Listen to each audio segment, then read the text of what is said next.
Okay, sir. Let us start our next chapter, accounts from incomplete records. So, if you observe the trend, sir, from this chapter, 14 marks question they are asking, sir. Every attempt, 14 marks question. So, this is very important chapter, and trust me, if you listen to me carefully and if you solve the study material questions, around 10 questions are there. If you solve the 10 questions, you are going to get 14 out of 14 without a doubt. Without a doubt. So such an easy chapter. Just you should know the links, how to find out the missing figures. If you know, this chapter will be very easy to you. So you just listen to me carefully and participate 100% while solving the questions. Okay?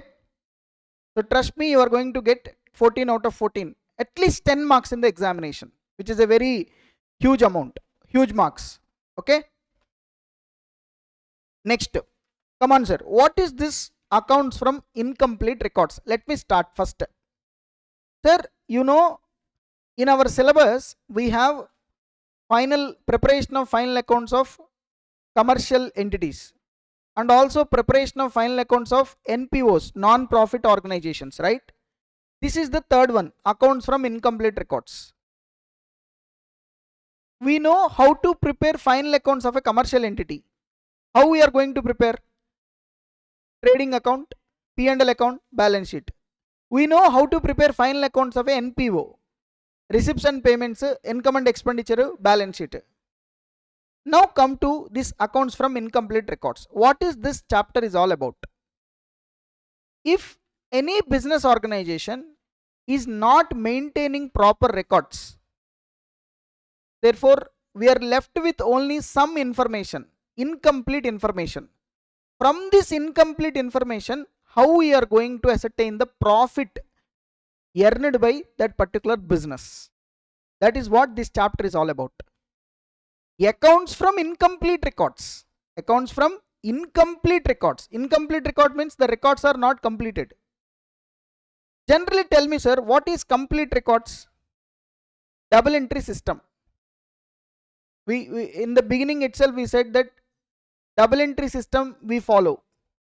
What is double entry system? Every transaction will have two aspects, debit, credit. We will record both of them in the journal. Then we prepare ledger. Then we trial balance. Then we prepare final accounts. This is the structure, right?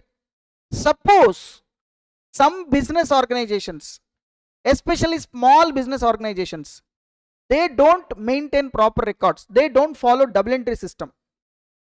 They don't follow double entry system. They don't record all the transactions in their books by debit to credit. For example, you went to a local kirana shop. Ask them, normal provisional store, local provisional store is there. You go there, you ask them, uncle or auntie, whatever, whoever may be. Uncle, auntie, are you maintaining accounting records? As per double entry system, you ask. As per double entry system, are you maintaining books of accounts? Are you recording everything, debit to credit for every transaction? They will ask you, what is this double entry system? And first of all, who are you? I am a CMA, I am learning financial accounting.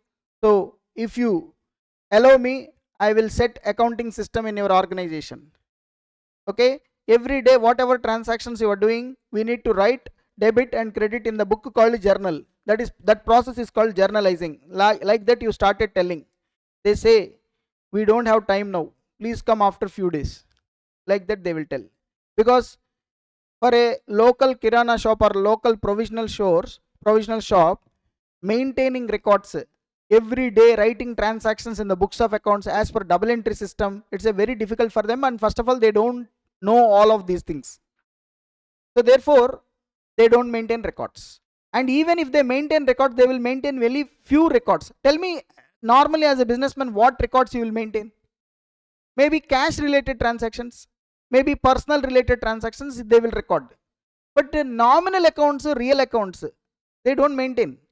For example, provisional stores, daily they are making purchases, they are making sales. Will they record everything? No. For example, you went to a normal local supermarket. Will they record everything daily basis, how much purchase they are making, how much sales they are making? No, they don't maintain. And you are not expected to maintain also. These grocery stores, kirana shops, small traders, they don't maintain records. Okay. Sir, tell me, if they don't maintain records, how can we prepare final accounts? Because I told you na, every business at the end of the day, what they want to know? What they want to know? Profit or loss. I told you when I'm doing business, why I'm doing business? I want to know, right? What is the result? Financial performance of mine. In order to know the financial performance, I should record all the expenses, all the incomes I need to consider. But I am not maintaining proper records. So what to do? Tell me. So there is a small organizations, small time traders, they are doing business, but they are not maintaining proper records. Even if they are maintaining very, few details. Maybe cash related transactions, maybe they will maintain one cash book. All the receipts of payments they will write, that's it. They don't maintain any other thing. Maybe if they want, they will maintain personal transactions. Apart from that, they don't maintain anything. For example, here you have your morning breakfast, you are having, right, Swami cave. Now that Swami cave, every day they are selling tea, biscuits, tiffin, different kinds of items they are selling, right? Will they are recording everything in their books? They are purchasing the ingredients, they are making and they are selling. Will they record anything? No. Then how come the owner will know about the profit? He will have a general idea that what is the amount he spent, what is the counter amount he received, generally what will be the expenses, how much amount remain. Based on the experience only he will say that's not the exact amount, but based on the experience he know this is what I spent, this is what I got, so this is the profit of my business. Now suppose for example this Swami cave where it's a local hotel, small hotel, how can at the end of the year they want to know the profit of this hotel? How can they do it? How can they know the profit amount? Tell me. Is it possible without maintaining proper books? Not possible. They are not maintaining anything, right? Of course, few transactions they will maintain. Few, very few. Maybe that owner will write on diary or maybe in some book. He will write some transactions. If you observe now, whenever you make a phone pay payment, phone pay, Google Pay, he will write. You went to any business, small business, you observe these days what they are doing, they are writing in a book. Why? Because they should have, at the end of the day they will check what is the amount we received, whether the same amount is deposited in my bank account or not. They will have a control. In order to have a control, that means cash transactions and all we have a control somehow, but real account, assets purchased, sold, and also nominal accounts, all small expenses, so income, so we don't have any control because they are not maintaining. So they are not maintaining proper records, incomplete records they are maintaining. But I want to know the result of that business. I want to know the result of that business. That's why the chapter name is what? Accounts from incomplete records. Accounts from incomplete records. So therefore this chapter is all about how I will ascertain the profit from the incomplete records, or how I am going to ascertain the profit from a business where they are not maintaining proper records. Few information they are maintaining, but complete information is not available, not recording as per double entry system. So this incomplete records is also known as what? Single entry. What is this? Single entry system. This chapter can also be called as what? Single entry system. Single entry means either debit or credit, only one thing they will record. They don't record everything. The double entry system is what? Double entry system is complete recording. Complete recording, sir. This is. If you follow double entry system, you will have a control. How we have a control? I told you, when we follow double entry system, every transaction will have a debit and credit. That debit and credit we will record in the journal. From journal it will go to ledger. Ledger to trial balance. Why trial balance is prepared? To check the arithmetical accuracy. Now, but in case of these small trading company, I mean small businesses, they are not maintaining complete records, they are not following double entry system. Therefore, at the end of the day, it is not possible to check the arithmetical accuracy. It is not possible to prepare trial balance itself. When it is not possible to prepare trial balance itself, how can you prepare final accounts? But there are some techniques. Even though the records are incomplete, by using some techniques, we will ascertain the profit of the business. That is what this chapter is all about. So this chapter is all about how you are going to ascertain the profit of a business which is not maintaining proper records. So the object of this chapter is what? How ascertain the profit. Ascertain the profit of a business where there are incomplete records.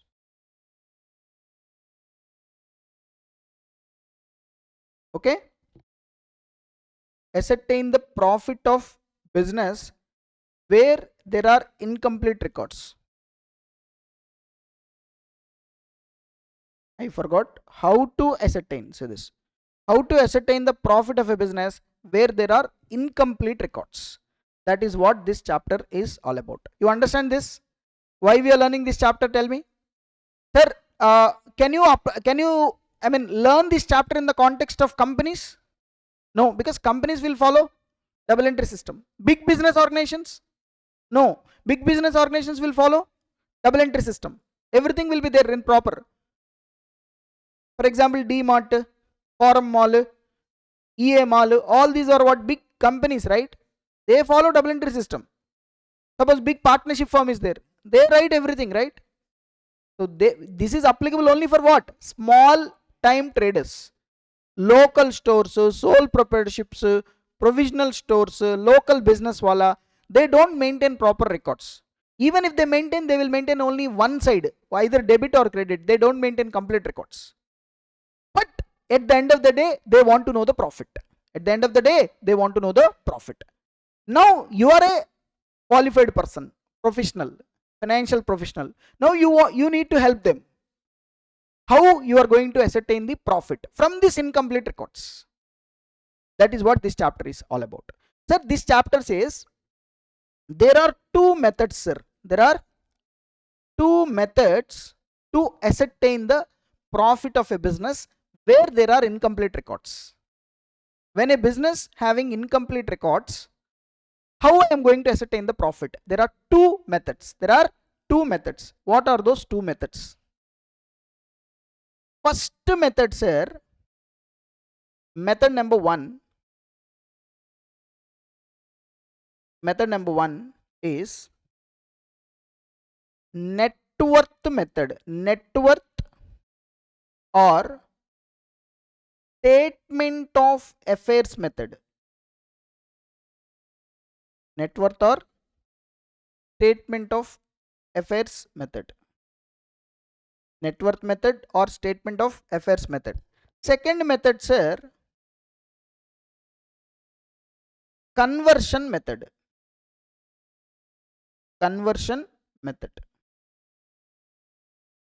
Conversion method. Based on the information given in the question, we need to apply the method and ascertain the profit. That's it, sir. If you learn these two methods, this chapter is done.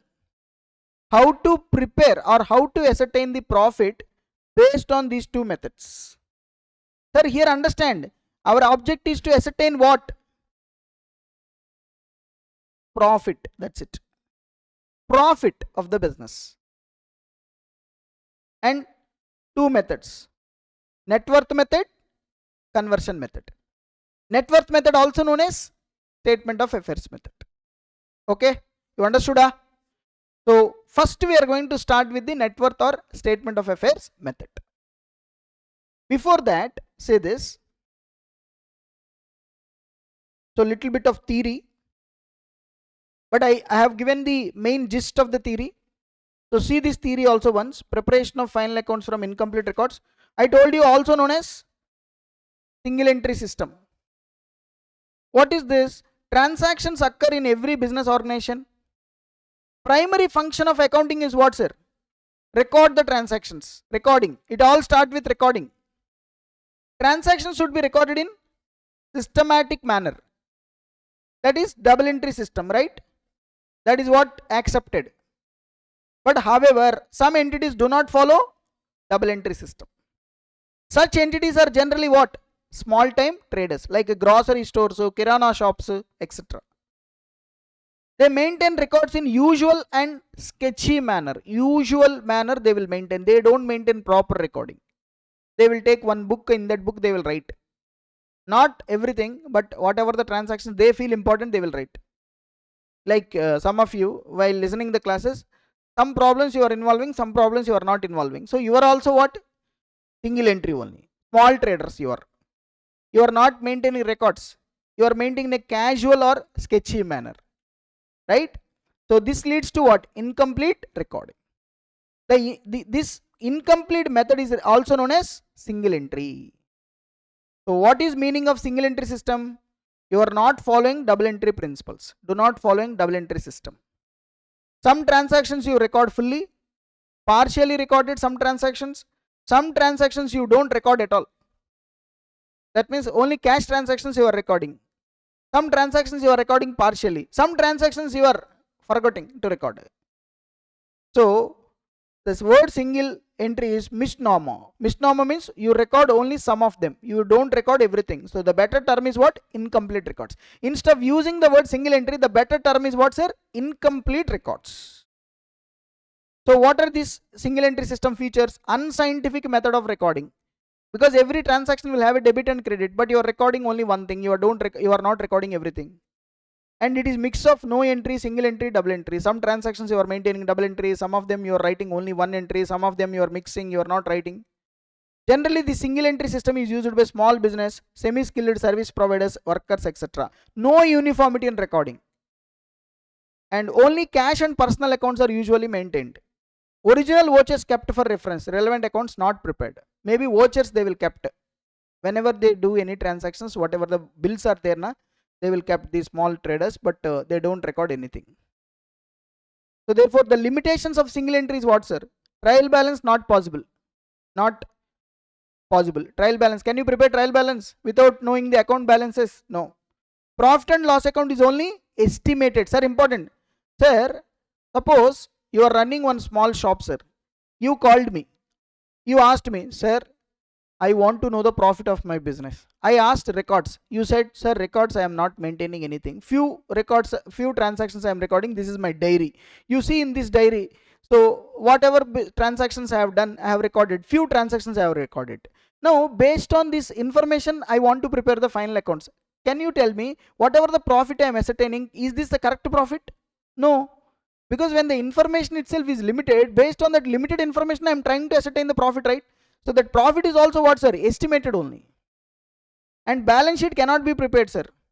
I can't prepare balance sheet because balance sheet consisting of real accounts, all assets and liabilities. Assets, if we don't know, how can I do? Of course, every businessman will remember the assets, liabilities mostly. But errors and frauds not traceable. Improper valuation will be done, because when I know exactly, don't know the assets and liabilities, I will just assume this is the asset value this much, liabilities this much. Not reliable for external users. Suppose banks, if you want to take any loan, they will ask financial statements, and if you don't maintain proper records, whatever the financial statements you are preparing now, they are not showing true and fair view. So therefore banks also will not accept. Business and personal transactions may got mixed up. So that's it, sir. So the conclusion is what, sir?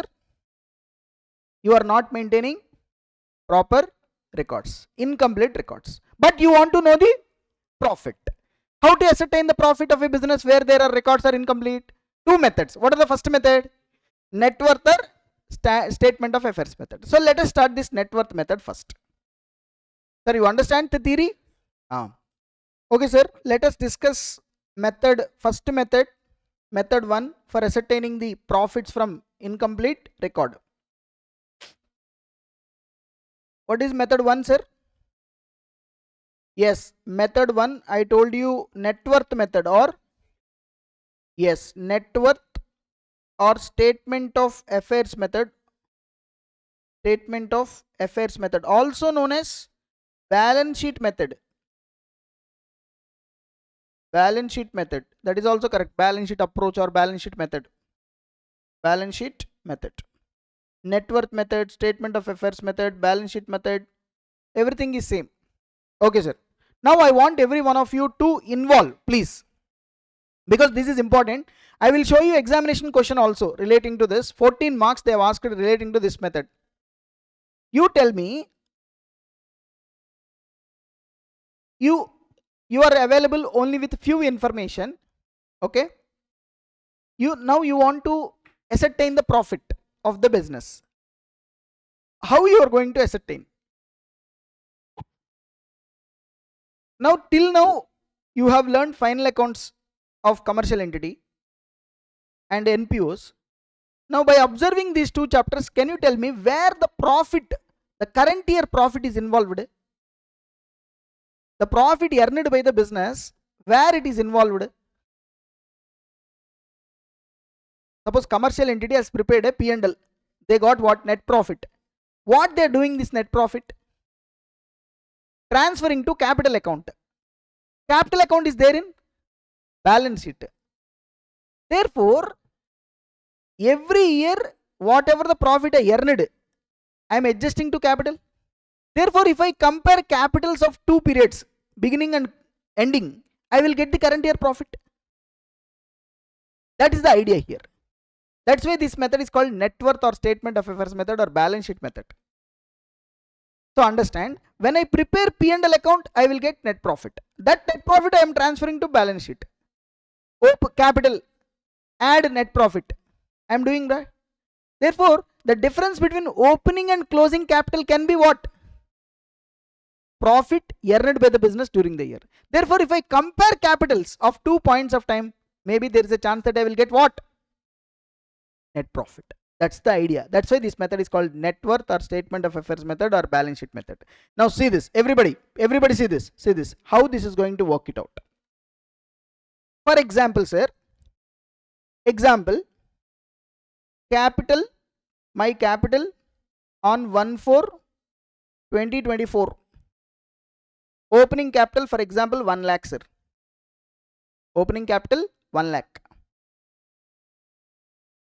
For this, what I will do, I will add net profit. Suppose net profit for the year 24-25, 50,000. So then I will get what? Capital at the end of the year. What is the capital? 1,50,000. 1,50,000. Correct? So therefore, my thing is that my opening capital I know, my closing capital I know. The difference is nothing but what? Profit. So in this case, this 50,000 is what, sir? Profit. This 50,000 is my profit. Now I want this profit, sir. What I will do? Tell me. In order to know this profit, what I need to do? From closing capital, if I reduce opening, then automatically I will get profit. So I compare capitals of 2 points of time, opening and closing. My closing capital 1,50,000, my opening capital 1 lakh. So closing capital minus opening capital, I will get profit. So the answer is what? Take closing capital, from that minus opening capital, generally, then automatically you will get what? Profits. So therefore this is my profit.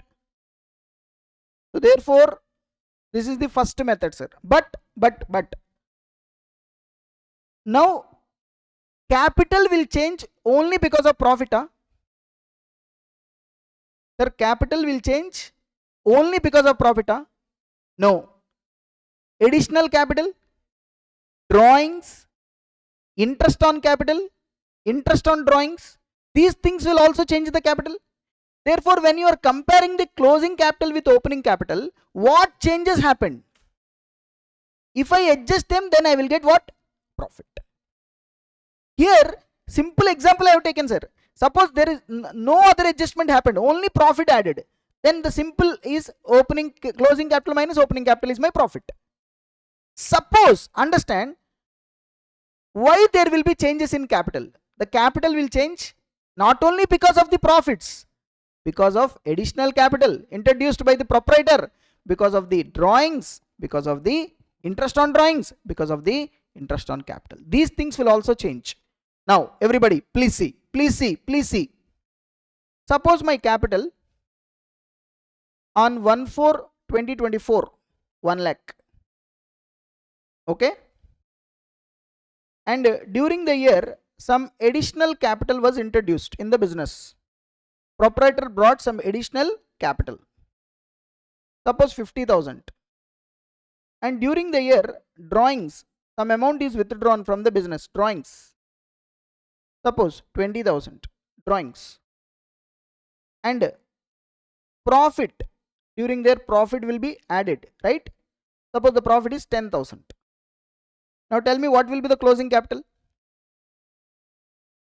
1 lakh plus 50, 1 lakh 50 minus 20, 1 lakh 30 plus 10, 1 lakh 40,000. This is capital on 31st March 2025. Agreed? 31st March 2025. Everybody, now tell me, I want to know this. I want to know this. This is I don't know. But I know the remaining things. Sir, as a owner I can tell na sir how much capital is there in my business. Even without records also every owner can tell how much I invested in this business, how much I brought to the business, how much I withdrawn.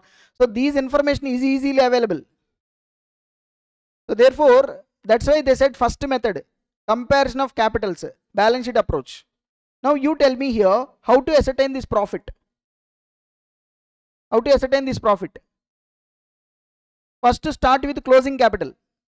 Okay, see this closing capital, first you start with closing capital. Drawings less you add, additional capital added, right? Minus, opening capital minus,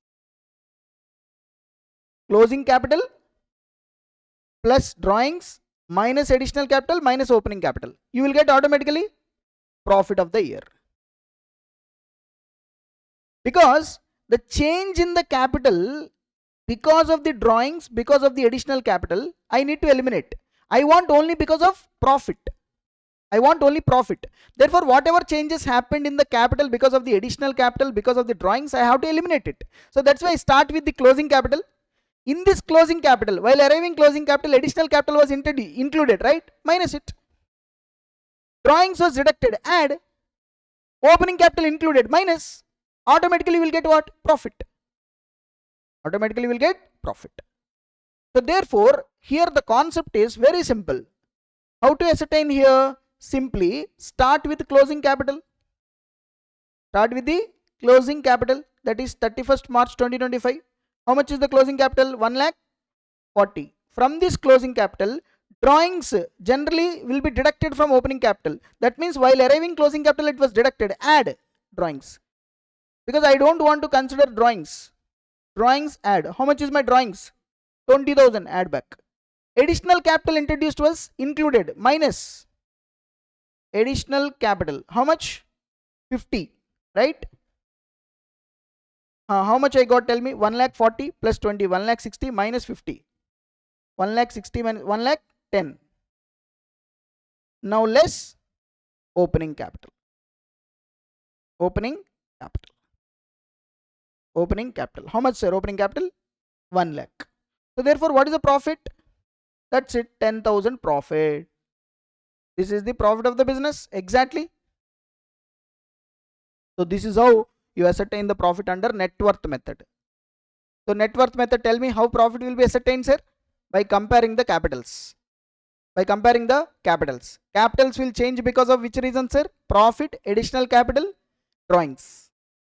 So therefore if you start with the closing capital, while arriving closing capital, drawings was deducted, add. While arriving closing capital, additional capital was introduced, minus. Opening capital included, minus. Automatically the balance figure is what, sir? Profit. Because capital will change, one of the reasons is profit. I want to know that profit. So therefore all other changes if I eliminate, the remaining is nothing but my profit. Now sir, important, listen to me. Sir, okay, you said first we need to take closing capital, then we need to adjust, you will get profit. But how will you know the closing capital? How will you know the opening capital? Because closing capital, opening capital, I want to know. They say for ascertaining closing capital and opening capital, you need to prepare statement of affairs. So see here, to ascertain opening capital, and closing capital. To ascertain opening capital and closing capital, what we need to do, sir? We need to prepare statement of affairs, SOA. Prepare statement of affairs. If I want opening capital, I need to prepare statement of affairs at the beginning. Prepare statement of affairs at the beginning of the year.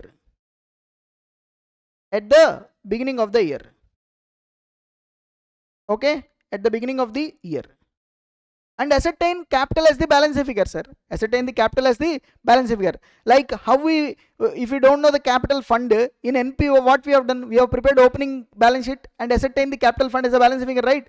Similarly, in case of incomplete record, under net worth method, if you don't know the opening capital, prepare a statement called statement of affairs. Statement of affairs.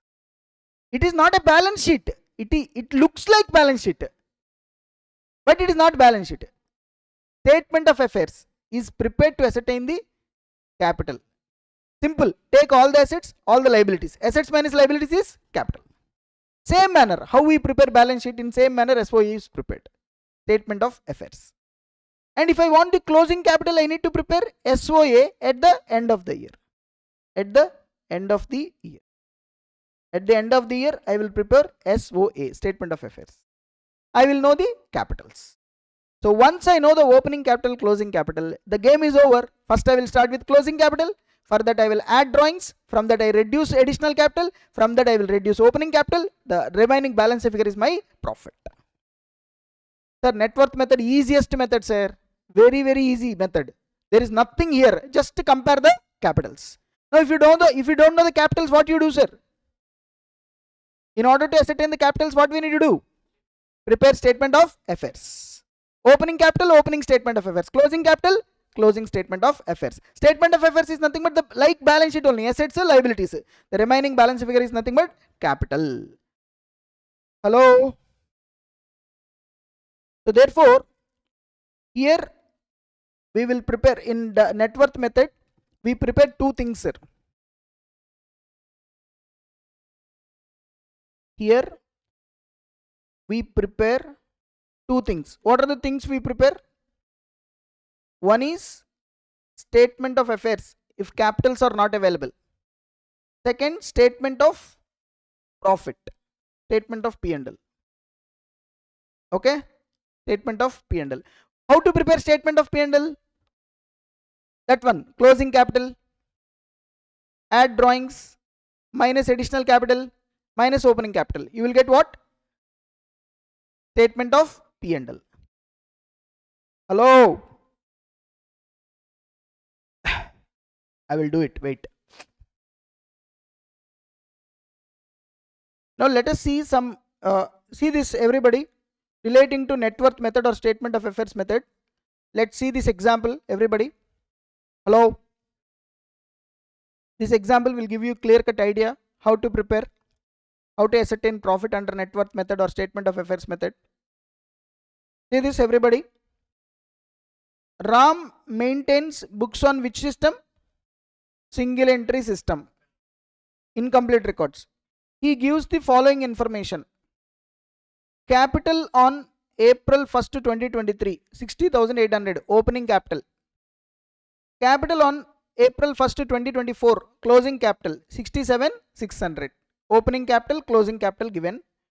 Drawings made during the period April to March, 19,200 drawings. Capital introduced on August 1st, 2023, 8,000. You are required to calculate the profit or loss made by Ram. Tell me how to ascertain the profit or loss. Hello. Take closing capital. How much is the closing capital? 67,600. From this I need to add drawings. Correct? Drawings how much?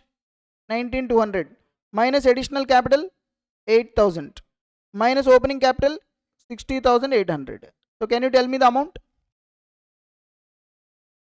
67,600 closing capital, add drawings minus additional capital minus opening capital. Huh? How much?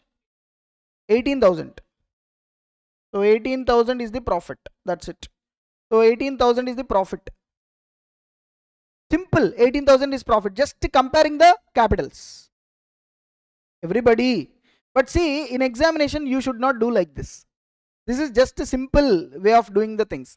But in examination, you have to do in a proper manner. That manner is, say this. Here, capitals available. Yes, capitals available. Therefore, no need to prepare statement of affairs. Statement of affairs is prepared when capitals are not available. So directly here we need to prepare what? Statement of P&L. So here what we need to do is statement of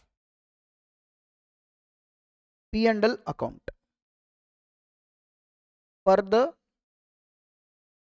year ended 31st March 2024, correct? So for the year ending 31st March 2024, we need to prepare the statement of P&L. See this, how I am preparing, please observe. Statement of P&L. Particulars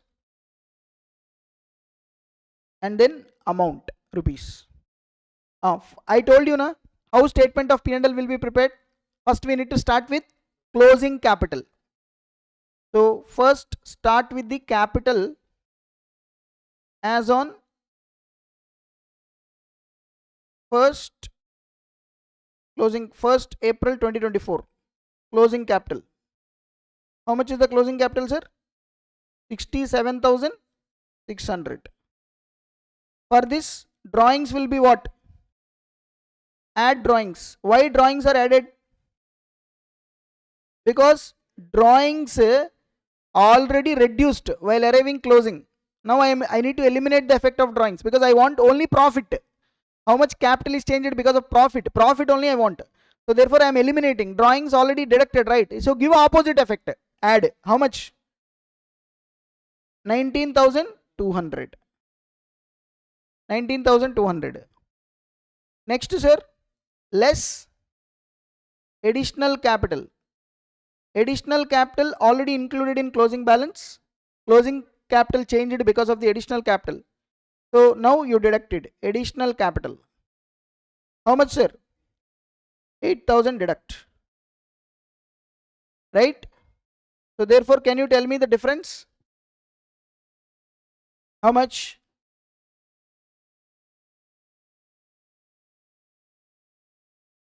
78,800.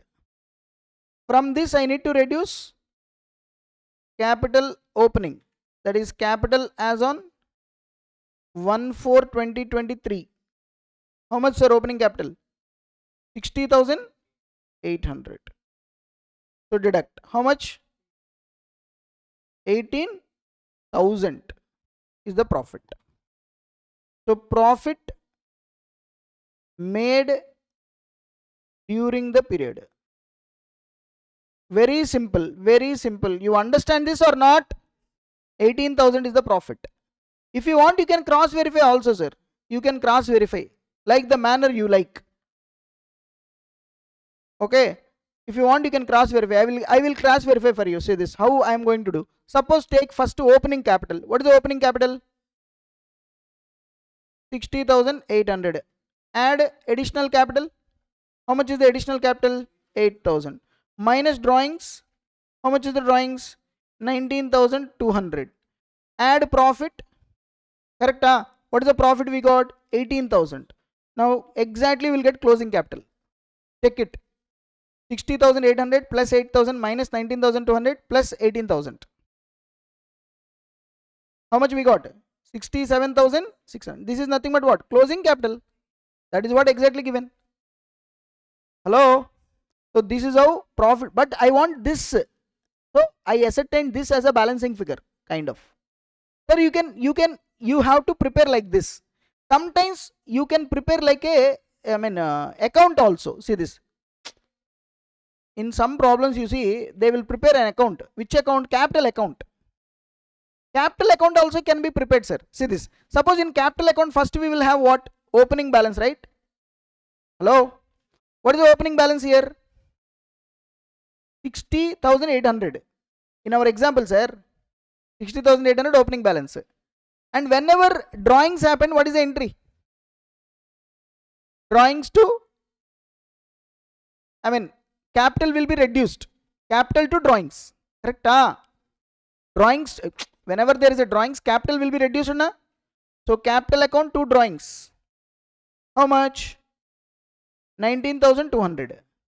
And also additional capital. When additional capital introduced, what is the entry? Bank to capital. Correct? By bank. What is this? Additional capital. Hello? Additional capital.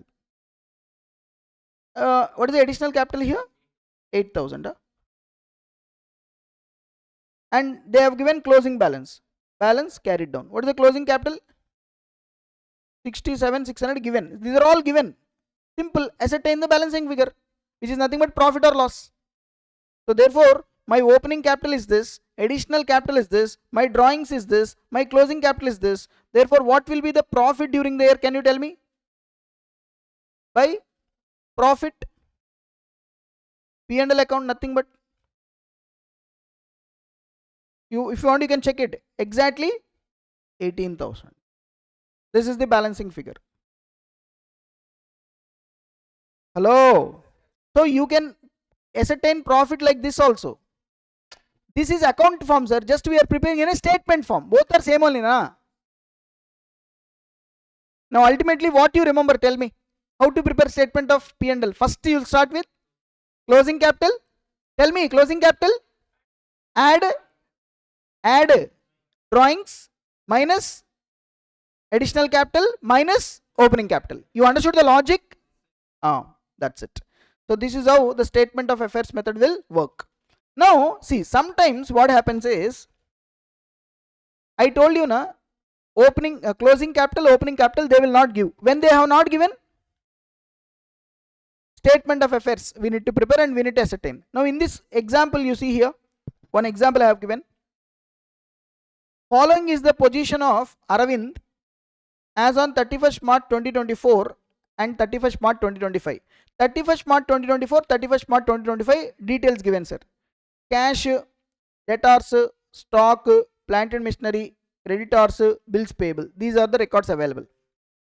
During 24-25, he introduced 20,000 as new capital. He withdraw 6,000 every month for his household expenses. So drawings is how much, sir? 6,000 into 12, 72,000. New capital, additional capital 20,000. Now you are required to ascertain the Aravind P&L account for the year ended 31st March 2025. Hello? So you need to ascertain the profit, sir. First you are going to start with closing capital. But closing capital available? No. What we need to do? We need to ascertain the closing capital and opening capital. How? By preparing statement of affairs. So therefore, here in this case what we need to do is, we need to prepare statement of affairs. So statement of affairs as on 31st March 2024 first. So statement of affairs on 31st March 2024 we prepare, sir. Basically statement of affairs consisting of assets rupees, liabilities rupees. What are the assets we had on 31st March 2024? Say this. Cash is there. How much? 2,000 cash. Debtors, sundry debtors, 78,000. Next, stock, 68,000. 68,000 stock. Next, plant and machinery, 1,20,000. Next, bills payable nil. That means no liability. So only assets. Liability side we don't have anything. So therefore it will be creditors is there. Yeah, creditors is there. Correct. Creditors liability 30,000. So therefore what is the balancing figure? that will be capital at the beginning. So this is the balancing figure, right? So can you tell me the totals here? 268, 2,68,000. 2,68,000 minus 30,000. If I do, I will get 2,38,000. This is opening capital, correct? This is what statement of affairs is. Similarly, you need to prepare the statement of affairs for closing 31st March 2024. Sorry, 31st March 2025. So 31st March 2025, if I prepare statement of affairs, so first assets rupees, liabilities rupees.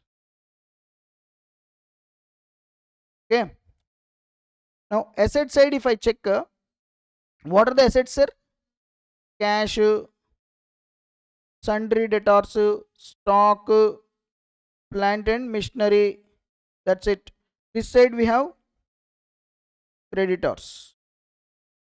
Cash how much? 1,800. Debtors 90,000. Stock 64,000. Plant and machinery 1,60,000. This one creditors 29,800, and we have bills payable also. How much bills payable? 10,000. Correct? So ascertain this as a balancing figure, capital. So can you tell me the balancing figure? Total 315,800.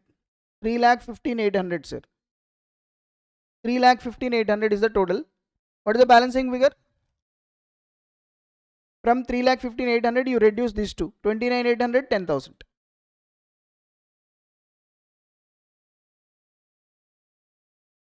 How much? 3,15,800 minus 29,800 minus 10,000. That means 39,800 you need to reduce, sir. 2,76,000 is the capital at the end. Sir, very simple, sir. Statement of affairs. Just whatever the assets and liabilities are there, introduce. You prepare. So the ultimate object is to ascertain the capital as the balancing figure. Now I know the closing capital as well as opening capital. I know the drawings as well as additional capital. Now I need to prepare what? Statement of P&L. So statement of P&L account for the year ended.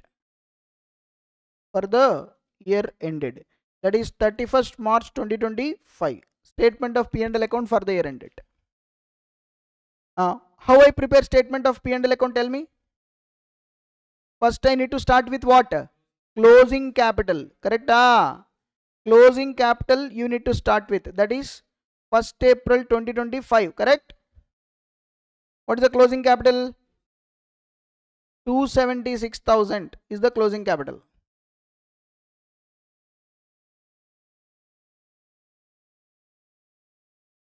$276 is my closing capital.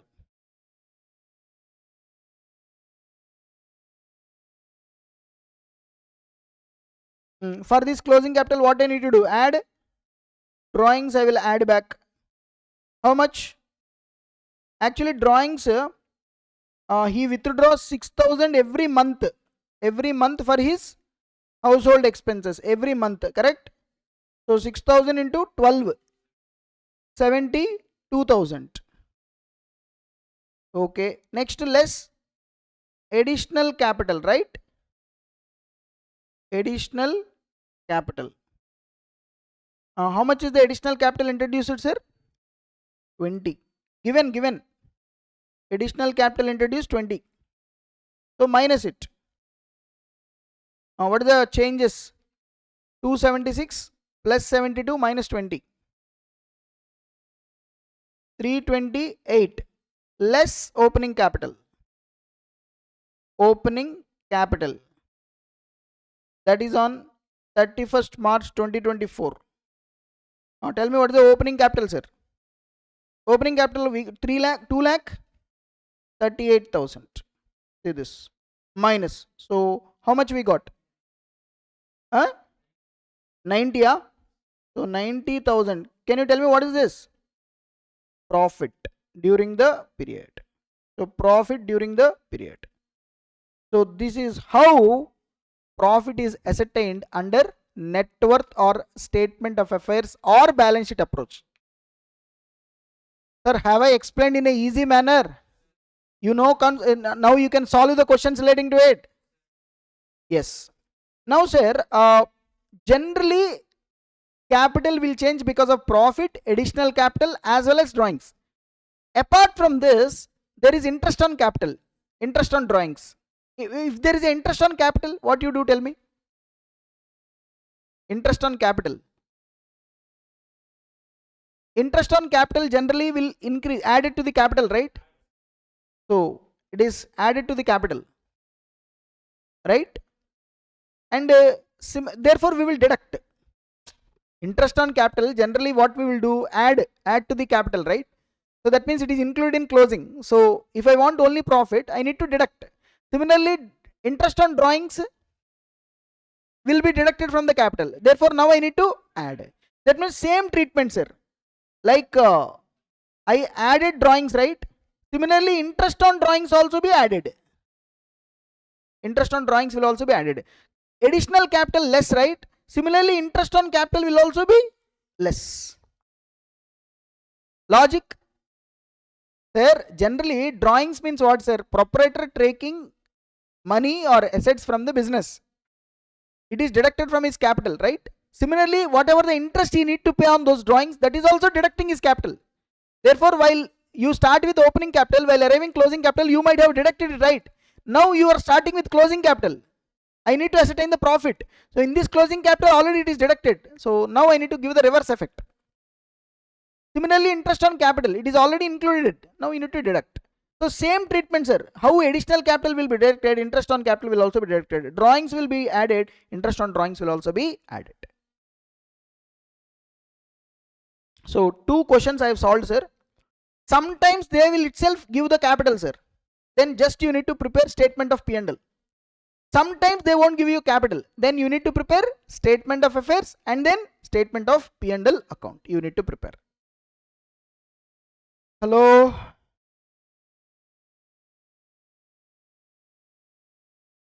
See this. Actually, here how to, there are 2 methods I told, right? This is the first method. Balance sheet, net worth or comparison approach. Also known as comparison approach because we are comparing capitals of the 2 periods. So here profit or loss is nothing but change in net worth over 2 periods. Capital, net worth means capital. That means change in 2 capital, so 2 dates. Capital changes is compared. So statement of affairs is prepared to find out the capital on both the dates. I told you now, if capital is not given, we need to prepare what? Statement of affairs. So difference in capital is nothing but what? Result, profit or loss. So here in this approach, we prepare statement of affairs to ascertain the capital. Statement of P&L we prepare. Sometimes we prepare final statement of affairs also. What is this final statement of affairs? Once we know the profit now, sir, from this profit certain adjustments we need to do. Then we will prepare statement of affairs. That I will explain when problem come. Okay. So how it will be like this, I have given here. See, capital at the end, minus capital at the beginning, add drawings, less further capital, P&L. And after that, any adjustments like bad debts, depreciation, then net profit. After that, any appropriations like interest on capital, partner salary, then you will get divisible profit. See this. Everybody, please observe. Once observe. First, till here I explained, sir. Once you know the profit, sir, from profits there are some adjustments we need to do. Like for example, bad debts may come, we will adjust. I mean like provisions all. Depreciation, we will adjust. Because in this, these items are not there, na? Just we ascertain the profit. Once we know the profit, from this profit we need to make certain adjustments. Like depreciation, bad debts, anything. And once you know the net profit, from that appropriations, like some will be distributed. We have discussed in final accounts of commercial entities, right? So once you know the profit, it will be distributed like dividend, transfer to reserves, like that. Like in case of partnership firms, interest on partners capital will be given. partner salaries will be given, and finally profit will be known. See, this is called, till here, statement of P&L, sir. After that, whatever you are preparing, sir, this is called final statement of affairs. Once you know the profit, from that profit there are certain adjustments we need to make. Like, because in P&L account there are so many expenses, losses will be there. If you know them, you need to record it, because here in capital comparison you are not specifically recording them, you are just finding the profit. Still, if there are any expenses, provisions you need to adjust, depreciation you need to adjust, you kindly adjust. Hello, that's it, sir. This is which method, sir? Net worth method. So the crux of the net methods is what? Not the theory, just a simple application. Here I want to ascertain the profit. Where profit involved? That's why I started with what? P&L. Once I prepare P&L, I will get net profit. That net profit I will transfer to capital. Therefore, my profit is there in the capital. Therefore, I will compare capitals. Opening capital, closing capital, I will compare. And why capital will change? Because of additional capital, because of drawings, because of the profits. Profit is one of the reason, but I want that profit. Therefore, what I will do? I will eliminate all those things. Then profit will remain. That's why I will start with closing capital, drawings, I will add back, additional capital I will deduct, opening capital I will deduct, the balance figure is profit. That is this method. If capital not available, statement of affairs. They will give you assets, liabilities, asset and capital as a balance figure. Simple, that's it. This is this approach, sir. Now let us solve the questions relating to it. We have completed the theory part of this, and I have solved 2 questions also, illustrations also I have solved, right? Yeah. Now let us solve the questions relating to net worth method or statement of affairs method. So see this, sir. Illustration number 1. Mr. Prakash keeps his accounts in single entry system. It is very easy to identify incomplete records question. In the question they will use the word single entry or incomplete records like that. They will tell you their problems. So the moment they started telling the problem, you can identify this is incomplete records. So this fellow is maintaining single entry system. He has given the following information about his assets and liabilities. Okay, 31st March 2022, 31st March 2023. All the assets and liabilities given: creditors, cash at bank, bills payable, bills receivable, debtors, stock in trade, machinery, computer. During the year, Prakash bought additional 7,500 in cash in business. Additional capital introduced. He withdraw goods of 2,100, cash of 7,200 for his personal use. So he is withdrawn 2,100, 7,200. Drawings. 2,100 plus 7,200, total 10,300. Correct? Not 10,300, 9,300. Now this, the interest on opening capital is to be given at 5%. Sir, the business has to pay interest on capital 5%, and the interest on drawings is to be charged at 10%. So drawings, proprietor has to pay interest to the business 10%. Prepare statement of P&L account for the year ending 31st March 2023. So you need to ascertain what? Profit, or you need to prepare statement of P&L account. So how you are going to prepare statement of P&L? Which method? Statement of affairs method, right? First, when you start with statement of P&L, you will start with what? Closing capital. Then add drawings, less additional capital, less opening capital. So you want to know the closing as well as opening capital. Have they given capitals? No, we need to find out.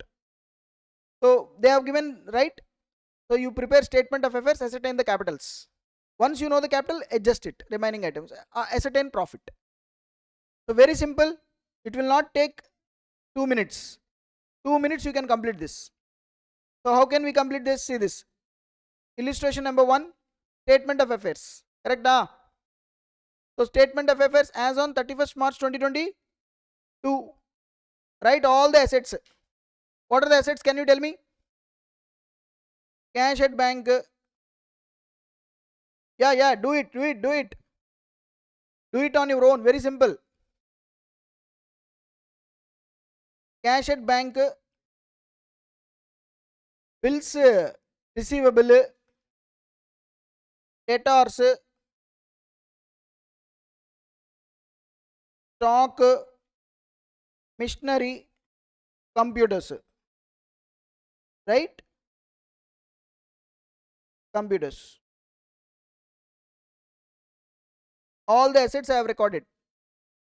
Liabilities, we have creditors, bills payable. Creditors, bills payable. So balancing figure is what? Capital. Balancing figure. So write down all these things. Cash at bank 600. Bills receivable 16200. Debtors 45,600. Stock 31. Machinery 66. Computers 18,000.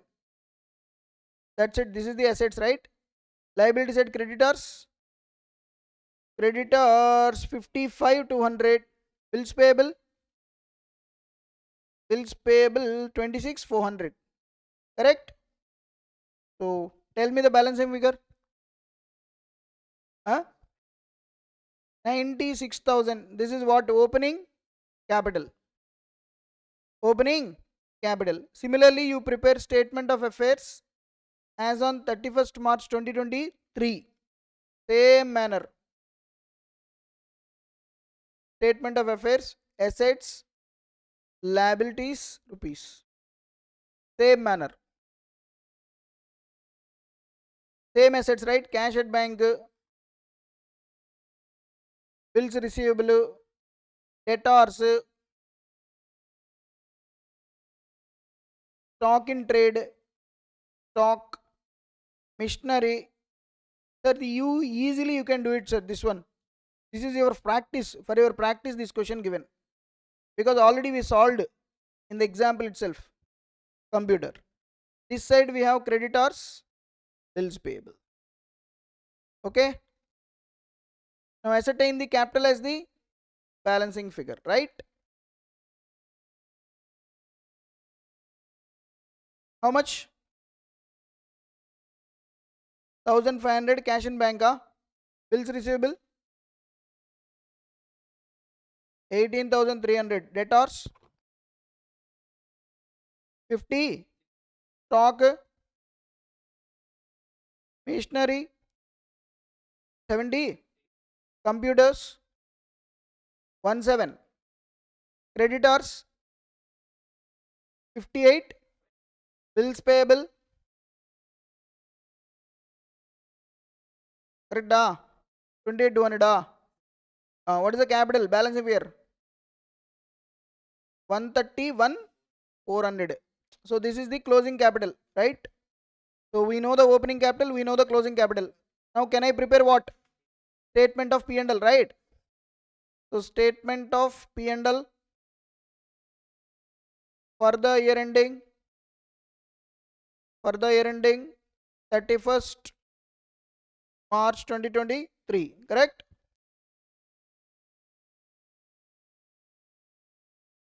Now first I will start with what? Closing capital. Closing capital, that is on 31st March 2023. What is the capital amount? Just now we got it. 131,400 is the capital, right? Add drawings. How much is the drawings? In the question, drawings given yes. See this. Goods 2,100, cash 7,200. So 2,100, 7,200. Total 9,300. Add. And also interest on drawings. What we need to do? Interest on drawings. Interest on drawings generally will be deducted from the opening capital. That means in closing capital arrived, it is already deducted. What we need to do? Add. Hello. So interest on drawings. How much interest will be charged on drawings? 10%. See how I am charging. 9,300 is the drawings into 10% into. Sir, here when drawings has made given when drawings has made given given, then the best assumption is that it was evenly withdrawn throughout the year. Because whenever drawings means what here, cash goods taken by the proprietor from the business, right? So when he has taken, suppose if he has taken from the beginning, on the beginning, then total year's interest we will charge. At the end we don't charge any interest. But suppose we don't know the date, here the assumption is he will withdraw the amount, or he makes drawings evenly throughout the year. So when you assume evenly, average you need to consider. What is the average period? 6 months. 12 months average is nothing but 6, right? So here you take 6 by 12. 6 months interest you charge. Here the assumptions are this is, since the question is silent, interest on drawings is charged for 6 months. Sir, I will assume beginning, sir. I will assume ending, sir. You assume, but maybe that is not fair assumption. Maybe that is not fair assumption. The fair assumption is what? Drawings are made evenly throughout the year. Therefore, average basis you follow. Average means 6 months. So can you tell me the amount? 465. Now similarly here, less additional capital. Hello? What is the additional capital amount? Additional capital introduced in the business, 7,500 less. Similarly, interest on capital.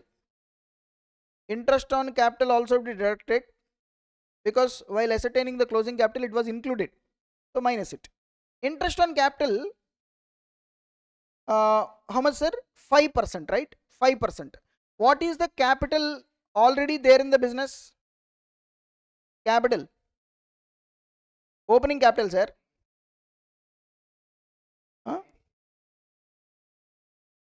What?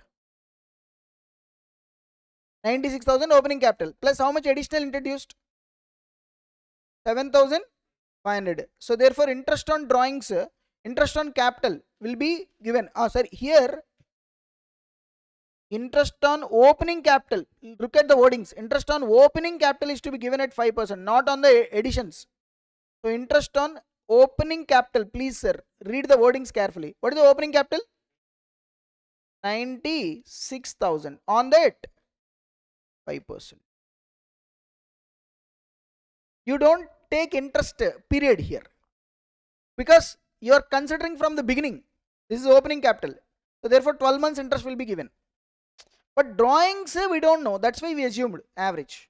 So can you tell me here? 4,800. I think everything. One more thing. Can you tell me the amount here? From this I need to reduce opening, right? Opening capital. 31st March 2022. What is the opening capital? 96,000.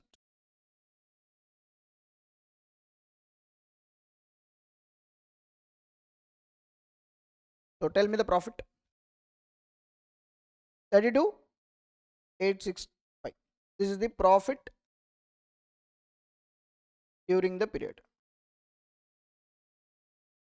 Profit during the period is 32,865. Got it? 32,865.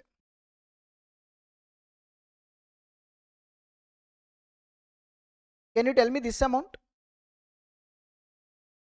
131,400 plus 9,300 plus 465 minus 7,500 minus 4,800. 1288. So 1,28,860 minus 96, you will get 32,860. So this is the answer, sir. This is how you need to get, right? Very simple question. So say this. Actually, this is how we need to do in the examination. Mr. Prakash, statement of affairs on 31st March 2022, assets, liabilities, capital as a balance figure, and closing same manner. Systematically you present in the examination. Since we already done it, I have done like that. So statement of P&L account 32,865. Presentation, what I told you follow. Closing, add drawings, minus additional, like that. So here assumption is what? Date of drawings is not given in the question. Hence interest on drawings is charged for how many months? 6 months. So since drawings is not given, we assumed it is drawn for 6 months. Everybody, now see illustration 2. Very simple illustration. Illustration 2. See this illustration, everybody. See this illustration. Mr. Kannan is running a business of ready-made garments. He does not maintain his books of accounts. Okay, he is telling his problems. He is not maintaining books, so it's a single entry. Under double entry system, he is not maintaining books under double entry system, so it's a single entry. While assessing the income of Mr. Kannan for the financial year 22-23, income tax officer feels that he has not disclosed full income earned by him from his business. The income tax officer feeling that Mr. Kannan is not disclosing his income fully in the year 22-23. He provides you the following information.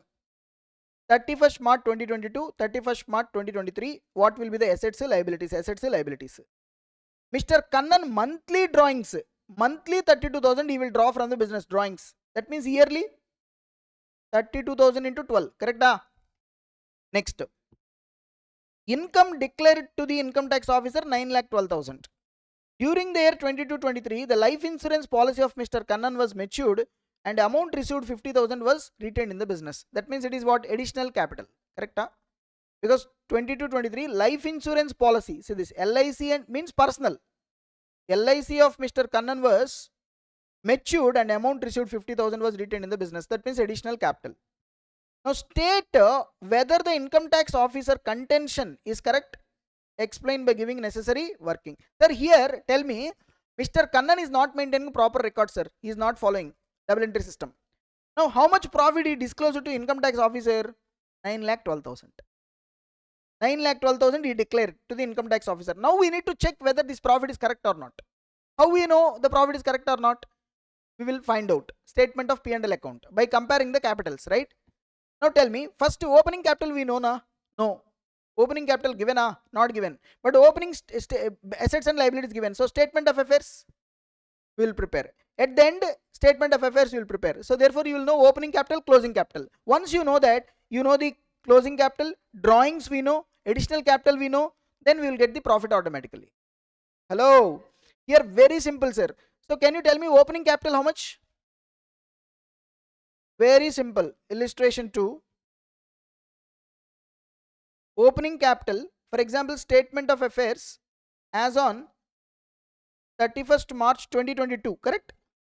31st March 2022, assets, liabilities, rupees. I think we have only sundry assets, correct? Sundry assets, how much? 16 lakhs? 65,000. Liabilities? 4 lakh? 13,000. That's it. What will be the capital? 12 lakh? 52,000. So we got opening capital. Hello. Now similarly you prepare statement of affairs as on 31st March 2023. Same manner, assets rupees, liability assets rupees. So sundry assets how much? 28 lakhs 40,000. Okay. What will be the liabilities? 5 lakh 80,000 liabilities. Obviously what will be the balance figure? Capital, correct? How much? 22 lakh 60,000. So therefore I know my opening, I know my closing capital. So therefore if I prepare statement of P&L account, first I will start with closing capital. So capital at the end of the year 31st March 2023, how much, sir? 22 lakh 60,000, correct? For this I need to add drawings. What will be the drawings? 32,000 per month into 12. 3,84,000 drawings add less additional capital. Additional capital how much he brought into the business? LIC, his policy was matured, na sir. He brought the profits. How much? 50,000. Minus it. Hello? Tell me now. From this I need to reduce opening capital also. 31st March 2022. What will be the opening capital? 12 lakh 52,000. Hello?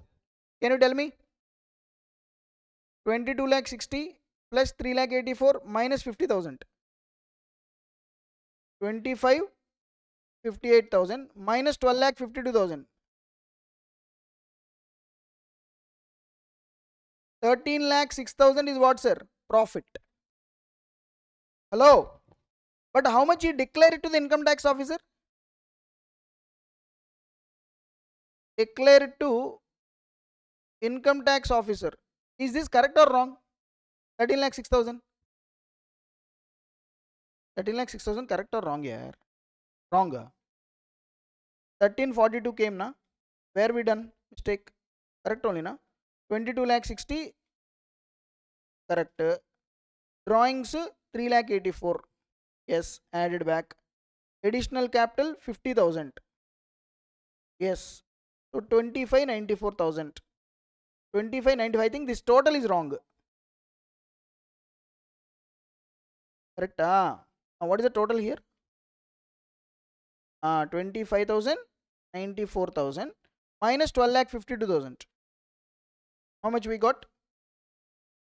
52,000. Correct.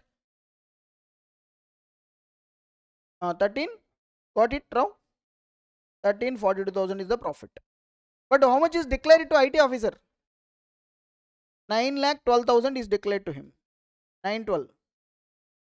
So whether the contention of the IT officer is correct or wrong? Correct. Mr. Kannan, what is this? So your profit is 1342, but you declared only 9 lakh 12,000. So how much shortage? 4 lakhs 30,000 shortage he has declared, sir. So this is the answer. Look at the presentation, how they have done it.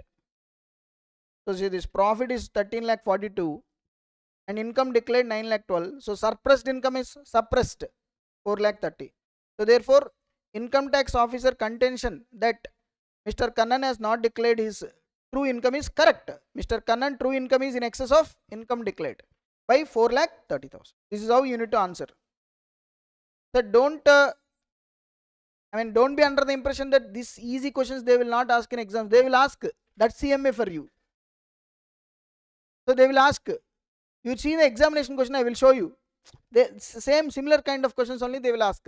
So what type of questions they ask, we don't know actually. Simplest questions only they will ask. Sometimes more difficult questions they will ask. But most of the time simple questions only they are testing. Of course, for that itself some students are feeling very difficult. Paper was very difficult because they don't know even the syllabus also.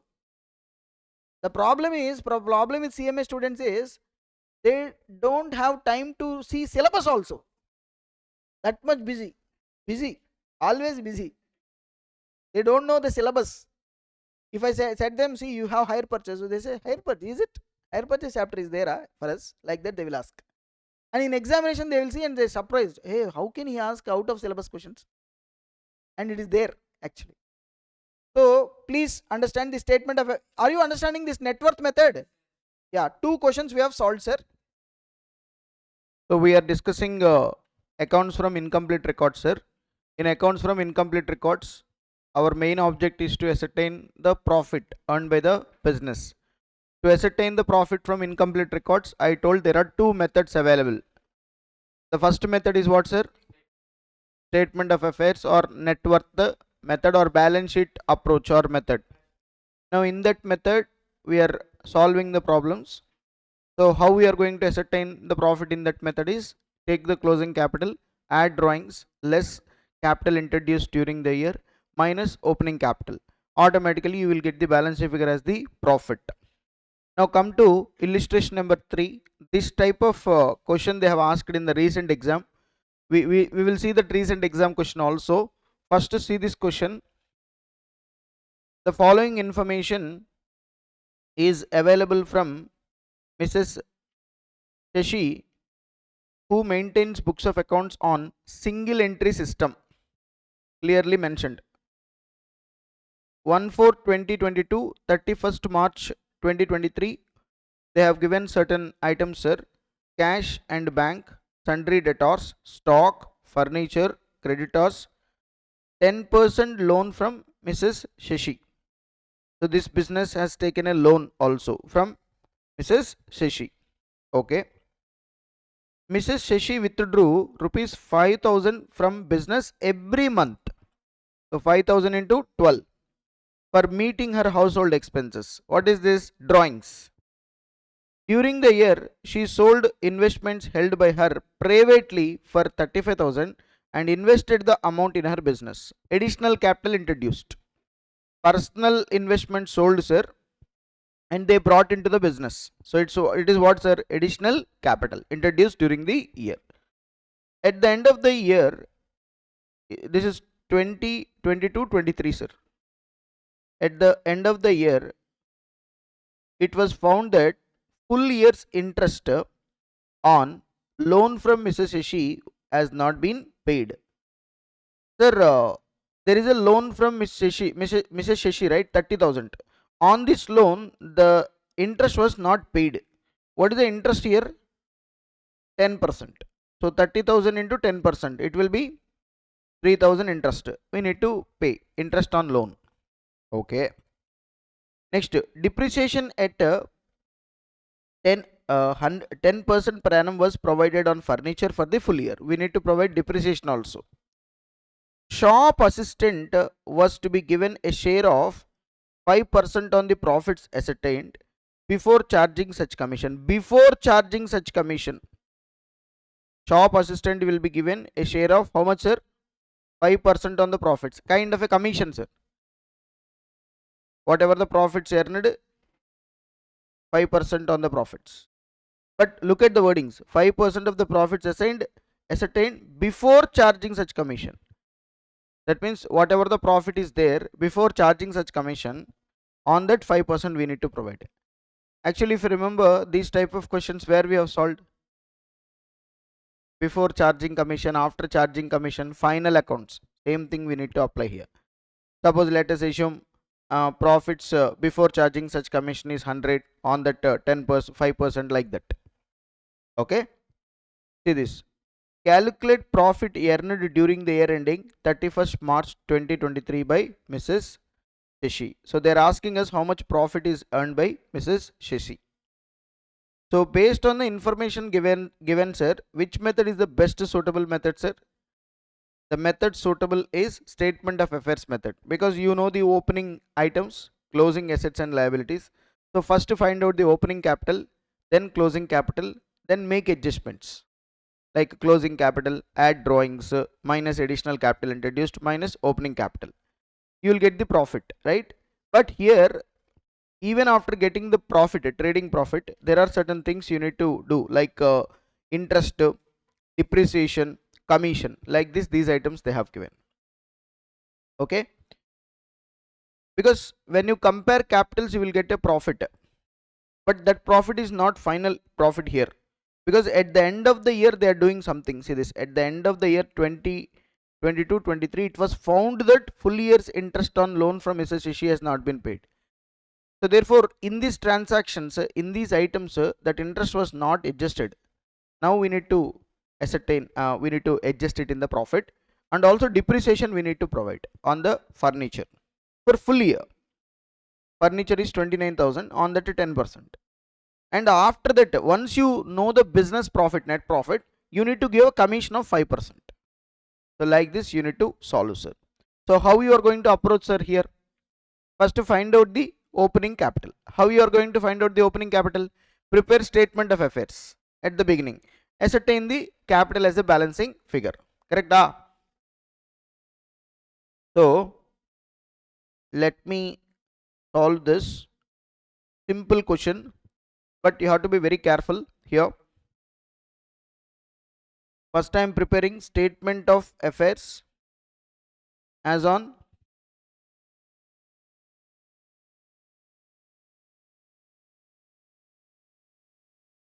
1/4/2022. Correct?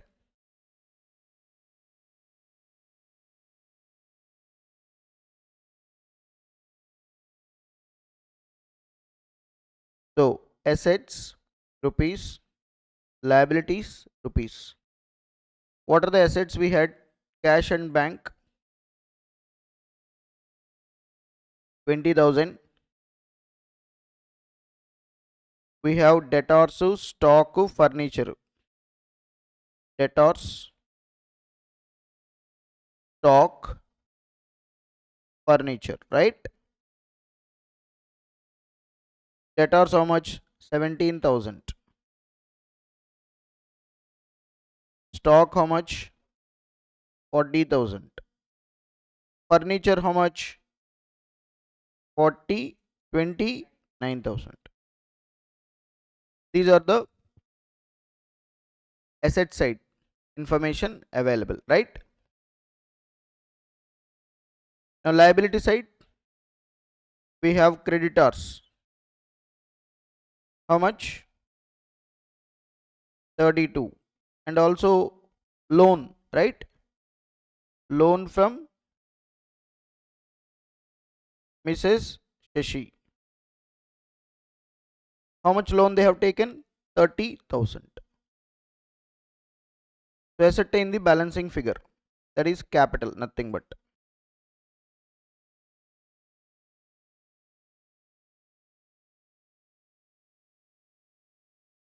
Okay.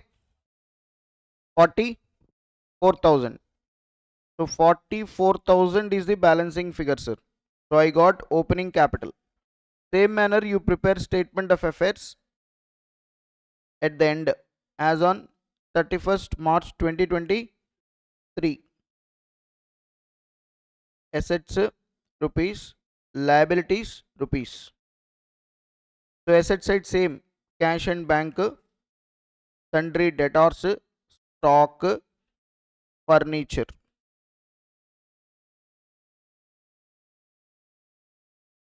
And this side we have creditors as well as loan from Mrs. Shashi.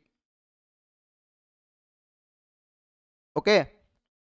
So the amounts are cash and bank 21,000, sundry debtors 25,000, stock 60,000, furniture 29,000, right?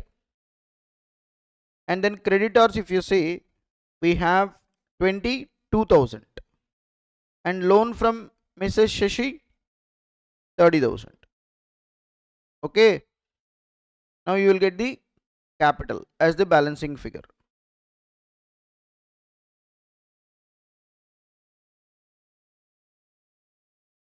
So what is the capital?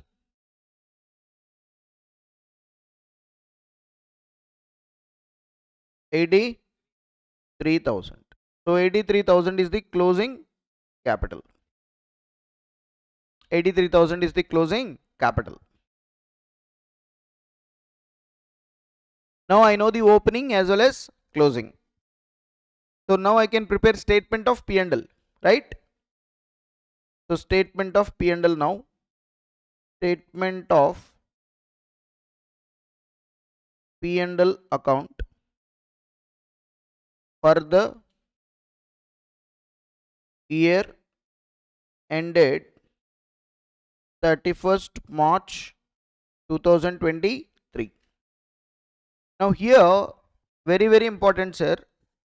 Statement of P&L account, either we can prepare in a statement manner or we can prepare in a ledger form also. Because here directly once you got the profit, there are certain items you need to adjust. Like in the question they have given interest on loan, commission, depreciation, all these things they have given, right? So therefore you can present like this, or in a statement manner also you can do, nothing wrong. So I am preparing in a ledger form, particulars,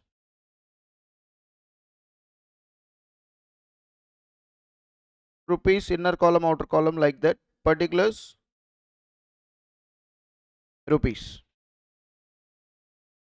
Okay. Now first we start with what's it? Closing capital, right? Closing capital. So generally closing capital, where will you show, sir? Credit. It is kind of a capital account, nothing but it's kind of a capital account. So first by closing capital. Now what is the closing capital here? 83,000. Now for this what we need to do? Add drawings. Correct? Add drawings. So that means credit drawings also. Drawings in the question clearly given that 5,000 per month. 5,000 into 12. 60,000.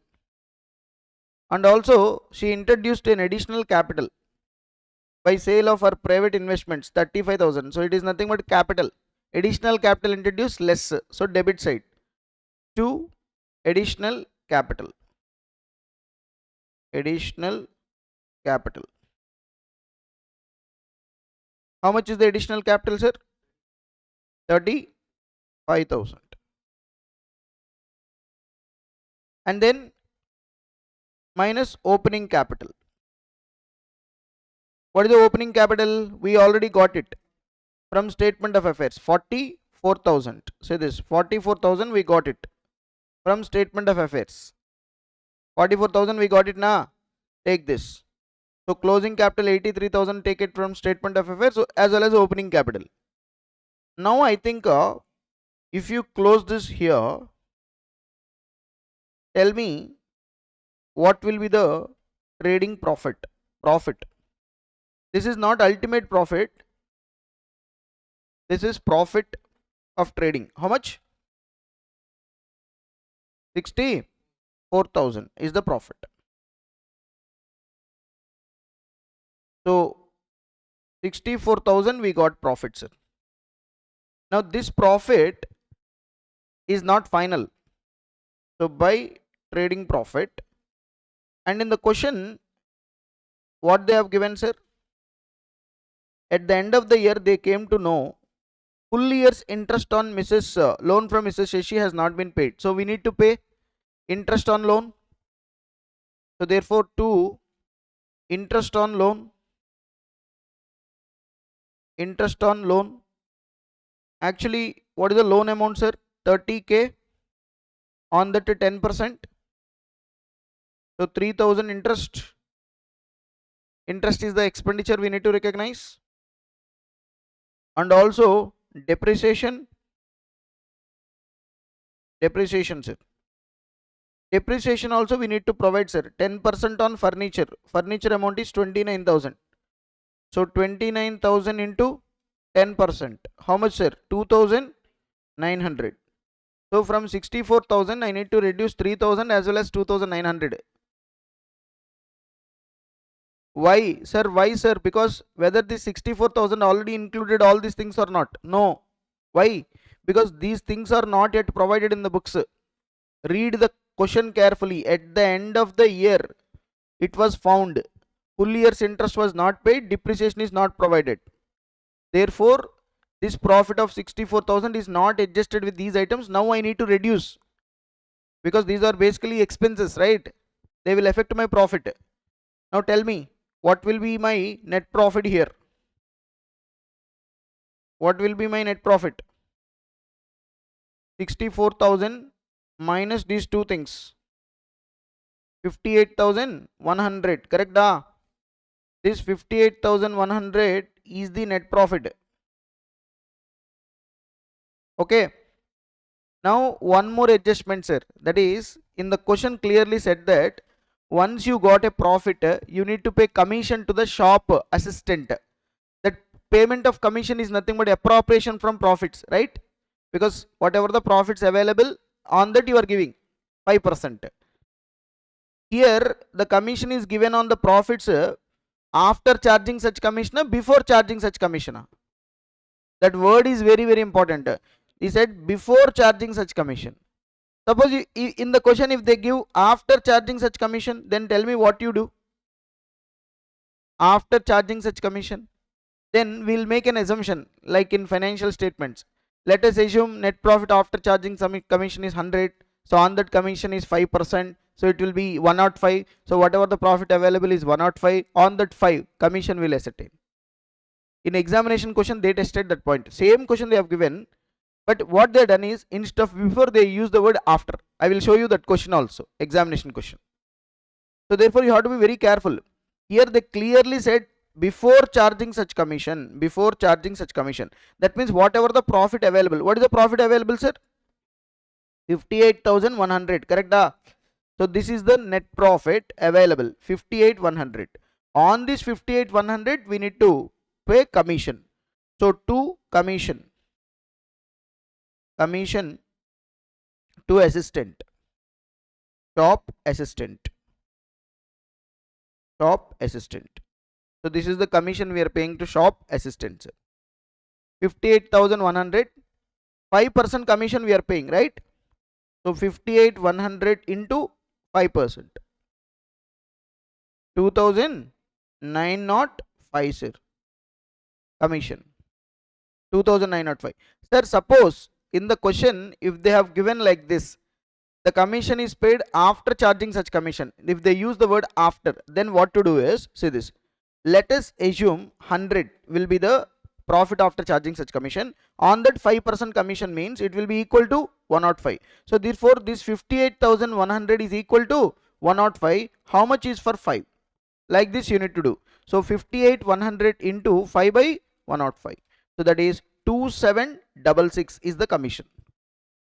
2766 is the commission when, if they use the word commission is given on profits after charging such commission. But here they have used it before charging such commission only. That means 58,100, on that directly you apply 5%. So carefully you need to read. Okay. So tell me now, 58,100 commission to shop assistant 2,905. So what will be the profit remaining? 55,000. Yeah, this is the net profit, ultimate net profit. 50, how much? 5,195. 55,195, sir. Sir, same thing can be done through statement also. It is not that you have to prepare like this. But if you prepare like this, sir, it will be more convenient for you. That's why. That's the only thing. Because here there is no hard and fast rule to prepare like this. Even if you want, you can prepare in a statement manner also. Take closing capital, add drawings, like that also. That is also correct. If you see the examination question, they have done exactly like that. That way also I will do. Okay.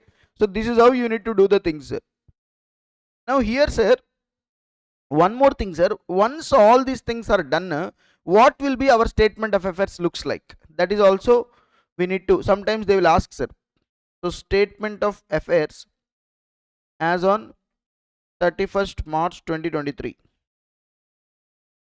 So if I prepare statement of affairs after everything, actually we prepared statement of affairs at the beginning, at the end for ascertaining capitals.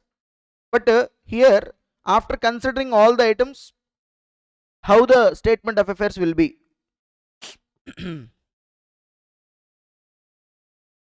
Now look at one by one. Cash and bank. What is the balance amount available? 21,000, right? No changes. 21. What about debtors? Debtors also remain same. How much? 25,000. Next, stock, same. How much? 60. Next, furniture. Yes. Tell me furniture. Yes. Furniture is 29,000 and we provided full year's depreciation on this, minus 2,900, right? So after depreciation, 29 minus 2,900, 26,100. So after providing full year's depreciation, the statement of affairs, furniture will change. Correct? Coming to liability side, sir, normal as usual. First I will start with the capital at the end, 31st March 2023. What will be the capital? 80. What is it? Capital, sorry, opening capital 1/4/2022. 1/4/2022, 44,000 is the opening capital, right? What happened to it? Add additional cap. Normal way. Normally what we do in the balance sheet? Additional capital. So what will be the additional capital? Additional capital 35. Less drawings. Drawings is how much, sir? 60,000, right? 60,000 drawings. And what is the profit of the current year? Net profit 55,195. We got it right. Profit. So can you tell me the closing capital? 74,195. 74,195. And on the liability side we have creditors, right? So what is the creditors amount, sir? I think it remains unchanged. That 22,000, right? 22,000. Now remaining things. What are the remaining things, sir? Loan from Shashi. Miss Shashi. What is the loan amount? 30,000. That will not change. Now what are the additional items will come, sir? One item is interest. Correct? Interest on loan. That we recognized in the books. How much interest on loan? 3,000. And also commission to agent.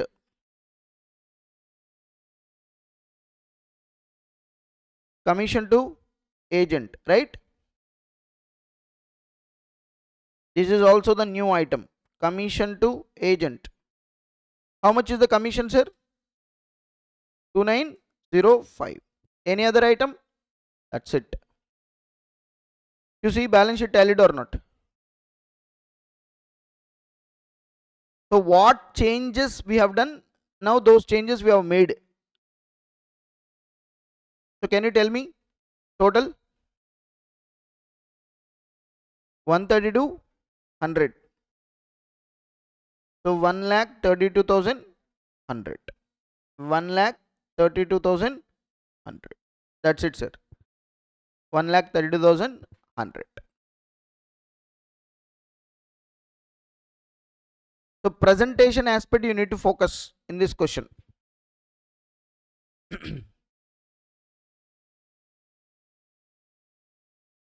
Have you got this?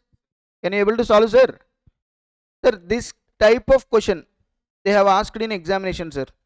Same illustration 3 type they have asked one question. Let us see that question. Okay. Now examination questions. Question number 2. June 2024 attempt, sir. 14 marks they have asked, sir. So this question is nothing but net worth method, sir. That means statement of affairs method. Okay. Statement of affairs method. Simply they are asking what? Ascertain the Sohan's profit or loss for the year ended. And they have given opening items, closing items. So generally based on the information given you can easily identify. Because if it is conversion method, you need to find out the missing figures. That we are going to discuss. So statement of affairs method you can easily identify. So they will ask only profit and that too they will give you opening items, closing items. Okay, see this question. What is there here? Sohan is a small trader, sir, and does not maintain his books on double entry system. Clear. So he is not following double entry. The details of his business are available as follows. Cash in hand, bank balance, you see 74,000 credit, 40,000 debit. What is bank balance? Credit means OD, overdraft. Debit means normal balance, positive balance, debit balance. That is the first thing you need to observe. Okay. And also sundry debtors given, sundry creditors, stock, investments, plant, furniture. So these are the items they have given.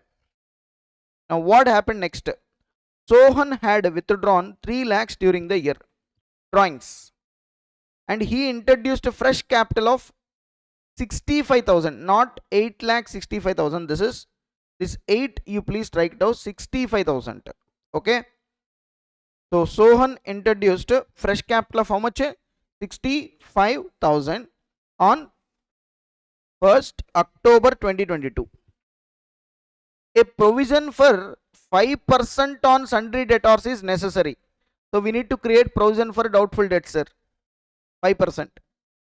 Rate of depreciation on plant at the rate of 15% per annum, and on furniture at the rate of 10% per annum. So we need to provide a depreciation also. 5% provision we need to create necessary, and at the same time provide a depreciation. On plant 15% depreciation, on furniture 10%. Interest on opening capital to be allowed at the rate of 10% per annum. Sir, on capital, opening capital, interest also to be given. How much? 10%. The manager is entitled for a commission at the rate of 10% on the net profit after charging such commission. Say this. The word is what? After charging such commission. After charging such commission. That means in the study material question they use the word before charging such commission, but here after charging such commission. That means let us assume after charging such commission our net profit is 100. On that you apply 10%, you will get 110. So that means net profit before charging such commission is 110. In that 110, 10 rupees is the commission. So accordingly you need to ascertain the commission. So when to apply directly, when to apply 10 by 110, 5 by 105, you need to be very smart enough. I think I have explained it. Next, you are required to ascertain the Sohan's profit for the year ended 31st March 2023. So 31st March 2023, we need to ascertain the Sohan's profit. Now, since this is an examination question we are solving, you take 2 minutes of time to read the question and frame in your mind how I am going to approach this question. Suppose the same question they have given in examination, how I am going to approach, how I am going to solve it. Everybody spend 2 minutes time. Those who are watching recorded classes also pause a minute, read the question and then try to solve it on your own based on the illustration number 3 we have solved just now.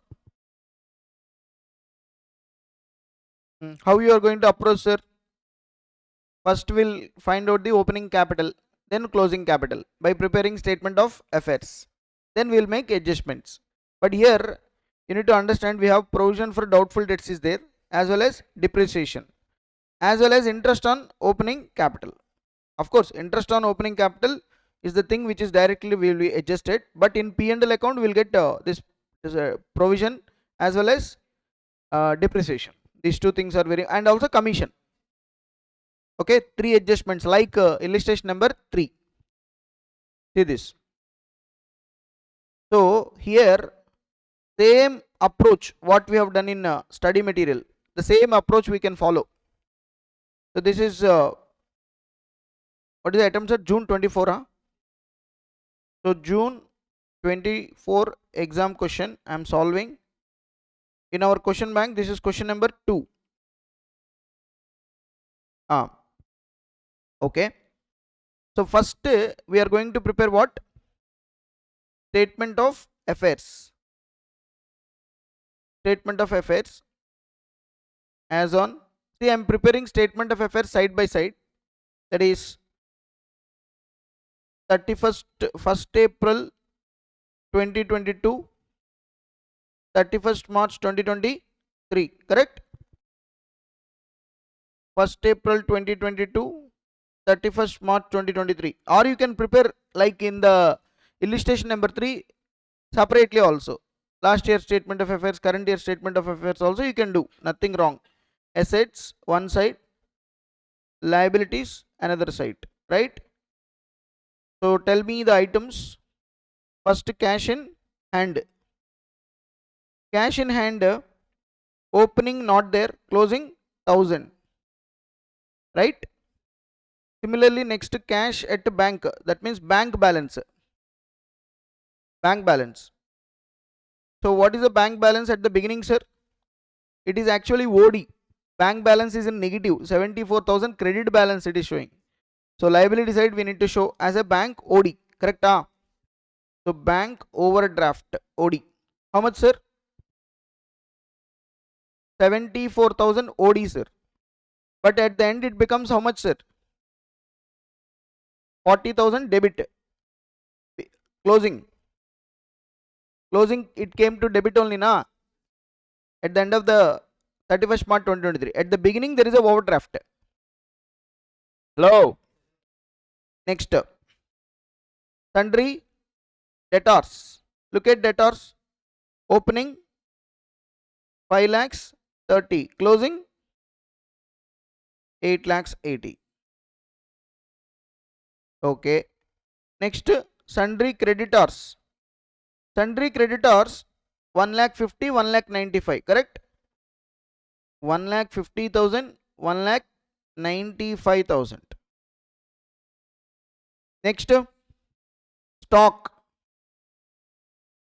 Stock is how much, sir?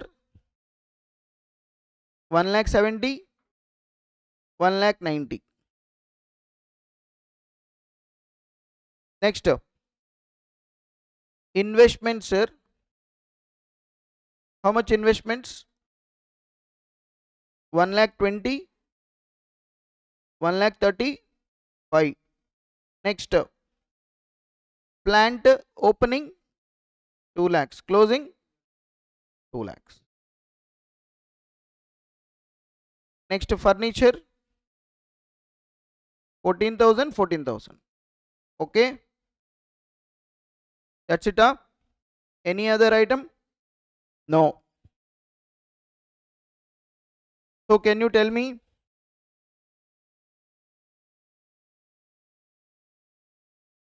So can you tell me opening? What will be the capital? So capital is 8 lakhs 10,000. Correct? 8 lakhs 10,000. Balancing figure. What about at the end?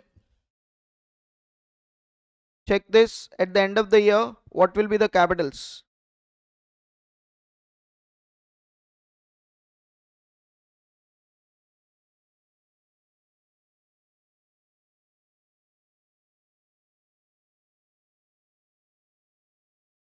Huh? 12 lakh 65,000. Got it? 12 lakh 65. So now I know the opening as well as closing capitals. Hello? So 12 lakh 65,000 closing capital. So it will be 14 lakh 60,000.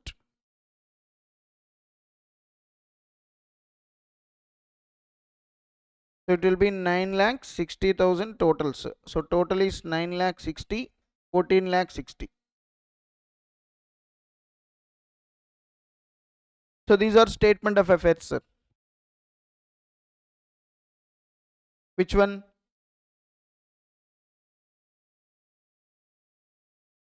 This one. Okay, I forgot. I think 74,000. Okay. How much? 10 lakh 34,000. Totaling and all you do. Nothing wrong. 10 lakhs 34,000. So now I got the opening as well as closing capital. Now what I can do? Statement of P&L. Right? So statement of P&L account for the year ending 31st March 2023. Okay. Now first I will prepare in a statement manner, not like illustration number 3, because this way is also right. First I am taking closing capital. So closing capital on 31st March 2023. Tell me how much? 12 lakhs 65,000. For this what I need to do? Add drawings. Can you tell me the drawings? So drawings is 3 lakhs. 3 lakhs drawings. Add less additional capital. What is the additional capital introduced? 65. 65,000 additional capital. Next, so tell me the amount here till here. 1265 plus 3 lakhs minus 65,000, 15 lakhs. Kind of an adjusted capital. From this I need to reduce less opening capital. Correct? What is the opening capital, sir? 8 lakhs 10,000 we got. So 15 lakhs minus 8 lakhs 10,000, it will be 6 lakhs 90,000. 6 lakhs 90,000. What is this? Can you tell me? This is profit before charging. Profit before charging. Profit before charging interest on capital. Okay. Sir, we need to provide interest on capital also. Hello. Interest on capital also, what we need to do? Interest on capital we will add. Add, sir. Interest on capital. Oh, yeah, less. Interest on capital is less. Mistake. Interest on capital will be less. Correct? Interest on capital, like capital, additional capital, sir. What is interest on capital? Opening capital, how much? Interest will be provided on opening capital, right? What is the rate of interest?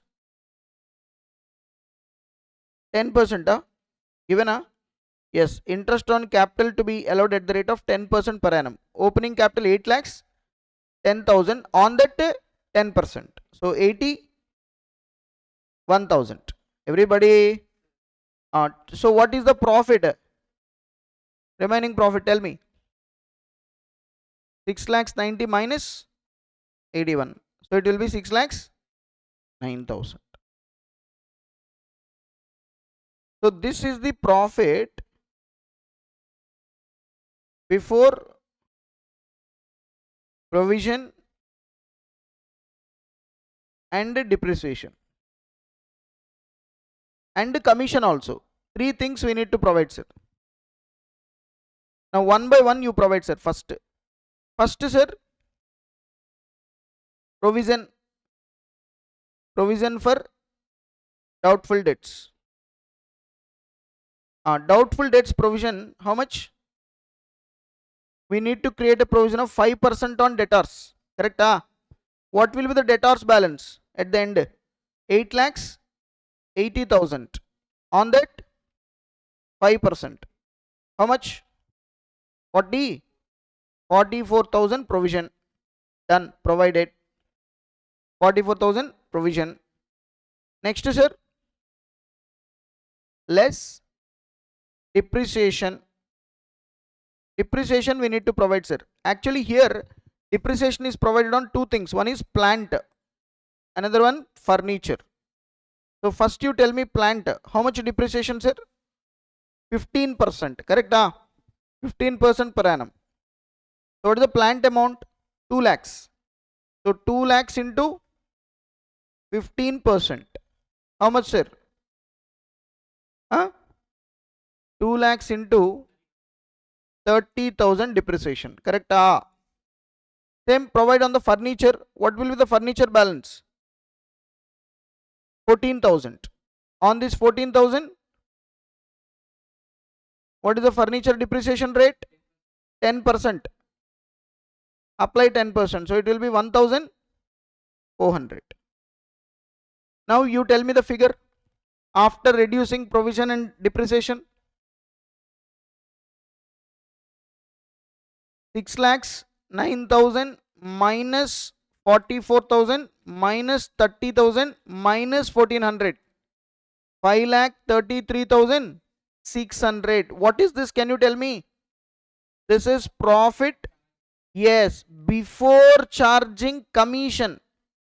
Before charging commission, I got it. This is the profit. 5,33,600. Now on this I need to provide commission, sir. Correct? Less manager commission. This is the important thing. Manager commission, how they have given in the question? They said clearly that manager is entitled to a commission at the rate of 10% on the net profit after charging such commission. That means after reducing this commission, whatever the profit is there, on that 10 profit. So therefore here how it will be done is, let us assume profit after charging such commission is 100. Let us assume profit after charging such commission is 100. So on that commission is 10%.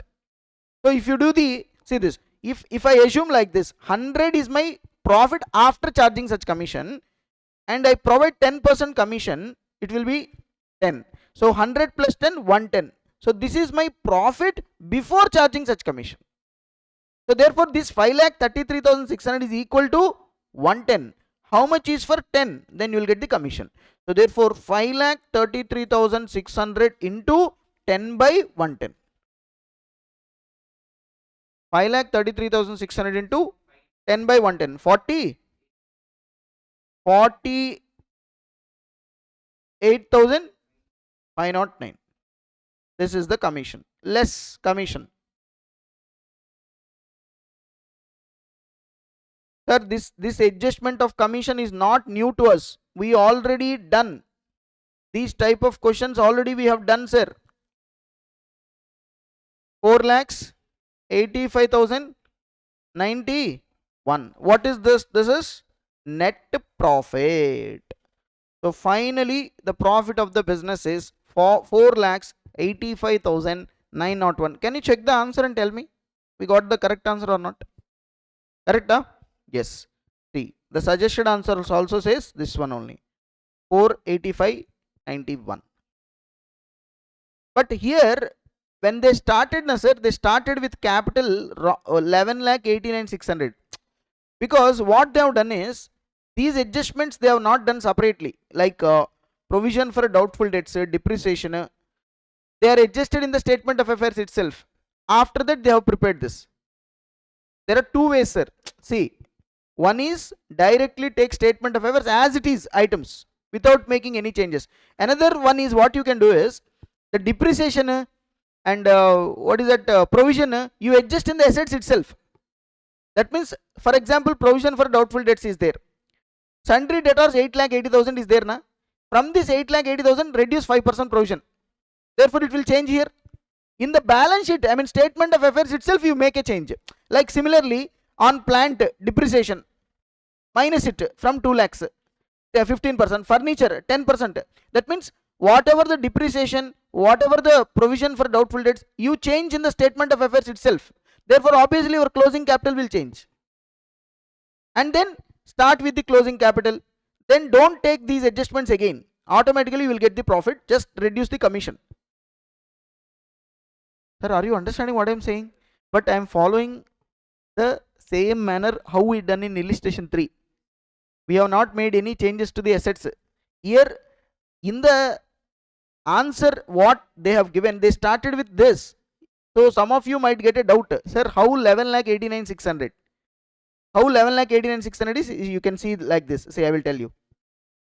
Suppose this 8,80,000 is there, na sir? 5% provision. For 8,80,000 into 5%, 44,000. So you do one thing. From this 8,88,000, reduce this 44,000. 8,80,000 minus 44,000.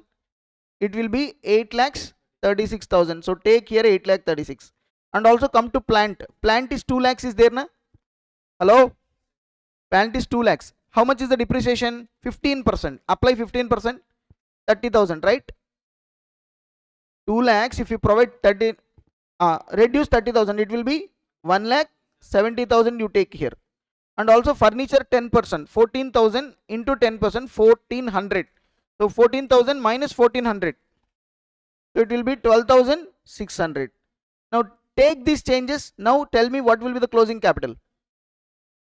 See this, 1,000 plus 8,36,000 plus 1,90,000 plus 1,35,000 plus 176 plus 12,600 minus 1,95,000.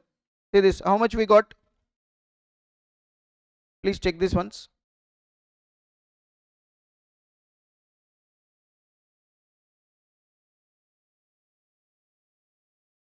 Thousand plus 40,000 sir, plus 8,36,000 plus 1,90,000.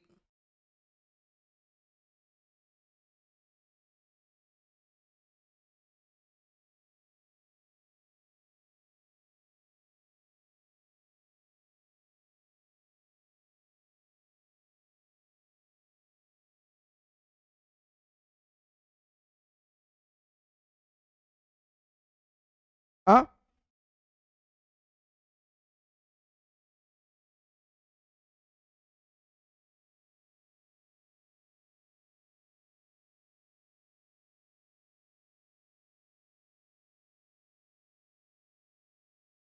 Eleven lakh 89,600 we got, sir. Sir, if you don't know how to use calculator, that is not my fault. Even if you don't know how to calculate also sum, what I do? Tell me. You guys not even telling the totals. What is there here? I don't understand. Cash in hand 1,000 rupees. Bank balance 40,000. Take instead here 8,36,000. Next 1,90,000. Next 1,35,000. Here 1,70,000. Then 12,60,000. Make a total. This side 1,95,000. You will get 11,89,600. By looking at it, you won't get here. Take the calculator and do. Then you will get it. You will see, nothing will happen. You got 11,89,600 or not? Don't take here 1,76,000 here. This is 1,70,000. 1,000, 40,000, 8,36,000, 1,90,000, 1,35,000, 1,70,000, 12,600 minus 1,35,000. You will get 11,89,600. See, that is what they started with here. That means in the examination question answer, what they have done is these adjustments they have done in the statement of affairs itself. So that's why they started with this capital. But in our solution, what we have done? We have not made any adjustment in the statement of affairs. That's why whatever the closing capital we got it now, from that we made an adjustments, and after that we adjusted separately this provision for doubtful debts depreciation. But in the examination question, look at here, provision for doubtful debts depreciation they have not adjusted separately here. They have adjusted only commission. Remaining all already adjusted. This depreciation provision for doubtful debts is adjusted. So that's why this difference, otherwise it is same. Okay, either you follow the way I have taught you or you follow this suggested answer, whatever is right answer only. You understood? So in this question, first we will start with the closing capital and then remaining adjustments will do. But remember, here we have provision, depreciation, this will be provided, commission also will be provided, then only you know the actual profit. But in the answer given, this provision, depreciation, they adjusted in the assets, statement of affairs itself. So therefore, they started with 11,89,600. Now to that they adjusted drawings, fresh capital, capital at the beginning, interest. You may get a doubt after seeing this, sir, why depreciation, provision for doubtful debts not adjusted? Already adjusted here, already adjusted in this. If you want, you can make a note down. This 11,600 depreciation and provision for doubtful debts already adjusted. That means in the preparation of statement of affairs itself they have done it. Or else you can approach our way. We don't adjust statement of affairs. We will directly calculate, and in the statement of P&L we will adjust it separately. Like illustration number 3.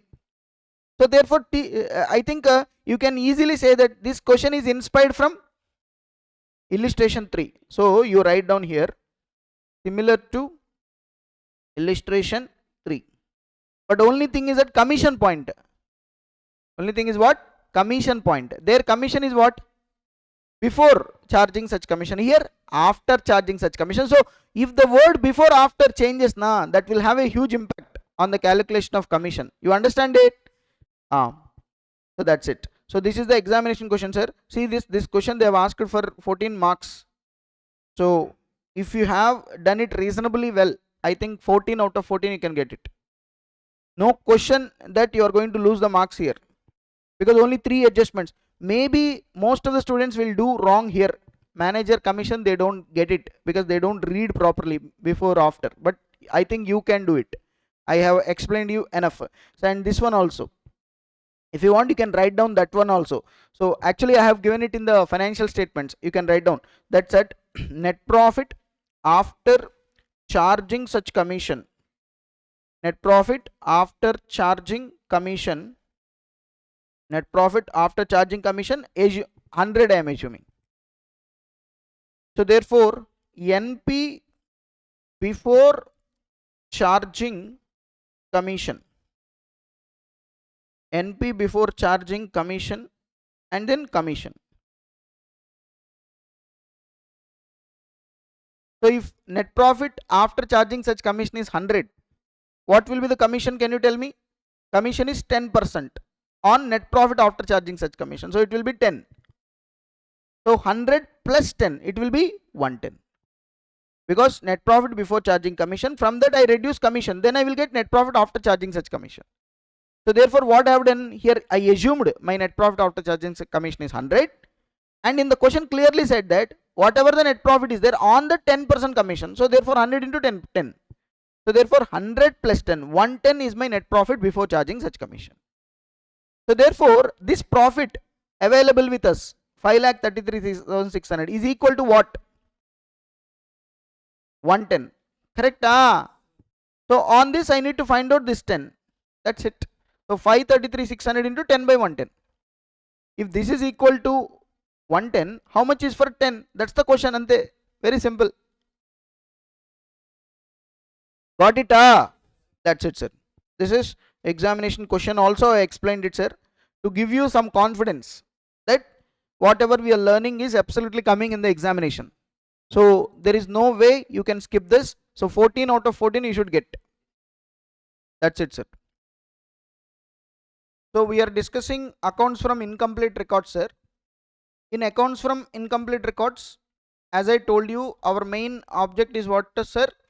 To ascertain the profit earned by the business from incomplete records. That's the main thing here. We don't have proper records.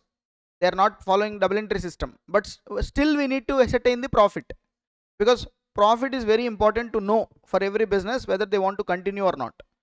And I told you there are 2 methods. What is the first method, sir? Net worth method or statement of affairs method or balance sheet approach. Now the second method is what? Conversion method. So this is what we are going to start, the conversion method. Okay. Now you tell me, what is the limitation of net worth method? Do you find any limitation in net worth method? Any disadvantage you have in the net worth method or statement of affairs method? Come on, tell me. Since we are starting method number 2, there should be a reason for starting a new method, right? Already we have this method, very comfortable, you all feeling happy.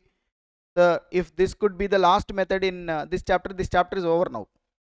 Okay, but the main model is conversion method. Of course they are testing net worth method once in a while. Most frequently they are testing only conversion method only, method 2. So what is the disadvantage of net worth method or statement of affairs method? Can anybody tell me? What is the disadvantage? See, the disadvantage is you are unable to tell exactly what will be the sales amount. Can you able to tell here? In net worth method or statement of affairs method, can you able to tell what will be the sales of the business? You don't know, because you are just comparing what? Capitals. You don't know the sales. Hey, how much sales you have done? Sir, we don't know, sir. We know profit, sir, but we don't know how much sales. How funny it is. So, what will be your purchases? We don't know, sir. You know the profit. See, in net worth method, we are ascertaining the profit. But what about the important items like sales, purchases, expenditure? For example, during there, how much is your expenditure? Not available. So therefore, the biggest drawback of this net worth method is we don't find important information. Of course, we are ascertaining the profit. But tell me, is it sufficient for business to make analysis, to take key decisions? Not sufficient. Just knowing the profit, of course it is. It help us to take a decision to continue the business or not. But there are certain important information definitely every business wants to know, like sales, purchases, expenses, cash balance. What is the cash balance of your business? Sir, I don't know, sir. Of course, see, in net worth method also we can see the cash balance easily, because cash and bank balance they are giving opening, closing. That everybody knows. What about a situation if it is not known? We need to find out, right? So therefore, understand here why we are moving to the conversion method means because of the disadvantages of the net worth method. So net worth method or statement of affairs method is not advantageous. There are certain drawbacks of this method is there. Drawbacks. What were the drawbacks? Key information not known here. In this method, key information not known. Like what? Like sales. I asked you, what is the sales of your business? You said, no, we don't know sales. Sales is such an important item, you don't know. Huh? I don't know. Then it will be very dangerous for you. How much you are selling? Then how to take a decision to improve? For example, last year, compared to last year, we need to increase 10% of our sales. Sir, what is last year sales, sir? We don't know, but we need to increase 10%. That fellow will say that commission agent, what is mad fellow, this owner? He doesn't know the sales of the last year and he wants to increase sales of this year by 10%. Correct? Will you say to your team, suppose you are the manager, you are telling to the team, you are giving target to your team, this year I want 20% increase in sales. Sir, what is last year sales? That I don't know. We want to increase 20% this year. Then next month he will resign. He doesn't want to work under you. You are a mad fellow. You don't know what is last year sales and you want to increase 20%. Come on, yaar. How it is possible? Sir, what happens without knowing sales? Everybody will ask, sir. For example, you went to a bank, you asked for a loan, business loan. Will they give, sir, without checking the sales, without knowing income? You just said, sir, my profit is 5 lakhs, sir. Okay, how you got this profit? Comparison approach, sir. I compared capital, sir. I got it, sir. Tell me sales. We don't know the sales, sir, because we are maintaining single entry system, sir. Not, they won't give any amount, because definitely you need to show the sales. Sales is such a key item, right? And also, what about purchases? How much worth of stock you purchased? Sir, that and all we don't know, sir. What about the expenses incurred during the year? See, all these are one of the important key information which is required for any business, sir. But these kind of key information we are missing. Okay, sales, purchases, expenses, these are missing, sir. Key information not known. So that's why this method is not suggested. We want a better method. So we want a better method. We want what? A better method which will somewhat give us some more information, key information. Sir, key information means I want everything basically. Trading account, P&L account, balance sheet I want. Hey, you are maintaining single entry system. You are not recording anything, but you want everything. Everything. See, understand the logic here. Comparing capital, ascertaining profit is okay, but it is not sufficient. Only profit is known, but key information is not available. Right? I want to know the key information also. Now you tell me, traditionally for corporate entities, I mean we are talking about commercial entities, not corporate, commercial entities. What are the financial statements we are preparing? Final accounts, tell me. So generally we are preparing what? Trading account, P&L account, and then balance sheet, these things. Now tell me, in order to prepare trading account, what I want? Opening stock, purchases, direct expenses, sales, closing stock. And P&L account, I want indirect incomes, indirect expenses, discount received, rent received, interest received, if at all there. Expenses like salaries, commission, advertising expenditure, all these things. And in balance sheet, I want to know assets and liabilities. But the problem is you are maintaining incomplete records. So now you want to prepare all these things, but all these things requires information. So therefore, they introduced a method called conversion method. What is this conversion, sir? Are we converting something? Yes. We are in conversion method. What we are doing is incomplete records are there. Correct? Incomplete records we are converting. Incomplete records are converted into complete records. Incomplete records are converted into complete records. Complete records. Incomplete records, how will you convert into complete records, sir? That's what this technique is, conversion method. How can you do this, sir? With the knowledge on the accounting. See, understand here, there are no hard and fast rules here. How you are going to do? Only the knowledge on the accounting subject will help you to convert the incomplete records into complete records. But I will do my level best to make sure to explain you the important missing figures. To how to convert the incomplete records is converted into complete records. That means, see here, what is important is, listen.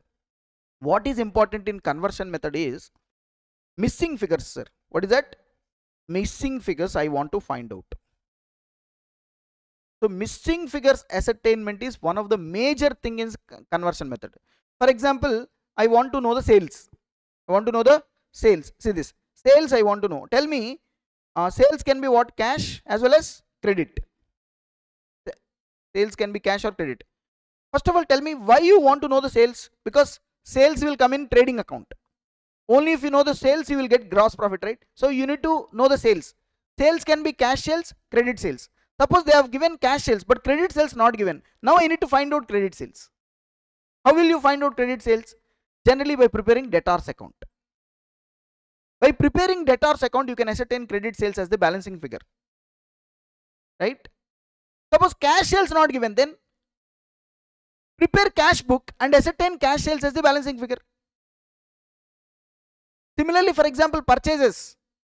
Purchases they have not, we need to find out, because purchases will come in trading account, right? Cash purchases, credit purchases. I want total purchases. I need to add both of them. Cash purchase I need to take, as well as credit purchases also I need to take. Both of them.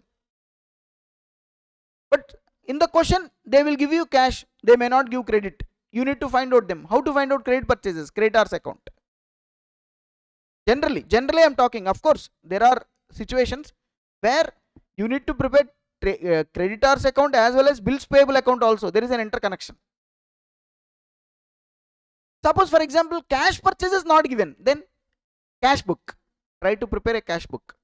So therefore, here in conversion method, what we do now, we will prepare different ledgers to ascertain the missing figures. And those missing figures we will write in the trading P&L balance sheet. Sales not available, find out sales. Purchases not available, find out purchases. Asset balance not available, find out. Suppose cash balance not available, closing balance. Because cash balance is required to complete the balance sheet, right? Prepare cash book, ascertain the closing balance. Like that, whatever is required for preparation of final accounts, trading account, P&L account, balance sheet, whatever is missing based on the information given in the question, try to ascertain it and then prepare the final accounts. This entire episode is called that's why the name is what? Conversion method. Basically, why we are converting? What we are converting? Incomplete records into complete records. Incomplete records is something is missing. That missing information I need to find out. So generally what I do, sir, to find out all these things, whatever the information missed, what I need to do. So that is what we are going to discuss in this conversion method. Okay. Okay. Of course, now I am going to explain you some most important theory relating to conversion method. I am going to tell you what are the most usual missing figures they will give in the question and how these missing figures will be ascertained. So if you prepare this much, then it will be sufficient. I am going to show you the examination questions also. Easily you can solve. Trust me, 14 out of 14 you will get it. Okay. Okay. Okay, sir. We are discussing conversion method in accounts from incomplete records. Let us continue our discussion relating to this conversion method.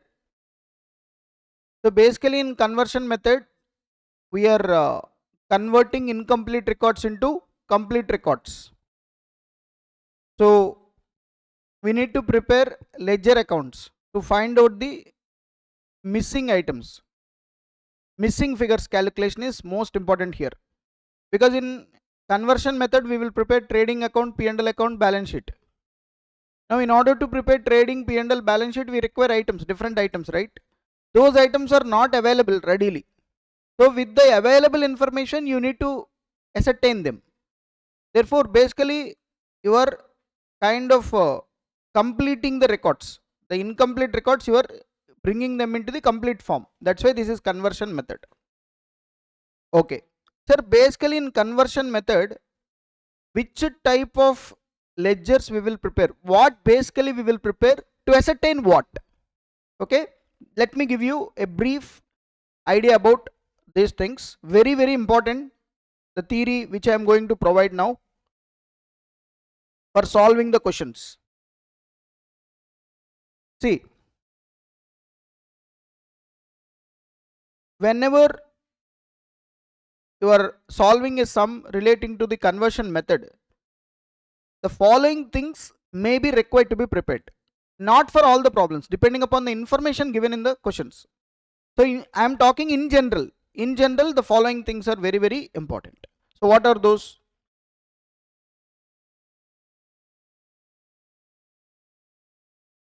Following accounts are required to be prepared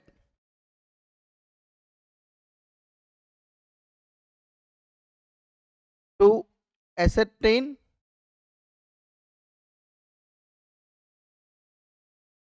various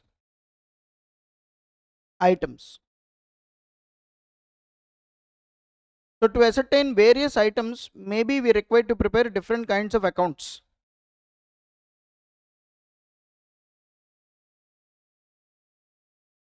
First one, sir, preparation of cash and bank summary. Preparation of cash and bank summary. That means cash book we need to prepare. Not in every problem, but maybe some of the problems we need to prepare the cash book. Why we will prepare cash book? Anybody can tell me why we need to prepare cash book? Yeah, opening cash balance, closing cash balance, which is required for balance sheet, and also sometimes in the question they will not give you cash sales or maybe cash purchases. Now that cash sales and cash purchases can be ascertained as a balancing figure. Sometimes they won't give you drawings. Proprietor withdraw some amount, but they won't mention in the question. But drawings also required, right? In balance sheet, in order to get the capital account, I want drawings. So maybe I require to prepare this cash and bank summary. I mean cash book I need to prepare. Why I will prepare this? So here the reason is to ascertain opening, closing balances I need to prepare. Maybe in the question they won't give you cash balances, but I require the cash balances. Then you prepare cash book. Maybe I want cash sales. They have not given cash sales. Suppose sales means I told you cash plus credit. Credit sales, I don't know. Cash sales also I don't know. Maybe cash purchases. Sometimes in the question they won't give you the cash purchases, but I want purchases in my trading account, right? I want cash purchases. I will prepare cash and bank book and ascertain these cash purchases as the balancing figure. Sometimes maybe drawings, they won't give you drawings. Drawings means cash withdrawn by the proprietor from the business. Okay, that amount is not available. Maybe we will prepare this cash and bank summary to ascertain the balancing figure. Of course, see, there could be number of other items also, but these are the major things. So you have to see in the information, question information, cash and bank balance available or not? Available, sir. Cash sales available or not? Credit sales available, cash purchases available or not? All these things you see, accordingly you take a decision. If I prepare cash and bank book, then automatically whether I can get this balancing figure or not. Maybe so, when you are solving a question relating to conversion method, maybe sometimes you require to prepare a cash account, cash or bank book. Okay, so this is one of the most frequent item.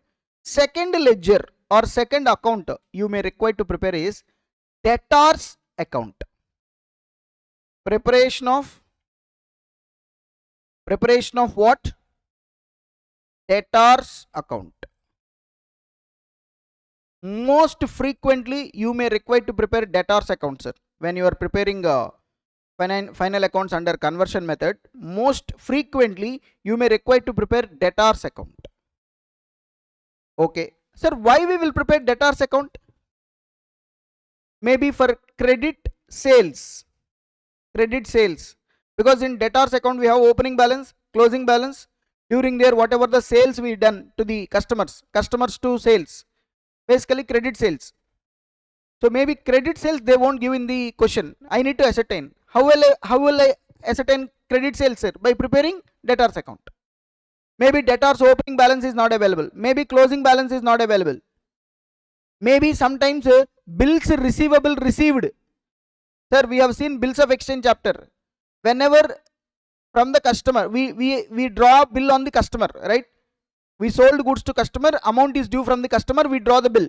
So when we draw the bill, customer will accept. What is the entry in our books, sir? Bills receivable account debited to debtor account. So debtor account affected. So therefore basically what items will come in debtors account? If you understand, then what will be the missing figure I need to ascertain from by preparation of this debtors account, you will know. So therefore in the preparation of final accounts from incomplete records under conversion method, maybe you require to prepare debtors account. So why we will prepare debtors accounts? To ascertain opening and closing balances, opening, closing balances of debtors. I want to know.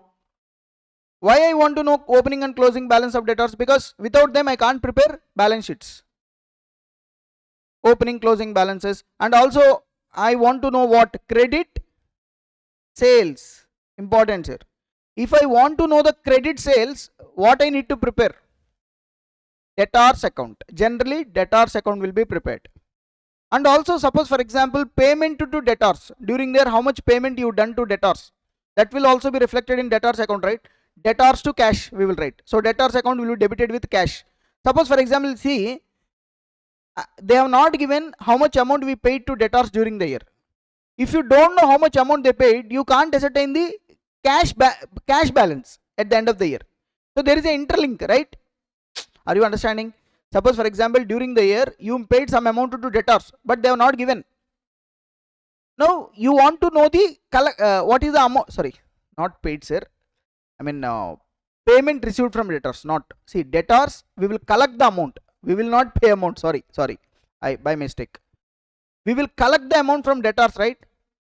If that amount is not available, how can you know the cash closing balance?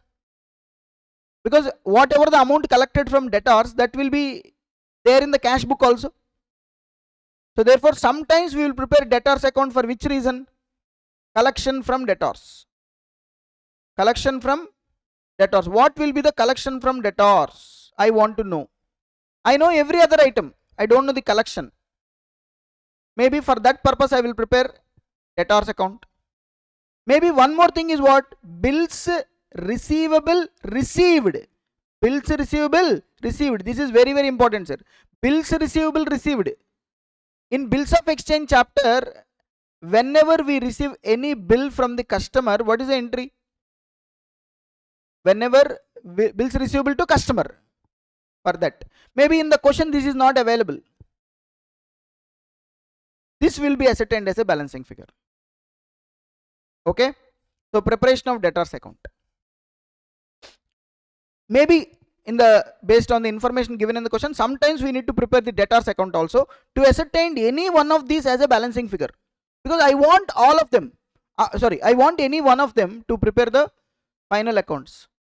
For example, credit sales is not there. How can you prepare trading account? For example, collection from debtors is not there. Then how can you close the cash account? How will you know the closing cash balance? If you don't know the closing cash balance, how will you prepare balance sheet? For example, bills receivable received. How much bills received from the customer you don't know. Therefore, bills receivable is an asset. How will you know? So therefore, see, I want maybe one of them, any one of them. So I will prepare debtors account and I will ascertain them as a balancing figure. Next, third preparation. Maybe in the preparation of final accounts under conversion method, maybe I will prepare preparation of creditors account. Preparation of creditors account. Sir, I will prepare creditors account, sir. Why I will prepare creditors account, sir? To ascertain opening or closing balances of creditors. I want to know the opening or closing balances of creditors. Okay. Maybe I want to know what? Credit purchases. Credit purchases. What about cash purchases, sir? Can I ascertain cash purchases by preparing creditors account? No. Because whenever cash purchase is there, the entry is cash to purchases. Directly it will go to cash account. Purchases account. It will not be reflected in creditors account. So creditor account is prepared to ascertain what? Credit purchases. Maybe one of the reason for preparation of the creditors account is, what is the amount paid to creditors? Amount paid. Generally for creditors we will pay the amount. From debtors we collect the amount, right? So amount paid to creditors. Amount paid to creditors we want to know. Maybe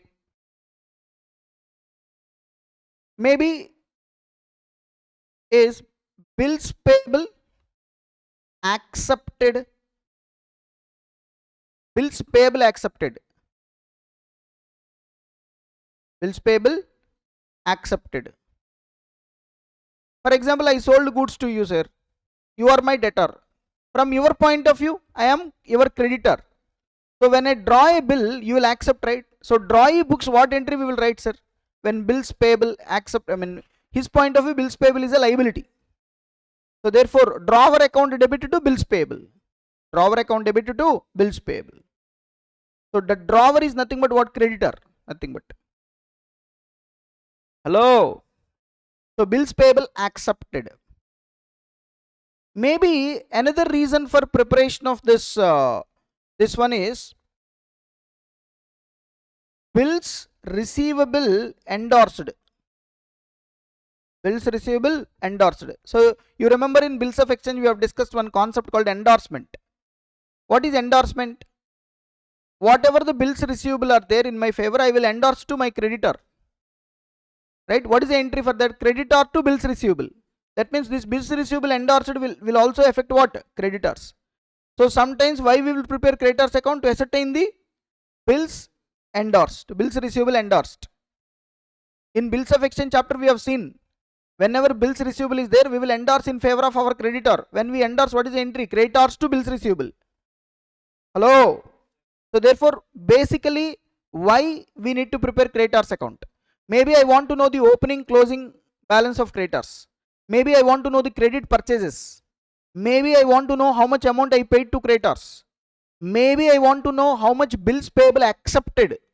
Maybe I want to know how much bills payable, how much bills receivable endorsed. Bills receivable endorsed. Bills receivable endorsed. I want to know. So that's why I will prepare creditors account also. Sir, as I told you, the knowledge of accounting will help you. Here, why we are preparing different accounts. For that, you need to understand generally what items, what transactions will be reflected through that account. For example, you take creditors. Creditors, when they will get affected? When there is credit purchases. When there is amount paid to creditors. When creditors accepted the bill. When bills receivable endorsed in favor of creditors. Those are the situations creditors items will be get affected. Therefore, maybe in the preparation of final accounts under incomplete records, under conversion method, maybe we require to prepare creditors account also. Okay. So 3 accounts I told you till now. Tell me what are the accounts? May be required to prepare under conversion method. First, cash or bank book. Okay. And second, debtors. Third, creditors.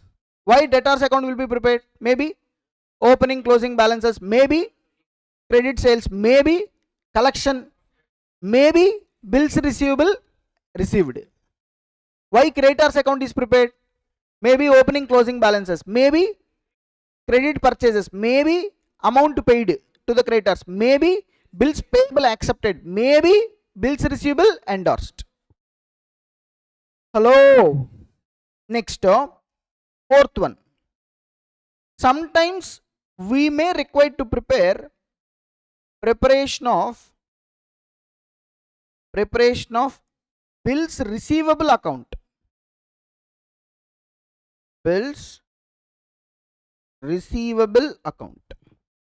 Sometimes we may require to prepare what? Bills receivable. So preparation of bills receivable account. Preparation of what, sir? Bills receivable account.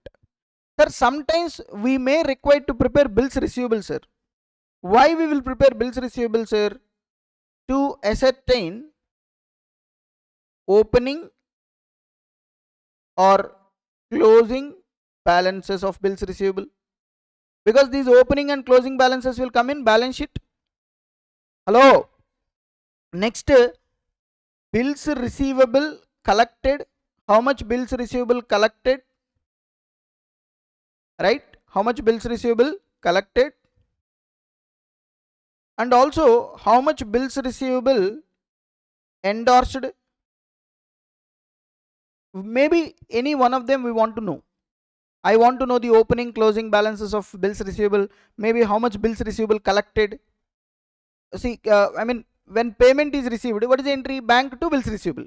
When we draw the bill, bills receivable to drawee. When we receive the payment, to cash or bank to bills receivable. So in bills receivable account collected means how much amount we collected.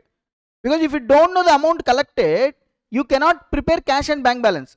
See, everything is interlinked, sir. That's what my point is. If you want to prepare one account, any balancing figure, maybe it is linked with another account. Okay. So therefore you need to identify which account I will prepare first, and I will ascertain the balancing figure, and that will be used in another account so that the required figure will come to me.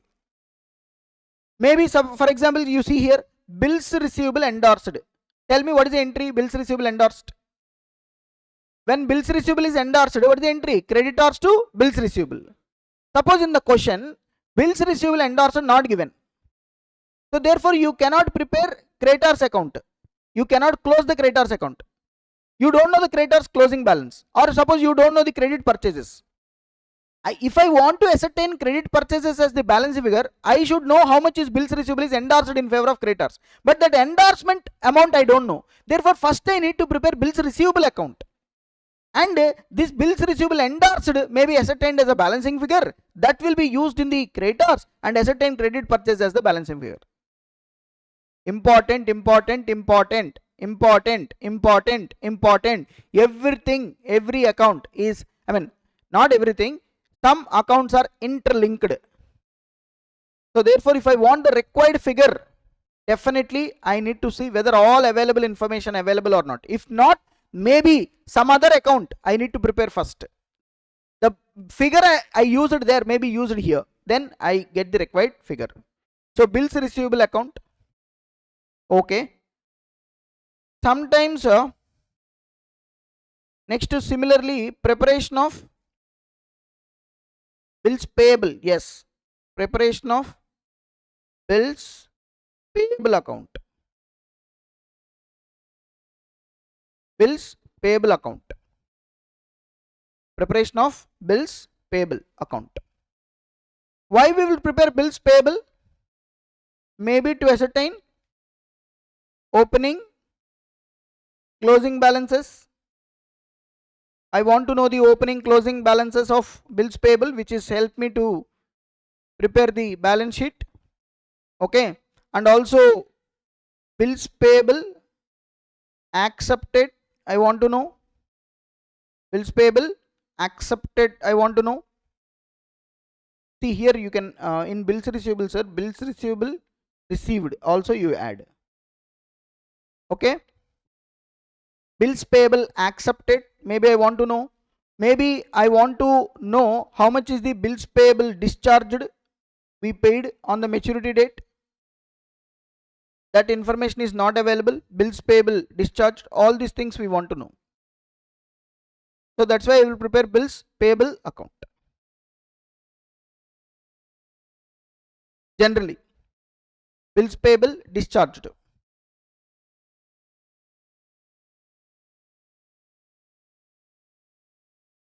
So therefore these are the 5 accounts, the major things, sir.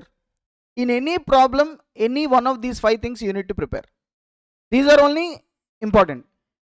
Remaining, sometimes we will prepare asset account. Asset account, you know normal how to prepare asset account. Asset balance, depreciation, closing balance, like that. Okay, main thing is these 5.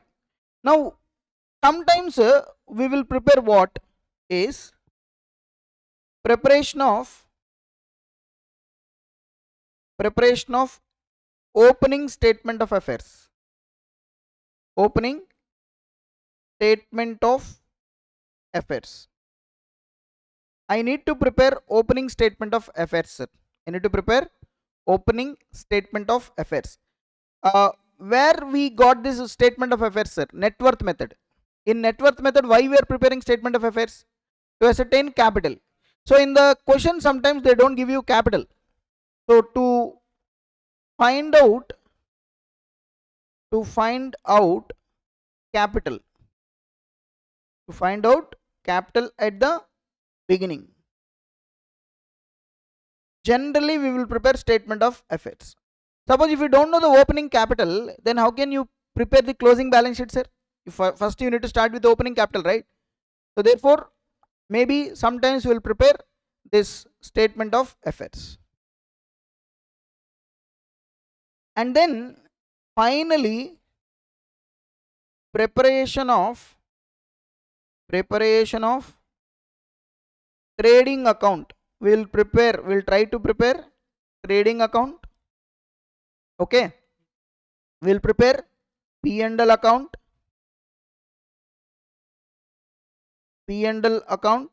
and we'll prepare balance sheet.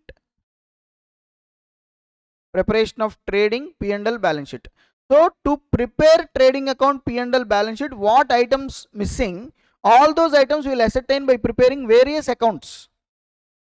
Now once all the figures known, then we start preparing trading, P&L, balance sheet. That's it. This is accounts from incomplete records under conversion method. Under which method?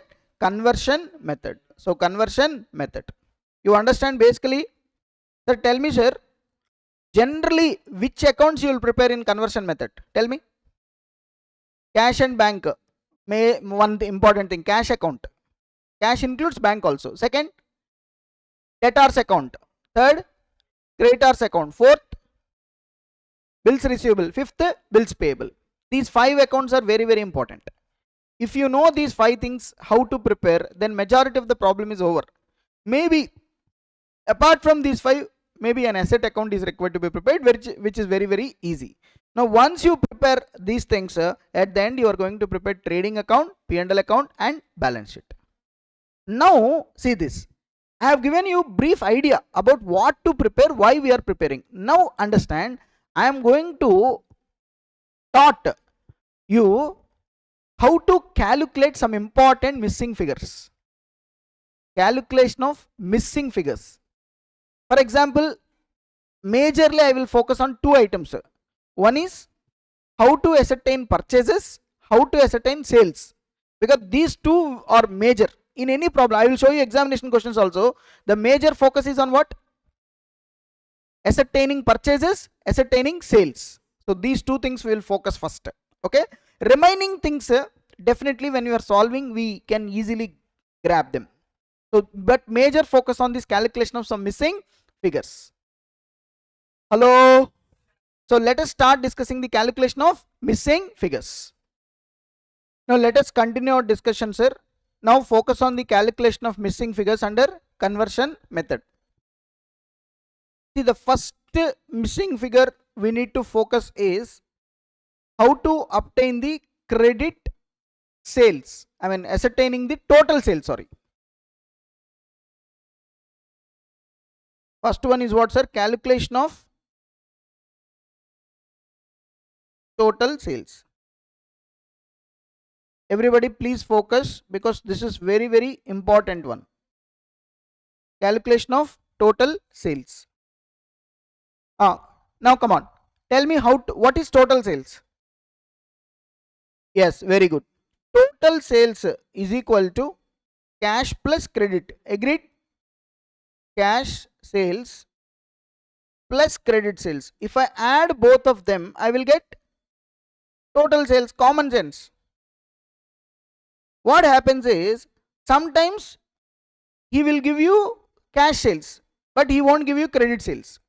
Sometimes he will give you credit sales, may not give you cash sales. Sometimes he don't give you both. So therefore, you need to find out the missing item. Suppose cash sales, tell me cash sales missing. Cash sales missing.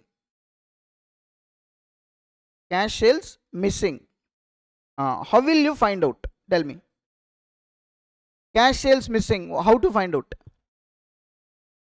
Sales, total sales minus credit sales, you will get cash sales. LKG stuff. Come on. How to find out cash sales? Prepare. See, to get cash sales, you are saying total sales minus credit sales. How to get total sales? How to get total sales? So come from that LKG stuff. We are maintaining incomplete records. If you know total sales, why again cash sales? Total sales we will write in the trading account. This bifurcation is not important. We want total sales. To get the total sales only, we try to add both of them. If I know total sales again, sir, how much cash sales, how much is the credit sales? May be required. Credit sales is required to find out the debtors balance. But that is not the question here. Here the question is sales means cash plus credit. Cash plus credit. I don't know cash sales. Cash sales is missing. How you are going to find out? That is what they are asking. Simple. Prepare cash book. Prepare cash book, sir. Prepare cash book. Or cash account. Whatever you want, you can call it as.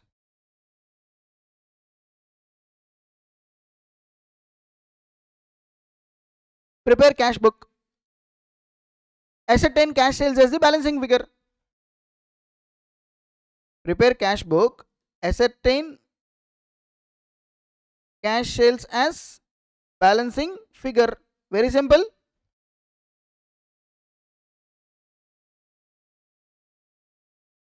Now see, credit sales missing. Credit sales missing. Now you tell me, credit sales missing, sir. How will you ascertain? Credit sales missing. Will you prepare cash book for credit sales? Because cash book involves only cash, payments, receipts, cash items. But this is credit sales. Credit sale entry, tell me. Credit sale entry, debtors to sales. So debtor account is debited. So if I prepare debtor account, maybe credit sales I can ascertain as a balancing figure. So therefore, how to ascertain, how to find out the credit sales? Simple. Prepare debtors account. Prepare debtors account. Prepare debtors account, ascertain. Prepare debtors account, ascertain the credit sales. And the most important, sir, sometimes what you are going to do is, in order to find out the credit sales, you need to prepare debtors account as well as bills receivable account. You need to prepare both of them. First you need to prepare maybe bills receivable account.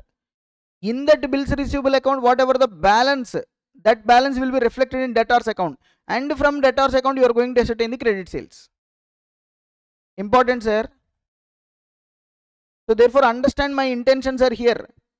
You have to read this carefully. How to find out credit sales? Prepare debtors account. Sometimes only debtors account is sufficient. Generally in the question bills receivable information is not there. That means prepare debtors account. Ascertain credit sales as the balancing figure. But sometimes debtors account will not give you directly credit sales. Especially in the question where there are bills receivable also existed. In that situation, bills receivable account will be prepared, debtors account will also be prepared. First bills receivable account will be prepared, and maybe the one of the important item which is reflected in this bills receivable will come in debtors account, and the debtor account balancing figure will be credit sales. Are you understanding? So tell me, in order to ascertain credit sales, you should answer me. In order to ascertain credit sales, generally what you do? Open debtors account, ascertain credit sales as the balancing figure. Sometimes debtors, bills receivable account, both we need to prepare. How? Because they are interrelated to each other. Now, see, I think it will be a test for you. Debtors account, tell me debtors account, debit items, credit items.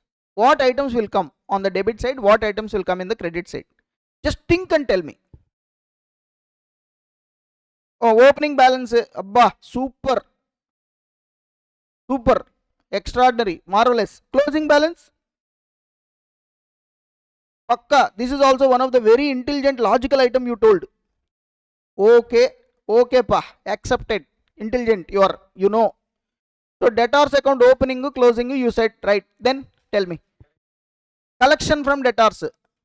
What is the entry for collection from debtors? That and all we don't know. Collection from debtors, that's it. Cash or bank to debtors. So debtors account is credited by cash or bank. Hello, what is that? Collection from debtors. Collection pa. Collection.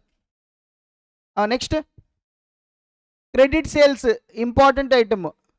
You listen whole story, and finally you ask Ramayana story, you listen, finally you ask who is Rama, who is Sita, like that you are there. This much explanation I told.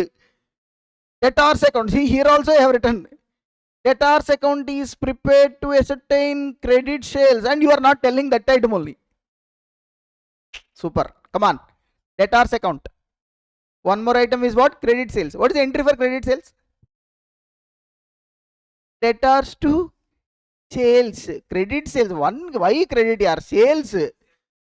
Debtors to sales. Debtors to sales. So here you write to sales. By sales. To sales. Maybe break is not enough for you. Okay, start unofficial break. So what is this? This is credit sales.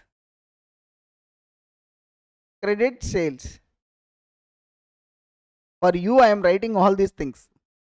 Only special here. Okay, anyways. So sales, credit sales also done.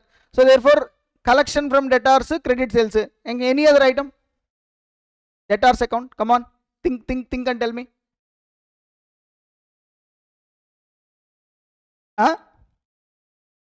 Bills receivable. Bills receivable. What is the entry? Bills receivable to drawee. Drawee is nothing but my customer only. When we sell the goods, what is the entry? Customer to sales. When we raised the bill, he accepted. So bills receivable to drawee. So therefore by drawee, bills receivable account. So bills receivable. This is correct. Okay. Next pa. Come and tell me.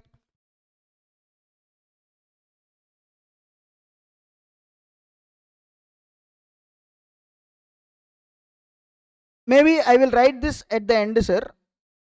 You already written, no problem. See this. So debtors opening balance. See, debtors I have written opening balance, closing balance, collection, bills receivable. Any other item debtors impacted? Bad debts. What is the entry? Bad debts to debtors. I told you in first chapter also. We have discussed bad debts to debtors. So debtors account by bad debts. Next.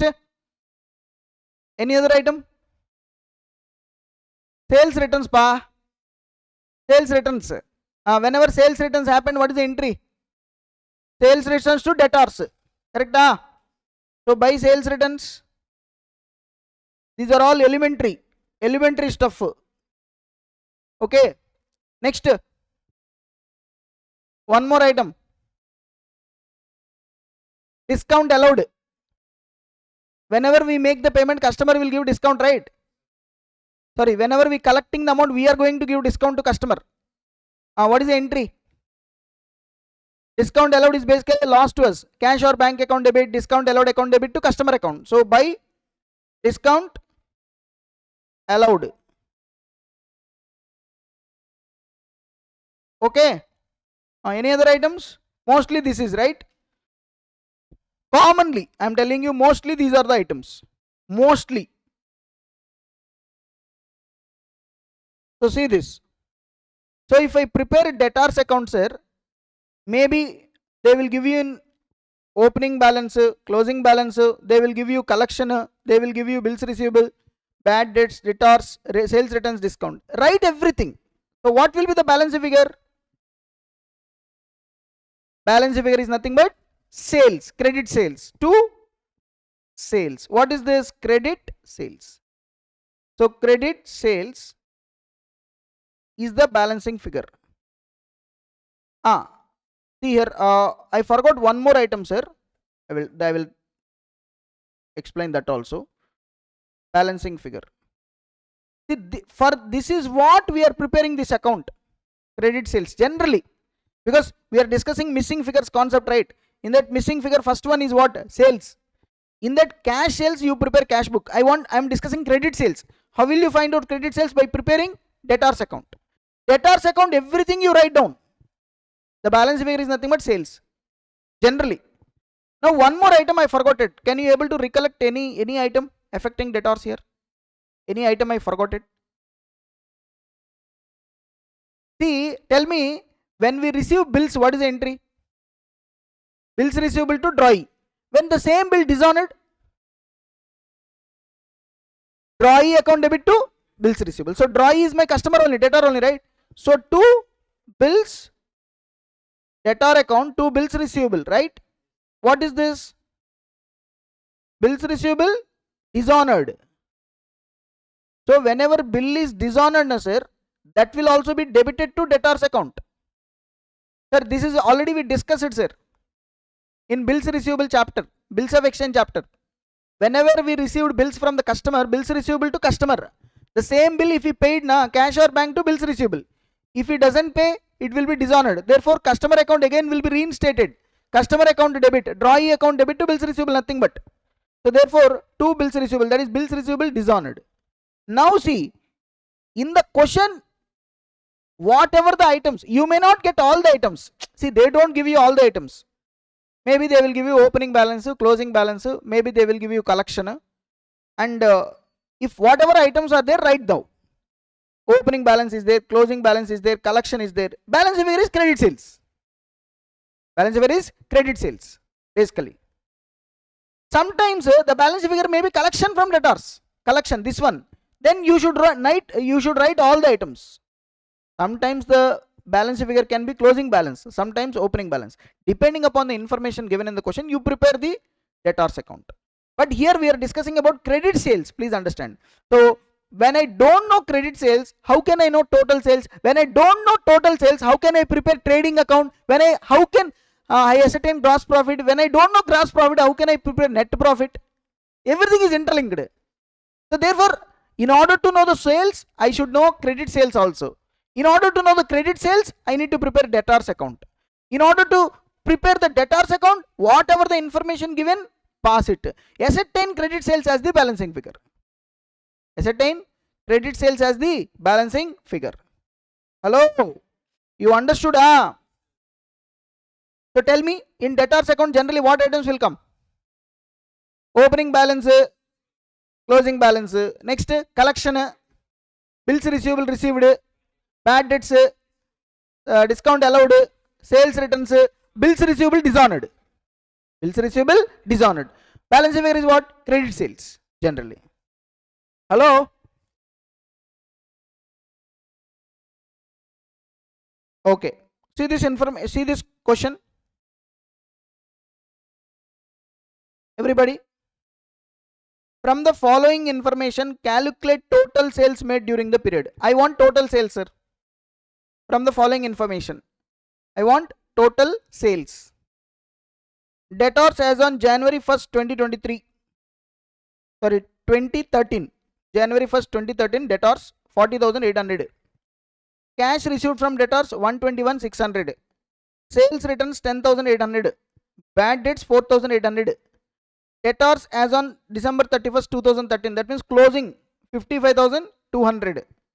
Cash sales given 1,13,600. Sir, here which I want total sales, right? Everybody, I want total sales. If you want total sales, how to ascertain total sales? Tell me. Cash sales plus credit sales, both I need to add. Cash sales I know. How much, sir? 1,13,600. So cash sales 1,13,600 I know. But credit sales I don't know. Credit sales I don't know. Now tell me how to prepare credit sales. How to ascertain credit sales? By preparing which account? Debtors account. By preparing debtors account, maybe I can ascertain credit sales as the balancing figure. Maybe credit sales will be ascertained as a balancing figure. First, to write opening balance, your favorite item, opening balance, because it is directly available from the question. So what is the opening balance here? 40,800. Write down. Closing balance also, if it is given in the question, please write down. Closing balance 55,200. So opening, closing. Now see, relating to debtors, what items they have given. Cash received from debtors given, sir. Say this 121,600. So what is the entry? Cash to debtors, correct? So debtors account can I write by cash account, cash or bank account? How much? 121,600. So this will be created to debtors account. And also in the question you see we have sales returns 10,800. Whenever there is sales returns, what is the entry? Sales returns to debtors. So debtors account I write by sales returns account. How much? Sales returns is how much? 10,800. 10,800. Next, bad debts. What is the entry for bad debts? Bad debts to debtors. So debtors account by bad debts. Bad debts I will credit to debtors account. So therefore all the information I know I have given. It is not necessary that all the items will come, which we explained in theory. Only some items will come like this. Now you see, tell me what will be the balancing figure. See here, this side, credit side is more. What will be the total on the credit side? 121,600 plus 10,800 plus 4,800 plus 55 200, total is 192 400, correct? 1,92,400. 1,92,400 minus 40,800. Definitely it is a 151,600 balance figure is coming. Debit side of the debtors account. So when debtor account will be debited, sir, whenever there is a credit sales generally. Debtor to sales. So therefore this 151,200 is what, sir? To sales. To sales. Nothing but this is credit sales balancing figure. So 151,600, correct? 1,92,400. 1,92,400. Sir, this is how you will prepare debtors account and ascertain the credit sales. You understand this? Very simple example I have taken. But see, in examination only this much is coming. I will show you questions also. So simple calculations only. So this one. Now see, sometimes I told you, sir, in order to prepare the debtors account, in order to prepare the credit sales, ascertain the credit sales, debtors account will prepare, or sometimes we need to prepare debtors as well as bills receivable also will prepare. Why? Because there is an interconnection between these two. There is a interconnection between these two. So let us see the bills receivable account also. Important, please concentrate. Learn 4 accounts: debtors, bills receivable; creditors, bills payable. Cash book anyway we have done. If you know these 5 accounts, this chapter you can play a lot of games. You can easily solve different types of questions. Okay, now come to the bills receivable. Everybody, imagine yourself, think about yourself, what items will come in the bills receivable account, debit side as well as the credit side. First you will start with the favorite item of yours, opening balance. Balance brought down. Mostly it will be given in the question. If it is not given in the question, then it will be shifted to not a favorite point to you, correct? If it is given in the question, it's a favorite thing. Okay, partiality. Next, closing balance. So opening balance, closing balance, generally if given we will write in the account. Tell me, what items bills receivable account will be affected? Bills receivable received from the customers. We draw the bill, that person will accept. When we receive bill, what is the entry? Bills receivable to debtors, correct? So in the bills receivable account to debtors, what is this? Bills receivable received. So when bills receivable received, we will debit bills receivable account. Next, bills receivable dishonored. When bills receivable dishonored, what is the entry? Draw it to bills receivable. That means debtor to bills receivable. That's why in debtor account we have debited, right? See this.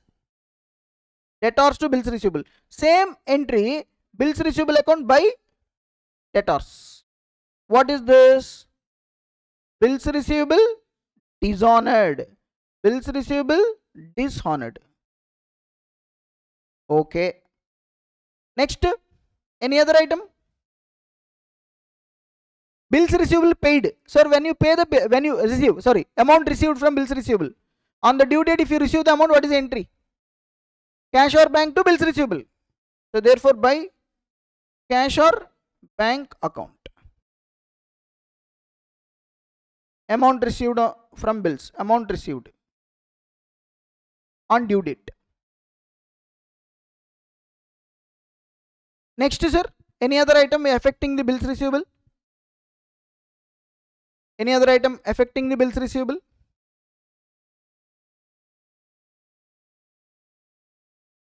Any other item affecting the bills receivable? Yes, very good. Bills receivable endorsed. When you endorse the bill, what is the entry? Creditor to bills receivable. So by creditor, bills receivable endorsed. Bills receivable endorsed. Okay. Next, when bills receivable account got impacted? One more item bills receivable got impacted is bills discounted with bank. When we discount bills with bank, what is the entry? Cash or bank account debit, discount account debit to bills receivable. So in bills receivable account by bank account by discount account,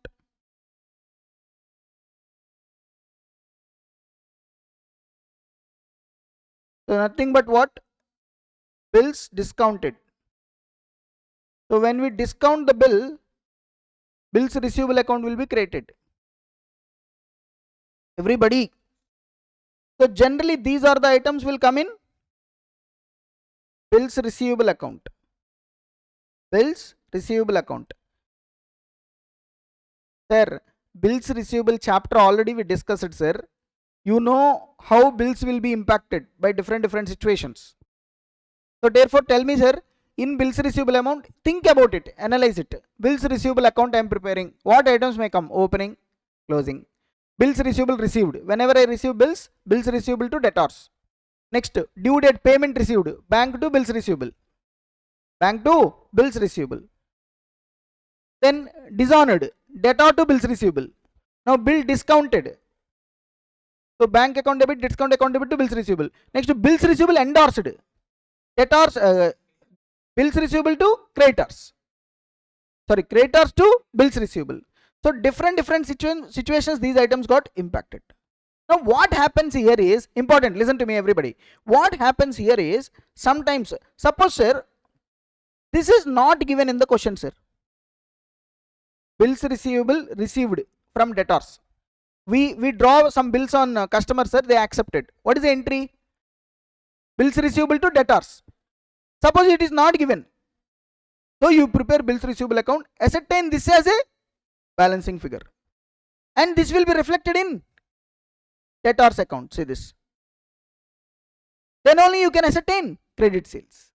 Interlinking. Please observe the interlinking between these two.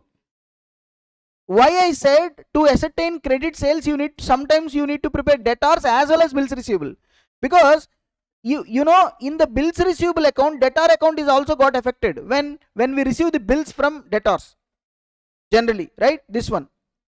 When we receive the bills from debtors, the bills receivable account debit to debtor account will write. So debtor account is created. So this has to come here. Suppose if I don't know this, how can I ascertain credit sales as the balancing figure? That's why I will prepare bills receivable account, ascertain bills collected from debtors, I mean whatever the bills received from the debtors as a balancing figure, and I will apply this and I will apply credit sales as the balancing figure.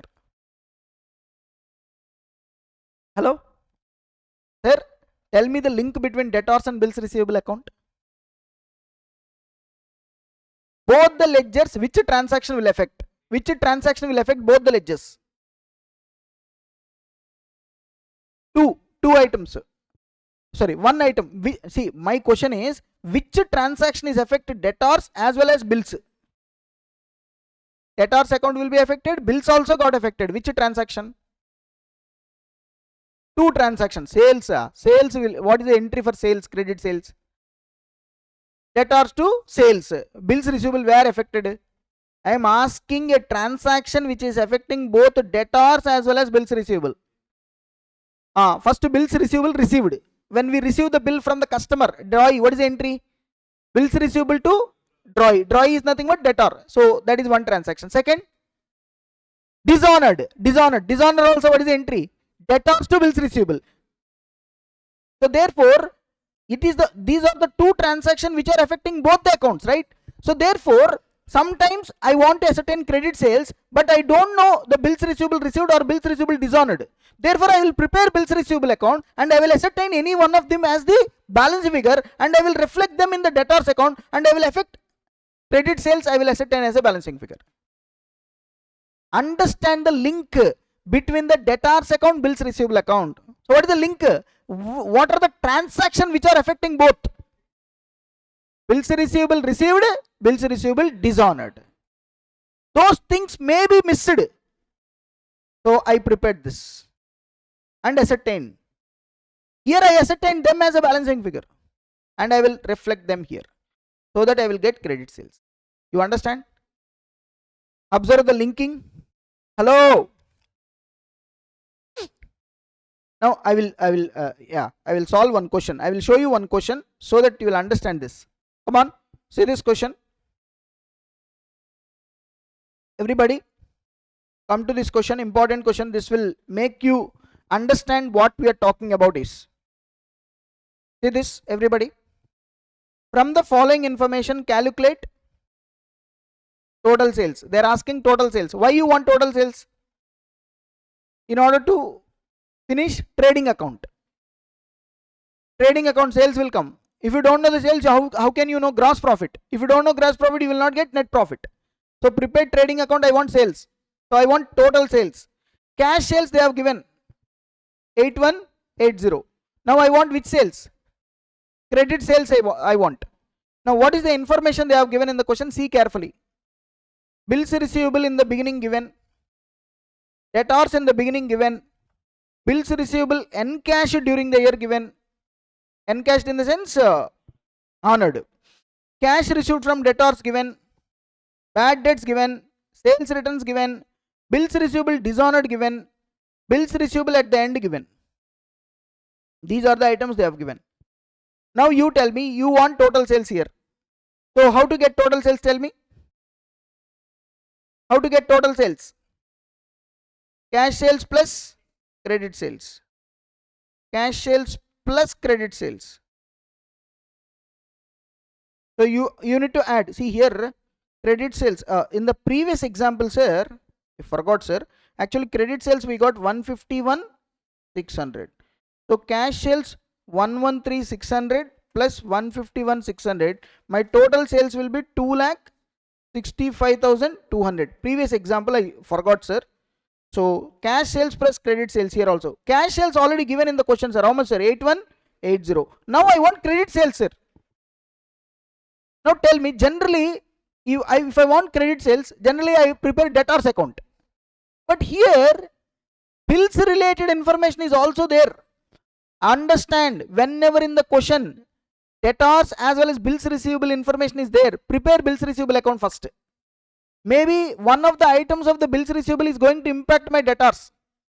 Only if that item, no, I can finish I will ascertain credit sales as the balance figure from debtors account. Now I will check here. What I will do is first, which account I need to prepare? Bills receivable account I need to prepare. Focus, everybody learn the subject.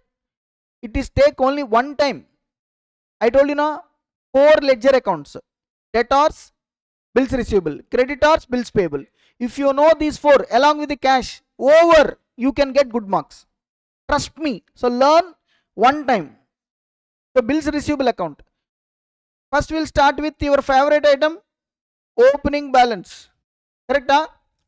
And also closing balance. Okay, sorry. How much given opening balance? 1560. So this 1560 they have given opening balance. Opening balance they have given, sir. Now bills receivable encashed during their 4180. What is the entry? Encashed means received, amount received on due date. Cash or bank to bills receivable. Correct? So in bills receivable account by cash or bank. How much amount, sir? 4180. Sir, I am preparing bills receivable account, sir. My opening bills receivable 1560 I have written, sir. Bills receivable encashed means collected, amount collected from bills. Cash or bank to bills receivable 4180. Next, bills receivable dishonored. What is the entry for dishonor? Debtors to bills receivable. When we receive bills receivable to debtors, when dishonored, debtors to bills receivable. So in bills receivable account by debtors. What is this? This is dishonored. Bills receivable dishonored here. Bills receivable dishonored. How much? 360. Next. That's it. Hello? Any other item? Bills receivable at the end, how much? 1200. Closing balance 1200. Now that's it. Any other item is there relating to bills? Opening balance is there, closing balance is there. amount collected is there, dishonor is there. Tell me any other item. No. So can you tell me what is the total on the credit side? 5740. 5740. So what is the balancing amount? 4180. Correct? Can you tell me what is this 4180 in bills receivable account? Bills receivable account, what is the balance figure here? Debit balance 4180. What is this balance? Bills receivable account debit side, there is a balance amount 14580. What is this? Just now we prepared ledger account, sir. So this bills receivable account is nothing but what, sir?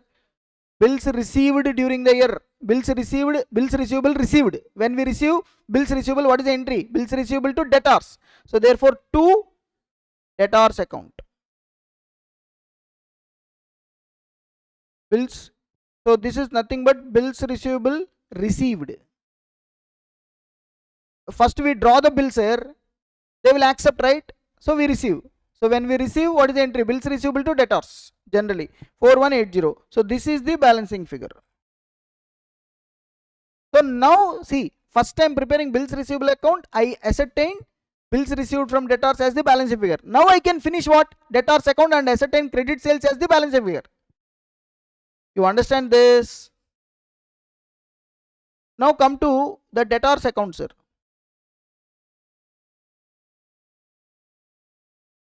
Debtors account, if you see, debtors account, first opening balance, debtors account, how much?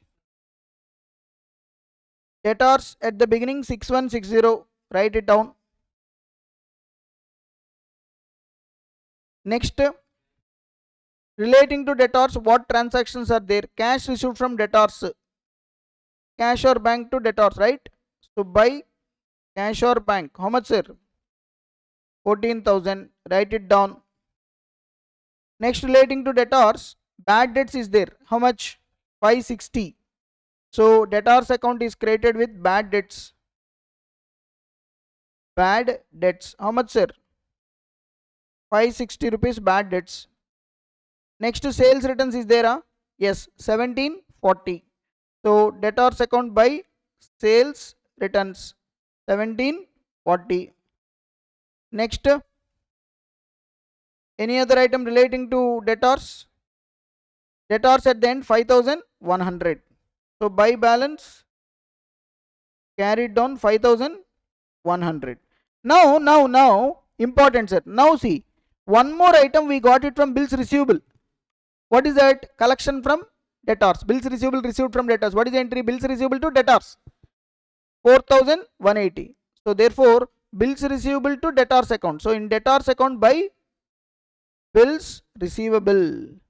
So this is, see, this is ascertained from bills receivable account, sir. Please understand, sir. Understand the concept, sir. One account balance figure is necessary to finish the other account balance figure. So here how much bills we received from the debtors during the year? 4180. That will come in debtors account. 4180. Now see the totals. 25,580. 25,580. 25,580. Okay. So 25,580. Correct? So you see there is a balance figure. How much? 19. But one more item we forgot to written. What is that? Bills receivable dishonored. This is also there. Dishonor will come in both the accounts, debtors as well as bills. So what is the entry? Bills receivable to bills, debtors to bills receivable whenever there is a dishonor, right?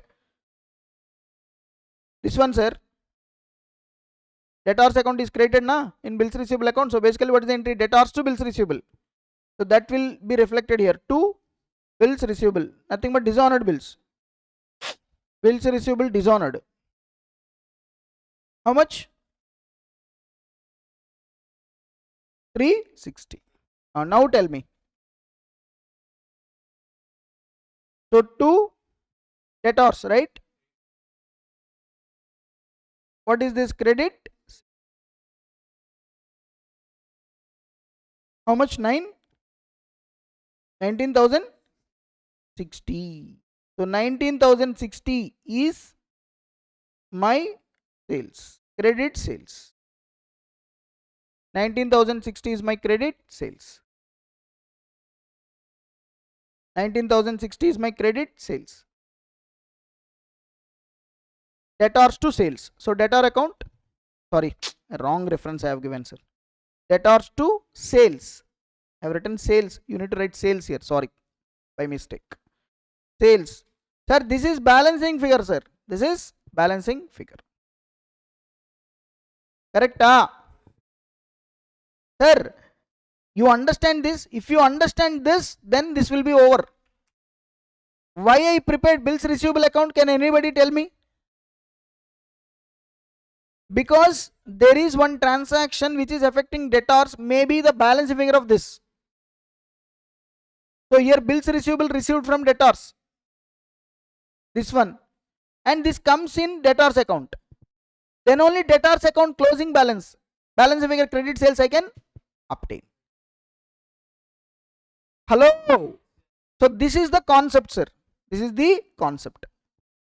So we are discussing what? Yeah. See, once we know the credit sales 1960, what we are going to do, sir? 1960 we will add. Correct? So cash sales 9180, credit sales 1960. How much, sir? 27,240 is the total sales. And this total sales will be transferred to trading account. You understood the linking? So what we are discussing? We are discussing missing figures. What is the first missing figure we have discussed? Sales. How to get total sales? Cash plus credit. Cash sales I don't know. How to prepare? Cash account. If you don't know the credit sales, tell me. Debtors account. Simply debtors account or bills receivable and debtors. Why bills receivable? Because there are two transactions which is affecting debtors as well as bills receivable, which may be ascertained, which may not be given in the question. So therefore I need to ascertain them as balance figure in bills receivable account, and then I will use it in debtors account and ascertain credit sales as the balance figure. What are the two transactions which is affecting both the accounts? Bills receivable received, dishonored. These are the entries. And see, you know, this accounts, what items will come, you need to repeat number of times. That's important thing. If you don't know what items will come in debtors account, bills receivable account, then it will be very difficult for you. So therefore usually you should have an idea about debtors account, when it will be debited, when it will be credited. Bills receivable account, when it will be debited, when it will be credited. Then you will understand which account I need to prepare and what is the balance figure, and that item where it will come in the debtors, then what I need to do. That's easily you can map. So that is what I have explained you. Now once we understood how to ascertain the total sales, next thing is what? Total purchases, because purchases is also one of the important item. Why? Because purchases will also come in trading account. So let us try to understand how to ascertain the second missing figure, that is total purchases. So let us continue our discussion. We are discussing missing figures. In that, first we understood how to calculate total sales, especially credit sales. Now try to understand how to find out the total purchases. First of all, tell me how to find out total purchases. Cash purchases plus credit purchases. You add both, you will get. Suppose cash purchase is not given in the question, what do you do? Prepare cash book or cash account, ascertain cash purchase as a balance figure. This one easy. Next, suppose I want to know the credit purchases. How much purchases on credit basis I made? Now in order to know the credit purchases, what I need to do is, either I need to prepare creditors account sometimes based on the information, or sometimes I need to prepare bills payable as well as creditors account I need to prepare. Like in case of debtors, how to find out credit sales? Sometimes debtors account is sufficient, sometimes bills receivable as well as debtor, both the accounts I need to prepare, because one account is linked with another account. So if I want to know the credit sales, first maybe I need to finish bills receivable account. Similarly, understand now here I want credit purchases. So which account I need to prepare? Creditors account I need to prepare. Okay. Think, imagine you are the business, you have one creditor. Creditor means you need to pay the amount to him. First, you write down the opening. Generally in creditors account, we will get opening balance, right? So we'll take opening balance. Next, we will have closing balance if available. So we'll take the closing balance. Generally, these are the things will come in creditors account: opening balance, closing balance. Okay. Apart from closing opening balances, what items will come? Think about it one by one. Here our object is to ascertain credit purchases. Okay. Amount paid to creditors. When you make the payment to creditors, what is the entry? Creditor to cash or bank. Correct? So in creditor account, I will write to cash or bank. This is amount paid. Very simple. Next. Sir, creditor on creditor as a, we need to make the payment to the creditor. So he draw the bill on us. We accepted. Creditor will draw the bill on us because we need to pay the amount to creditor, right? He draw the bill because his point of view, we are debtors to him. So he draw the bill, we accepted. So when we accept the bill, it is bills payable to us, liability. Which account will be debited? Creditors, because we are accepting bills in favor of creditors. So the entry is creditors to bills payable. So therefore, to bills payable. So bills payable accepted. This is accepted. Bills payable accepted. This is amount paid to creditors. Amount paid. Okay. Next, sir. Purchase returns. When we make purchases, what is the entry? Purchases to creditors. Same goods returned. Purchase returns to the creditors to purchase returns. So we'll write to purchase returns. Purchase returns account. Okay. Purchase returns. Next, sir. When we are making payment, he may give some discount to us. So discount is basically for loss for us. Right? Discount is a loss for us. So what is the entry? Discount we will debit a creditor. Sorry. When we are making the payment, he gives discount. Discount is received. So discount received is basically income. It will be credited. Which account is debited? Creditor's account. So to discount received. Okay.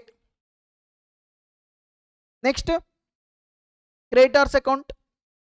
When it is got impacted. Next, when we bills payable honored. Suppose when we make the payment, what is the entry? We will write bills payable to cash or bank. That will not come here. That will come in bills payable. Next, suppose bills payable dishonored. When we bills payable dishonored means bills payable is already a liability. So it will be debited. Which account will be reinstated? Creditors. So therefore by bills payable. What is this? Dishonored bills payable. Dishonored bills payable. Okay. That will come. Any other item? Endorsed. When bill is endorsed in favor of creditor, what is the entry? Creditors to bills receivable. So to bills receivable. Correct? So this is what? Endorsed. Okay. Next, sir. Next, any other item? Sir, suppose if endorsed bill is dishonored, sir, then bill endorsed, what is the entry? Creditors to bills receivable. Sir, when bill is endorsed, what is the entry we have written? Creditors to bills receivable. Suppose that bill dishonored. That means creditor account I need to credit, debtor account I need to debit. Because this bill is receivable from my debtor, I endorsed it in favor of my creditor. Whenever I receive a bill, the entry is what? Bills receivable to debtor. Debtor account I reduced, cancelled, settled, as if assuming that the payment is received. And when I endorse the bill, what is the entry I have written? Creditors to bills receivable. Now, if the bill is dishonored, endorsed bill dishonored, I need to reinstate creditor's liability, I need to reinstate debtor's asset, receivable. So therefore the entry is debtors to creditors. So therefore by debtors account. So very rare, sir. Debtors to creditors. What is this? Endorsed bill dishonored may also come here. Endorsed bill dishonored. Sir, this will come in debtors account also, because the entry is what? Debtors to creditors. Generally they won't go this much far, sir, but understand, whenever any endorsed bill is dishonored, the entry is what, sir? Debtors to creditors. So it will come in debtors account as well as creditors account. So I think these are the items will come in creditors account, sir. Opening balance, closing balance, amount paid to creditors, bills payable accepted in favor of creditors, and then purchase returns, discount received, and then bills payable dishonored, and also endorsed bill dishonored. Bills endorsement, endorsed bill dishonored. These are the items will come in creditors account. And once you write all these things, what will be the balance figure? Credit purchases. Whenever there is a credit purchase, what is the entry? Purchases to creditors. Correct? So by purchases, what is this? Balancing figure. This is credit purchases. This is credit purchases. Credit purchases. Okay, you understand, sir? Credit purchases. Yes, this is how we ascertain, sir. Prepare creditors account, sir. You will get credit purchases.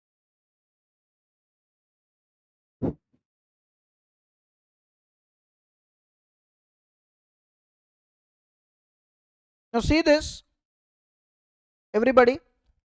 From the following information, you are required to calculate total purchases. Total purchases you need to find out, sir. Sir, they have given cash purchases. How much cash purchase is given?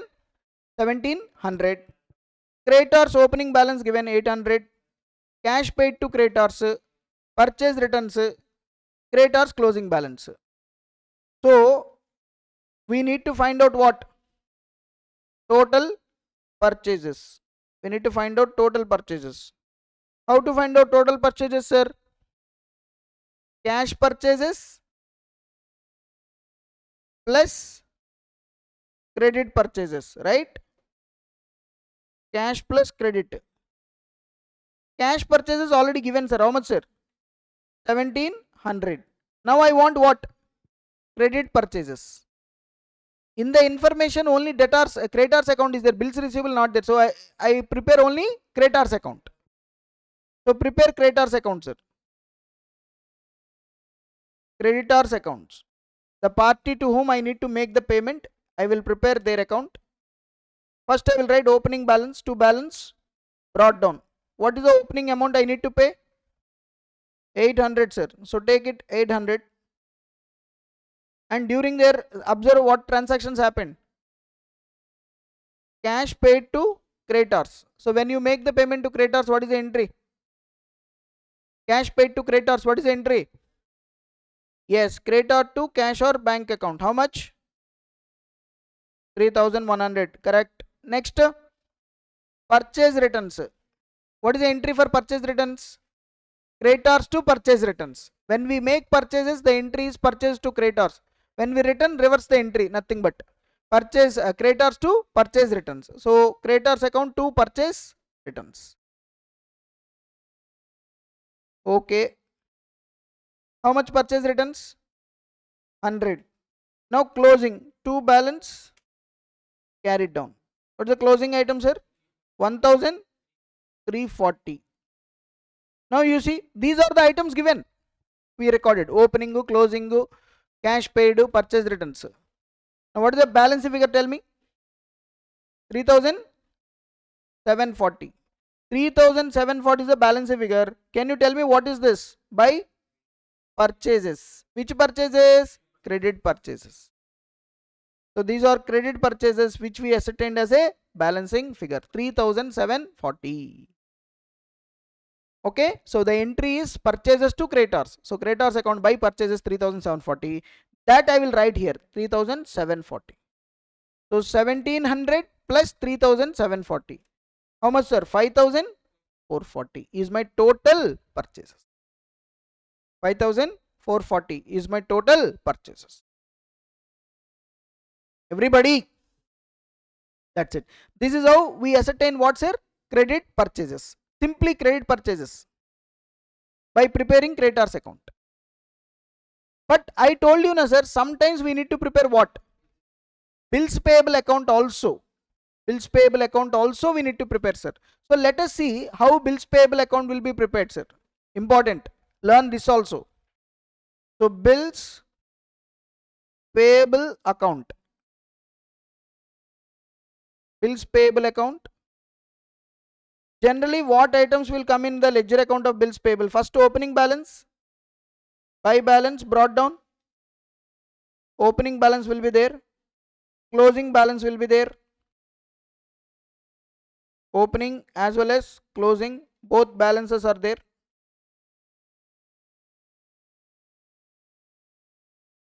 Okay. Bills payable account, when it will come? When bills payable accepted. When bills payable accepted, what is the entry? Creditor to bills payable. When we accept bills drawn by the creditor, what is the entry? Creditors to bills payable. So bills payable account by creditors. What is this? Bills payable accepted. When we accept, this is the entry. Creditors to bills payable. Next, when bills payable account will got impacted? When we make the payment on due date. When you make the payment on due date, bills payable to cash or bank. So to cash or bank account. Bills payable discharged or bills payable honored on due date. Okay, when we honor, bills payable to cash or bank. Next, bills payable dishonored. When we dishonor the bill, what is the entry? Bills payable account will be debited, creditor account will be credited. So to creditor. Correct? What is this? Bills payable dishonored. Bills payable dishonored. Sir, understand, sir? When bills paid, bills payable to cash or bank. When bills dishonored, bills payable to creditors. And finally, closing balance. So these are the items will come in bills payable account. So in bills payable account, usually which items will come? Opening balance will come, closing balance will come, bills payable accepted during the year will come, bills payable honored during the year will come, bills payable dishonored will come. Okay. Now sometimes what happens now, in order to ascertain the credit purchases, first you need to prepare this bills payable account. Bills payable account. Now you tell me, what are the transactions which affecting both creditors as well as bills payable? Two transactions. One bills payable accepted, one bills payable dishonored. What are the two transactions which are affecting both debtors as well as bills receivable? Bills receivable received, bills receivable dishonored. Bills receivable dishonored. So similarly, what are the two transactions which is affecting both creditors and bills payable? Means bills payable accepted, bills payable dishonored. So therefore, whenever you want to ascertain the credit purchases by creditors account, this one, maybe one of the figures missing is either bills payable dishonored or bills payable accepted. So you need to find out that any one figure, and you need to update this here in order to ascertain the credit purchases. Hello, this is the important thing, sir. 4 ledger accounts, sir. 4 ledger accounts. See this question, everybody. See this question. From the following information, calculate total purchases. What they are asking, sir? Total purchases. What is the things they have given? Opening bills payable, opening creditors. Closing bills payable, closing creditors. Cash paid to creditors, bills payable discharged, purchase returns, cash purchases. Say this. So I want total purchases. How to get total purchases? Total purchases is equal to cash purchases plus credit purchases. Cash plus credit. what will be the cash purchases given? 77,400. Now I want credit purchases. I want credit purchases. Sir, whenever you want to find out credit purchases, whether I need to prepare only creditors account, creditors and bills payable account, you see the information. Bills payable is also there. So better you prepare what? Bills payable account. So therefore, first I am starting with the bills payable account, sir. Bills payable account. So in the bills payable account, first I will write the opening side by balance, brought down opening balances. So what is the opening balance, sir? 15,000 opening bills payable. Correct? 15,000. Next, relating to bills payable, closing bills payable given. So to balance carried down 21,000. Correct? Next, bills payable discharged, that means amount paid. So when bills payable discharged, what is the entry, sir? Bills payable to cash or bank. Correct?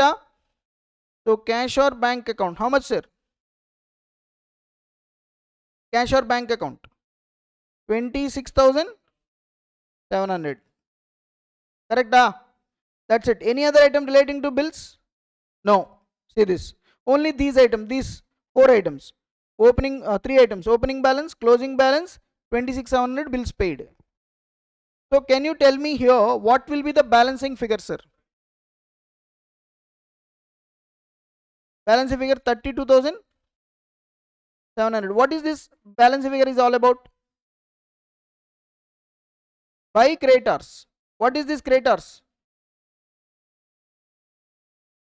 When we will creditors into bills payable account, sir? When bills payable accepted. When bills payable accepted, what is the entry? Creditors to bills payable. Creditors to bills payable. So therefore, this is the balancing figure. Bills payable accepted. See this. This entry came. Bills payable accepted. The entry is creditor to bills payable. Creditors to bills payable. Suppose if I don't prepare this bills payable account, I don't know this 32,700. If I don't know 32,700, I can't finish what? Creditors account and ascertain credit purchase as the balancing figure. Because this transaction is affecting my creditors also. So I ascertain this. Now next, once I know this, what I need to do? Prepare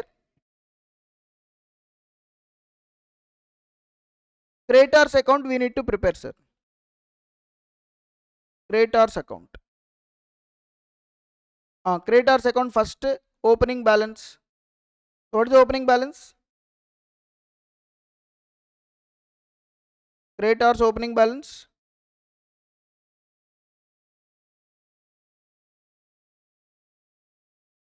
Creditors opening balance 18,000.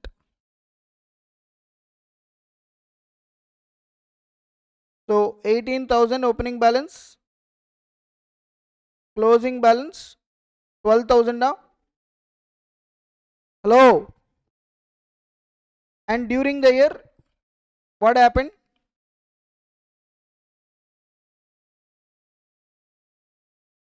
Cash paid to creditors 90,600. Purchase returns 3,600. So when you make the payment to creditors, what is the entry? Creditor to cash or bank. How much? 90,600. And purchase returns to creditors to purchase returns.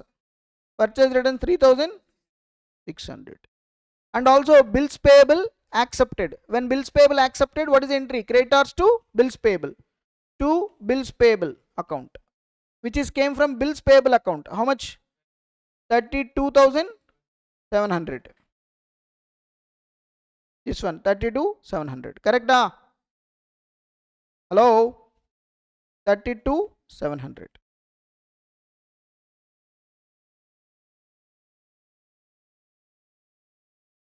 So now tell me whether we have written or everything. Yes. Now see the connection. If you don't prepare bills payable account, you can't prepare this, because this 32,700 is came from bills payable account. It is nothing but bills payable accepted during the year. So see, this is the figure taken from bills payable account, 32,700. Next tell me what is the balance figure? 138 900, 138, 900. So 18,000 if you will reduce, I think it is 1,000, 20,000, 900. I think this is the balance where, can you tell me what is this by? Purchases. Which purchases? Credit purchases. So this is credit purchases. So credit purchases 120, 900. 1,20,900. So 120, 900, sir. So 77,400 cash purchase, sir. 120, 900 credit purchase. So total 198, 300. Correct? 198, 300 is my total purchases. Total purchases. 198, 300 is my total purchases. 198, 300 is my total purchases. 198, 300. So that's it, sir. Two missing figures we successfully ascertained. What are the two missing figures? Purchases, sales. So purchases, sales we ascertained, sir.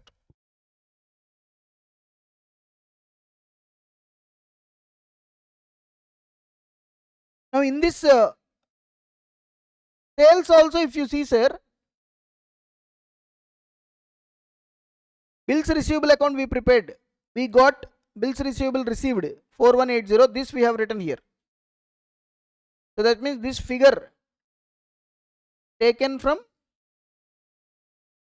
bills receivable account. Okay, like that you need to understand, sir. In order to finish one ledger account, another ledger account amount is required for us. Then only we can able to clear. Otherwise it is not possible. So therefore that's how they interlink the things. What students thinking is that when I want credit sales, I will prepare debtors account, but they don't see the bills. Whenever you have a bills, maybe bills receivable account balance figure will go to debtors. Then debtors account balance figure will be credit sales. That connection you need to establish first. That's why first you need to prepare bills receivable account. Similarly, bills payable and creditors. First you need to prepare bills payable. The balance figure will go to creditors account. Then creditors account bills credit purchases you will ascertain. Hello. This is the thing. Sir, you understand this? This missing figures entire concept. So what you are going to do is you need to repeatedly understand or revise debtors account, creditors account, bills receivable account, bills payable account. Repeatedly you need to revise. You should know what items will come in debtors, creditors, bills receivable, bills payable. If you know that, I think it will be very easy. Which one I need to ascertain as a balance figure, you can easily do it. Hello? See, this I explained debtors, creditors, not only for credit purchases, credit sales. Sometimes collection from debtors I want. Then only I will prepare debtors account. Sometimes I want to know how much amount I paid for bills payable. Maybe I require to prepare bills payable account.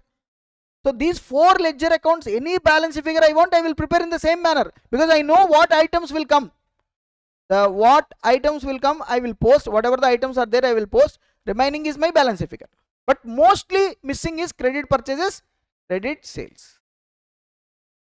Hello?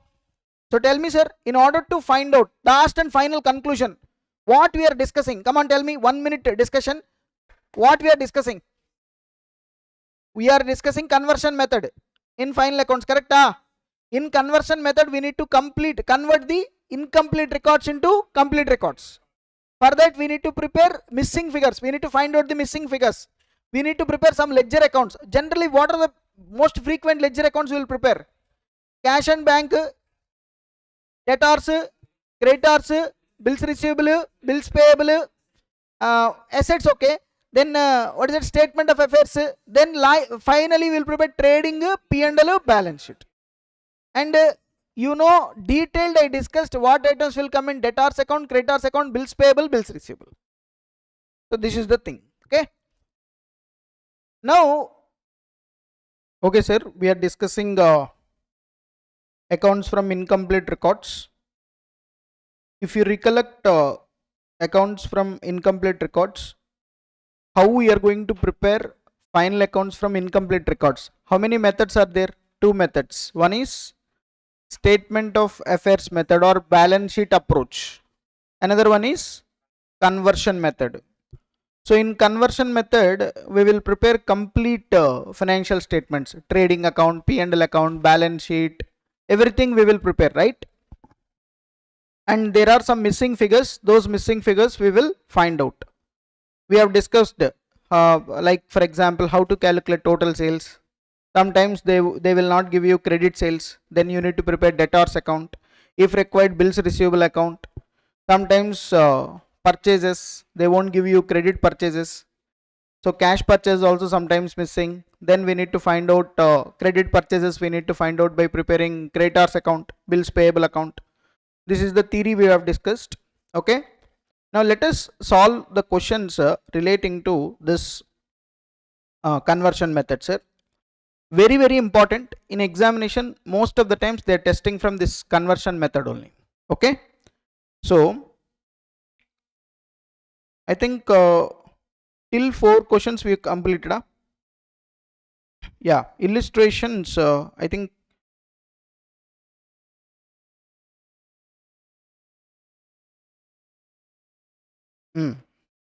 up to 3 illustrations we completed. First 3 illustrations are relating to this statement of affairs method. Now come to illustration number 4, sir. Say this 14 marks question. These are all. So we'll solve illustration 4, sir. Of course, we are going to solve all the illustrations from the study material. Very, very important. I'm reading the question. Please carefully observe. Ram Krishna, a small trader, does not keep his books following double entry system. From the following information provided by him, prepare trading P&L account for the year ended 31st March 2023, balance sheet as on that date. So clearly mentioned in the question that this fellow is not following double entry system, right? That means he is maintaining incomplete records, and they're asking us to prepare what? Trading account, P&L account, balance sheet. Nothing but what? Final accounts, financial statements. Look at what information they have given, sir. 31st March 2022, 31st March 2023. Last year, current year end. Balance is given, sir. Furniture, stock in trade, stock of goods in trade, sundry debtors, prepaid expenses, sundry creditors, unpaid expenses, cash. So these are the opening and closing balances given. Okay. And look at receipts and payments also given during the year. Receipts from debtors, paid to creditors, transportation, drawings, sundry expenses, furniture purchased. These are all receipts and payments. Okay. Other information, there were considerable amount of cash sales. Sir, very, very important, sir. In the question clearly saying that there is a considerable amount of cash sales. But is cash sales available from the information given in the question? No. Cash sales, they are saying that there are cash sales, but how much we don't know. We need to ascertain it. Next, credit purchases during the year amounted to 2,30,000. Credit purchases given. Provision for doubtful debts to the extent of 10% on debtors. We need to provide a provision for doubtful debts to the extent of 10% on debtors. So on debtors, 10% provision I need to maintain. So this is the information given, sir. Now what I need to prepare from this information? Trading, P&L, balance sheet. So how you are going to approach here? Always how you are going to start? First we are going to start with what? Trading account. So let us understand how we are going to approach these type of questions, conversion method. This is illustration number 4, right? First we need to prepare trading account for the year ended, right? So trading and P&L account for the year ended, 31st March 2023. See, I am going to explain this while I am solving so that you can engage it better. So trading and P&L account for the year ending 31st March 2023. You know how you are going to prepare trading account? You know, particulars, rupees. Two columns I am taking for rupees, inner column, outer column. Similarly, particulars,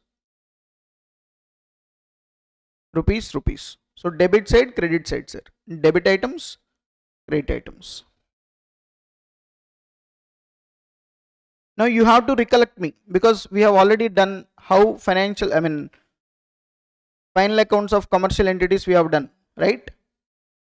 How trading account will be prepared, what items will come in trading account, what items will come in P&L account, we know, right? So first we are going to start with what? Trading account. Trading account. So in trading account, tell me what is the first item? Opening stock. Always start with trading account, opening stock. Now check the question whether trading, the opening stock available. Hello? Yes. What is the opening stock amount? 60,000. So this 60,000. Understand how the information is collected. 60,000. Write it down. Opening stock. Next, purchases. Purchases available. Purchases available. Credit purchases available. See this. In the question clearly said that there was credit purchases which is 2,30,000. What about cash purchases? Not given. Maybe purchases can be cash purchases also. We don't know. In this question you see they are saying that there is a considerable amount of cash sales. They are not talking about cash purchases. That means maybe cash purchases are not there. If cash purchase also there, they might have mentioned here, right? There is a considerable amount of cash purchase also, but they clearly telling that there is a considerable amount of only cash sales. So therefore purchases are only credit purchases here. How much? 2,30,000, right? Write it down. 2,30,000. Okay. Opening stock, purchases. Any direct expenses from the question? Receipts and payments you see. Transportation expenses is there. Transportation means transportation of goods purchased, raw materials purchased, right? So transportation can be direct expenses. So to transportation. How much transportation, sir? 40,000. So opening stock, purchases, direct expenses. This side, sir, by sales. Sales. Any credits sales given, in the question, sir, they clearly said there is a considerable amount of cash sales. Maybe credit sales also available. So here sales can be credit, cash. Cash sales, credit sales, we need to find out. They are not available. We need to find out cash sales as well as credit sales. In the question clearly said that there is a considerable amount of cash sales, but we don't know cash sales. We need to find out the cash sales, and also we need to find out what? Credit sales. Tell me how you are going to find out credit sales. Credit sales, debtors account we will prepare. Debtors account. How to prepare, how to find out cash sales? Cash account or cash book we will prepare. So therefore here two things we need to prepare. Debtors account for credit sales, cash account for cash sales. And also if you observe the questions here, creditors account opening balance given, closing balance not given. That means I want creditors closing balance also to prepare what? Balance sheet at the end of the year. So therefore I need to prepare creditors account also in this case to ascertain the closing balance. So therefore I am leaving some space for balance sheet, sir. After that I will do working note. So working note 1, I am preparing sundry debtors account. Important, sir. So sundry debtors account if I prepare, first I will start with the opening balance. My opening balance is 1,20,000, and during the year, if you see in the receipts and payments, receipts from debtors 4,20,000 is there. So cash account debit to debtors. So in debtors account by cash, how much? 4,20,000 amount received from debtors, and then closing debtors, how much given? 1,40,000 by balance carried down, 1,40,000. So debtors opening balance, closing balance, collection. So obviously you see credit side total 5,60,000. 5,60,000. So there is a balance. 5,60,000 minus 1,20,000. How much, sir? 4,40,000. What is this 4,40,000? Nothing but sales. Credit sales. When you make a sales, what is the entry, sir? Debtors to sales. So debtors account to sales. So this is the balancing figure. Credit sales 4,40,000. So this 4,40,000 I will write here 4,40,000. 4,40,000 I will write. Okay. Next, I will prepare sundry creditors account also. Why I prepare sundry creditors here? Because I want closing balance.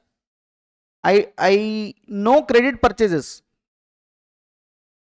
So therefore, sundry creditors account if I prepare, first I will start with the opening balance. Opening balance of sundry creditors 40,000, sir. Closing balance we don't know, we need to find out. But during the year, how much amount paid to creditors given? 2 lakhs. So creditors to cash or bank? To cash. How much, sir? 2 lakhs. Right? And credit purchases also there. What is the entry for credit purchases? Purchases to creditors. So creditors account by purchases. How much is the credit purchases, sir? 2 lakhs 30,000. So if you see the credit side total 2 lakhs 70,000. 2 lakhs 70,000. Debit side we have 2 lakhs. So what is the balancing figure? 70,000. What is this? Closing balance. So closing balance of creditors is 70,000, which will useful in preparation of balance sheet. Next, third working note, sir, cash account I will prepare, sir. Cash account I will prepare, or I can say it is cash book, one of the subsidiary books. Cash book we will prepare, sir. So first you will start with the opening balances. What is the opening balance, sir? 22,000 is the opening balance. And during there all the receipts and payments given, sir.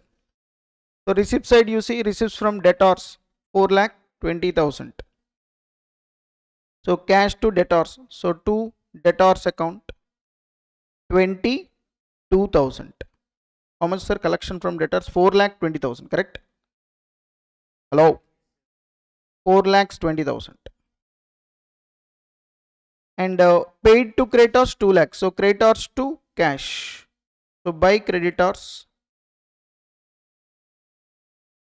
how much, sir? 2 lakhs. Next, transportation. These are all expenses, sir. Created to cash book. So transportation. How much transportation? 40,000. Next, drawings. By drawings 1.2. Next, sundry expenses. Sundry expenses. How much, sir? Sundry expenses 1,40,000. furniture, buy furniture. All kind of payments and receipts will come in cash book, sir, irrespective of the nature. So furniture 20,000, right? So all the receipts, payments, and then closing balance 6,000 given a 6,000. So therefore, if you close the cash book, sir, if you close the cash book, you see credit side, what is the total? 5 lakhs 26,000 now, 526 total, minus 22,000 minus 4 lakh 20. So 84,000 balance came, sir. So cash book debit side balance 84,000 is there. So can you tell me what is this? Cash sales, because this 84,000 is a receipt. So generally we can say that sales, because in the question clearly said that there is a considerable amount of cash sales. See, cash receipt can be for many reasons. If you sell the asset, there are so many reasons. But here they said cash sales is a considerable amount. So therefore I am assuming this as a cash sales. So therefore what is the entry when you make a sales? Cash account debit to sales. So sales. Correct? So this is the balancing figure. 84,000. 84,000. So therefore now I came to know the sales also. 84,000. So I will update here 84,000. So my credit sales 4 lakh 40, sir. My cash sales 84,000, sir. Total it is 5 lakhs 24,000. So opening stock, purchases, direct expenses, sales. Next, closing stock. Closing stock available? Yes, closing stock is available. 20,000 available, sir. 20. So therefore, you see, we can close trading account here. So credit side 524 plus 20, 5 lakh 44,000 minus 60,000, 2 lakh 30,000 minus 40,000, 2 lakh 14,000 balance came, sir. Correct? What is this 2 lakh 14,000? Gross profit.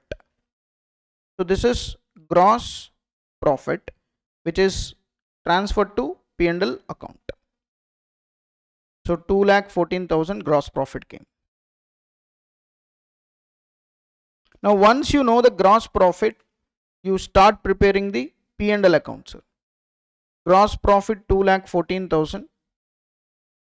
Now in P&L account generally what items will come? Indirect expenses will come. Now look at the expenses. Transportation already considered in trading account, sir. Next sundry expenses is there. Correct? But important, sir. Sundry expenses paid 1 lakh 40 given. But when you are preparing P&L account, you need to follow accrual basis.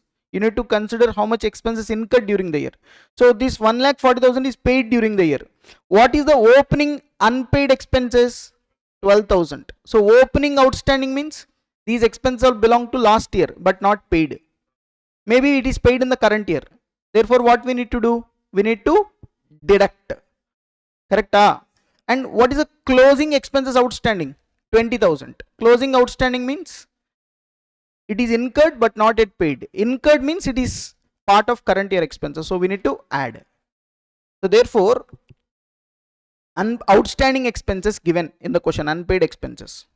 Opening 12,000, closing 20,000, sir. Opening minus closing add. And also prepaid expenses given. See this. Prepaid at the end is there. 4,000 is there. How much? 4,000. Prepaid expenses means expenses already paid but not incurred. So paid means this 4,000 is included in this sundry expense of 1 lakh 40. But in this 1 lakh 40, that 4,000 is already included but it is not part of current year expenses. So what we need to do? Deduct. Already we have discussed it, sir. Prepaid means paid but not incurred. So minus. Outstanding at the end means incurred but not yet paid. Therefore it is part of current year financial statements. So paid 1 lakh 40 given. So therefore if I make an adjustment here, say this. Sundry expenses given 1 lakh 40. Correct? To this 1 lakh 40, what I will do is add closing outstanding, unpaid at the end 31st March 2023, unpaid at the end of the year. How much outstanding? 20,000. Add. Why will add, sir? Because this 20,000 not yet paid, that means it is not included in 1,40,000, but it is part of current year expenses. So add less unpaid on 31st March 2022 opening, last year closing, nothing but opening outstanding. How much? 12,000. Minus it. Why? This is last year's but paid in the current year. So therefore this 1,40,000 including this 12,000, but this 12,000 is not part of current year expenses. Minus. And then there is a prepaid expenses, sir. Prepaid expenses outstanding at the end 4,000 is there. Correct? Now what we need to do? Less prepaid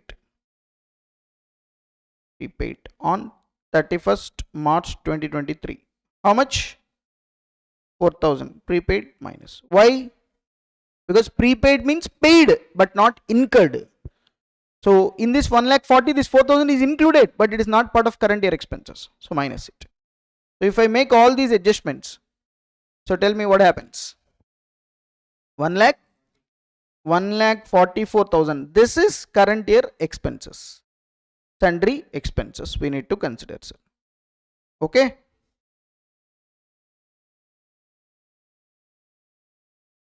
Any other expenses, sir? Yes. In the question they said that we need to create a provision for debtors. See this. Provision to the extent of 10% on debtors we need to create. So 2, provision for debtors. Provision for doubtful debts. How much provision we need to create? 10% of, what is the closing debtors value, sir? 1,40,000. So 10% of 1,40,000, how much, sir? 14,000 provision we need to create. 14,000 provision we will create, sir. So any other expenses, sir? Nothing. Only these two. One is sundry expenses, another one is this. Furniture purchased expenses, no, it's a capital expenditure. So it is not part of this. So I think we'll get a net profit, right? Net profit. How much? 56,000 is the net profit. Total 2,14,000. 2,14,000.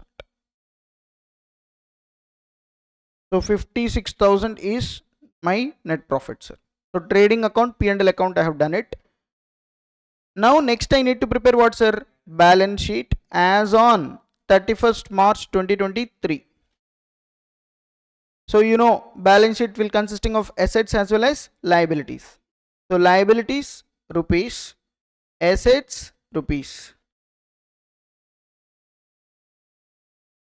Now first I am going to start with the assets. What are all the assets we have? Furniture we had. Say this furniture. How much is there? 1,20,000, including that current year purchase of 20,000. Actually current year we purchased the furniture of 20,000, right? So opening, if you see, we have 1 lakh. We purchased 20,000. So total it is 1,20,000. Sir, what about depreciation on furniture? Not given, sir. So we are ignoring depreciation on furniture. Please understand. Generally, if they given rate of depreciation, then we might have calculated it. If rate of depreciation is not given, means no need to consider. So therefore, here see furniture opening balance how much? 1 lakh. Correct? And during there was additions, purchases.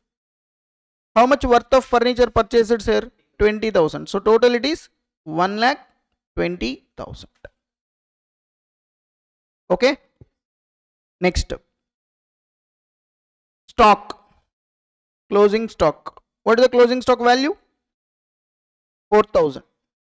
Not 4,000. 20,000 closing stock value. Correct? Stock value 20,000. Closing stock we need to consider because I am preparing balance sheet at the end of the year. Next, sundry debtors. Sundry debtors how much? 1,40,000, and provision we need to deduct it. I told you Any provision created against debtors we need to show by way of deduction. So provision for doubtful debts. How much provision we created, sir? 14,000. So deduct 14,000. So 1,40,000 minus 14,000. So 1,26,000. 1,26,000. Next, prepaid expenses is also an asset, right? Prepaid expenses. How much prepaid expenses? 4,000. 4,000. Next, cash. Cash closing balance 6,000. Any other assets, sir? I think these are the assets, sir. Furniture, closing stock, debtors, prepaid expenses, cash. Okay. Now coming to liability side, sir. First we start with what, sir? Capital. Which capital? Opening capital. Correct? To this opening capital, I will add net profit. I will deduct drawings. But you know the opening capital? No, we don't know the opening capital. So what we need to do? We need to prepare opening balance sheet. We need to prepare opening balance sheet. Nothing but statement of affairs at the beginning of the year. So working note 4, sir. Statement of affairs as at 31st March 2022 I will prepare. So liability side, asset side, rupees. So if you see asset side, we have furniture, we have closing stock at the last year end, we have sundry debtors, and we have prepaid expenses not there, cash and bank balance, cash. These are the 4 assets we had. Furniture how much? 1 lakh. Closing stock how much? Closing stock we got 60,000. Sundry debtors how much? Opening 1,20,000. Cash how much? Opening 22,000. These are my opening assets. Coming to liabilities. Sundry creditors. How much sundry creditors? 40,000. Opening, sir. Only take opening balances. Next, unpaid expenses is there. Unpaid expenses. This is also a liability. Unpaid expenses how much, sir? 12,000. So these are my liabilities. So asset side, if you see, the total is 1,60,000 plus 1,20,000 plus 22,000. Total it is 3,02,000, sir. 3,02,000, 3,02,000. So minus 40,000 minus 12,000. So 2,50,000 balancing figure came, sir. What is this? Capital. Correct? Balancing figure. So capital balancing figure 2,50,000. So therefore at the beginning the capital is how much, sir? 2,50,000. So in the balance sheet, sir, I will take 2,50,000 is the opening capital. This is opening. And what is my net profit during the year, sir? 56,000 add back. So you will get 3,06,000. From that I need to reduce drawings. Drawings given us, sir? Yes. So this drawings 1,20,000 given in the question. 1.2 lakhs deduct.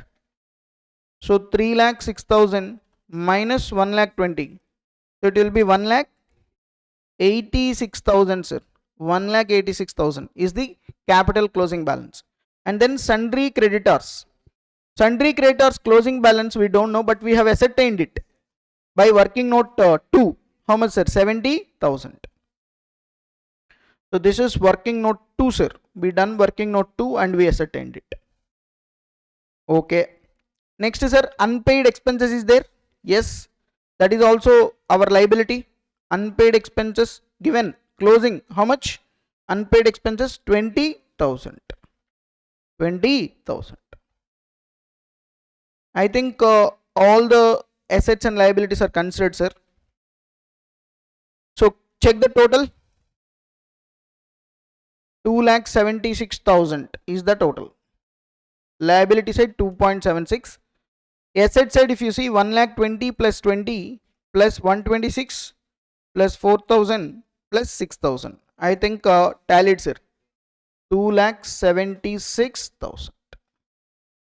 This is how we need to solve the sums. Okay, conversion method, sir. So in this case, credit sales we ascertained by preparing working note 1. Cash sales we ascertained by preparing working note 3. Opening capital we ascertained by preparing working note 4. See, which account I need to prepare, that depends upon the information missing in the question. Based on that you need to select. So in this question, sir, basically what is missing, sir? Sales, credit sales is missing. How you ascertain credit sales, sir? By preparing debtors account. In this question, cash sales also missing. How you ascertain cash sales, sir? By preparing cash book. Okay, opening capital missing, so opening statement of affairs. This is how you need to prepare. And here sundry creditors account, why we prepare, sir? Because closing creditors not available, so that's why we have prepared it. So that's it, sir. This is illustration number 4. Sir, trust me, these type of questions only they are asking in the examination for 14 marks. So it's a jackpot for you. So if you can able to prepare 2 or 3 ledgers, question is over. Only thing is that you need to see which information is given in the question, which is missing. So to find out this missing information, what I need to do? Accordingly you need to think. I explained in theory. Suppose credit sales missing, debtors account. Credit purchase is missing, creditors account.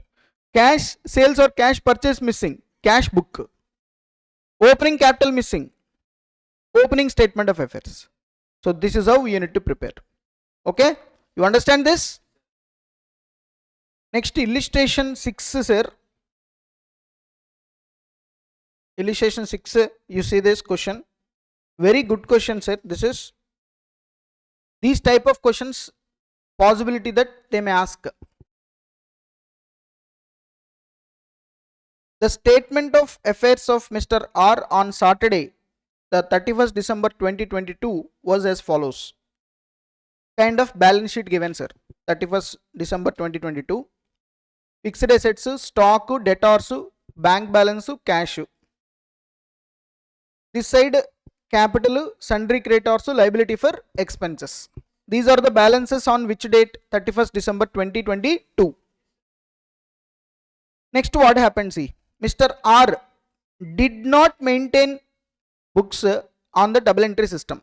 So he is not maintaining books as per double entry system. Single entry system is following incomplete records. But he carefully follows the following system. Even though he is not following double entry system, he is following some other system. What is that system? See, every week he draws 200 rupees. That means from the business he will withdraw 200 drawings. After meeting his weekly sundry expenses, rupees 100 on average, and his drawings, the balance of weekly collection is banked at the commencement of the next week. Sir, what he is doing is, every week 200 rupees he will withdraw. After meeting his weekly sundry expenses, 100 rupees which is, and his drawings, the balance of weekly collections is whatever the amount collected from the business, the balance is banked at the commencement of the next week. So next week beginning commencement he will deposit. Okay, so suppose for example this is the first week. In the first week whatever the amount collected, in that after meeting his personal expenses and his drawings, whatever the balance left now, that balance he will deposit in the bank. Simple. Next, no cash purchase is made. Important, sir. No cash purchases in the question. Okay, and creditors are paid by checks. Creditors are paid by checks only. Next, sales are at a fixed price which include 20% profit on sales. Sir, sales are made at 20% profit, sir. 20% profit on what, sir? Sales. That means if the sale price is 100, 20% profit will be added. So 120 rupees. Correct? Sorry. No. Wrong. They are saying that 20% profit on sales. Suppose if the sales is 100 rupees, 20 rupees is the direct 20% is the profit on that. So 20 is the profit. That means what is the cost? 80. Because cost plus profit is equal to sales. Sales, suppose if I assume 100, they are saying 20% profit on sales directly. Correct? Important, sir, this is. Next, you see, credit sales are few and are noted in a diary. So there are credit sales. Payments are received in checks only. See this, checks only from such parties. Checks only we receive, sir. Payment to creditors are also done in checks only. Next, expenses other than sundries and other special drawings are made in checks. Other than sundry expenses and drawings, remaining expenses will be made in checks. Okay. All unpaid bills are kept in a file carefully. Whatever the bills unpaid, they will be kept in one diary. Okay. Kept in one file. Okay. Following are his bank transactions for 13 weeks. So total 13 weeks, what is the bank transactions he has done given, sir. Balance on January 1st, 5,000, sir. Checks deposited 2,000, sir. Cash deposited 42,000, sir.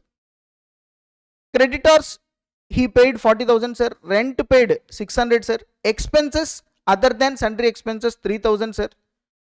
And balance on April 1st, 5,400, sir. Okay. So these are the bank transactions for 13 weeks. Next. After 13 weeks on 1st April, Monday, the entire cash was missing. The entire cash was missing when it was to be deposited in the bank. What happens is, after 13 weeks, sir, the system is what? Whatever the amount collected in a week, it will be deposited in the next week beginning. But cash is missing.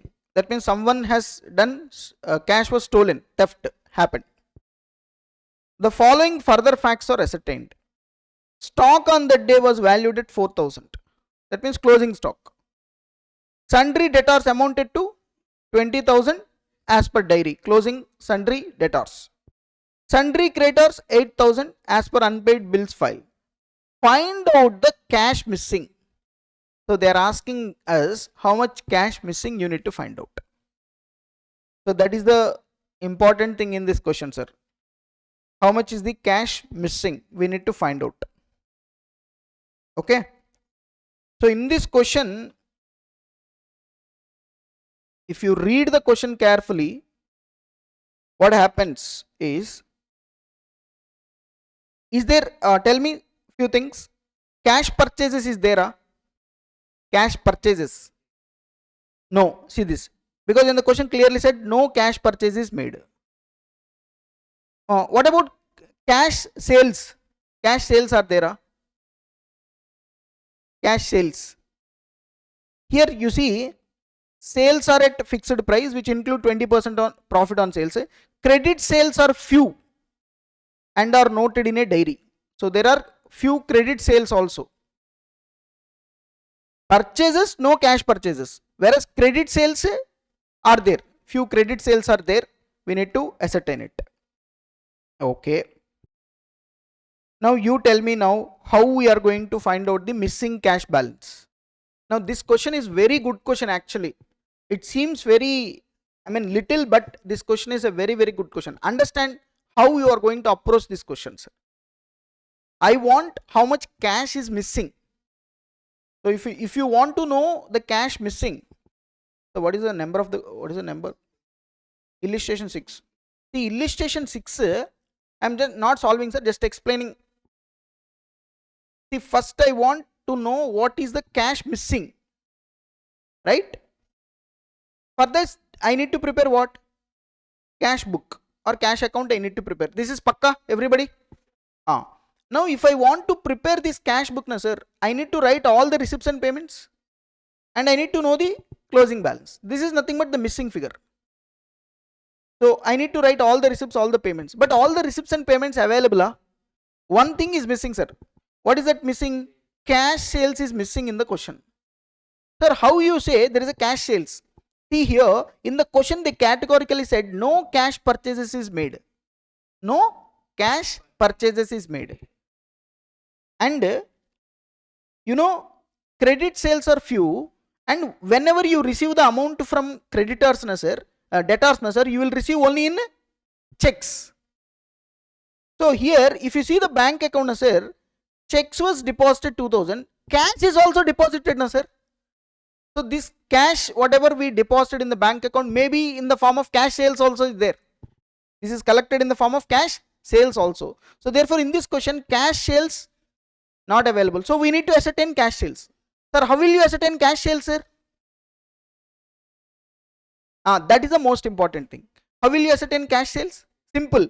Here what I will do is, I will take opening stock plus purchases minus closing stock I will do. What I will get? COGS I will get, cost of goods sold. And in the question they said that 20% profit on sales. Correct? That is nothing but 1/5 on sales. So 1/4 on cost. 1/4 on cost. So I will apply 1/4, that is 25% profit. Then I will get sales. Now in this sales, I will reduce what? Credit sales, because it is available. How? Credit sales not directly available, we need to ascertain. How will you ascertain this credit sales? By preparing sundry debtors account. Once I reduce from the sales the credit sales, the remaining is what? Cash sales. So therefore, I need to prepare cash book, I need to ascertain cash sales in order to close the cash book. In order to know the cash sales, I need to know my credit sales. And also I need to know purchases. For purchases, I need to prepare sundry creditors account. Because in case of purchases, there is no cash purchases, but all the purchases are which purchases? Credit purchases. So I need to ascertain credit purchases. So to ascertain credit purchases, what I need to prepare, sir? Sundry creditors account. Look at the interlinking. So therefore, what are all the things we need to prepare? Creditors account, debtors account, cash account. These are the things. And cash sales we need to ascertain. Once you prepare these ledger, cash sales can be easily ascertained. So you see here, sundry debtors account if I prepare, sir, very simple. I'm solving sundry debtors account. Can you tell me the balancing figure of first opening balance? Debtors opening balance 15k. Okay, 15,000 sundry debtors opening balance, sir. Closing balance of sundry debtors. Closing balance of sundry debtors. Given, given. See the last point. Sundry debtors amounted to 20,000. Also given. Opening, closing both are given, sir. And relating to sundry debtors, sir, how much amount is collected from the sundry debtors, sir? 2,000. Because in the bank passbook you see checks deposit is there na 2,000. This 2,000 is nothing but what amount collected from debtors. Because in the question clearly said that whatever the amount we are collecting from debtors is collected only in the form of checks. So whatever the amount we deposited, that is collected from debtors. So by bank, checks collected. How much? 2,000. Correct? So it is total 22,000. 22,000. Opening, closing, amount collected. So what will be the balancing figure? 7,000. This is nothing but sales. Debtors to sales. Which sales is this? Credit sales. So balancing figure, credit sales. So we ascertained first the credit sales. Okay. Next I am preparing sundry creditors account. If I prepare sundry creditors account, sir, first I will take opening balance, sir. 10,000 opening balance given. Closing balance 8,000. 8,000 closing balance given sir. And if you see the bank passbook sir, creditors were paid 40,000 and here there are no cash purchases sir.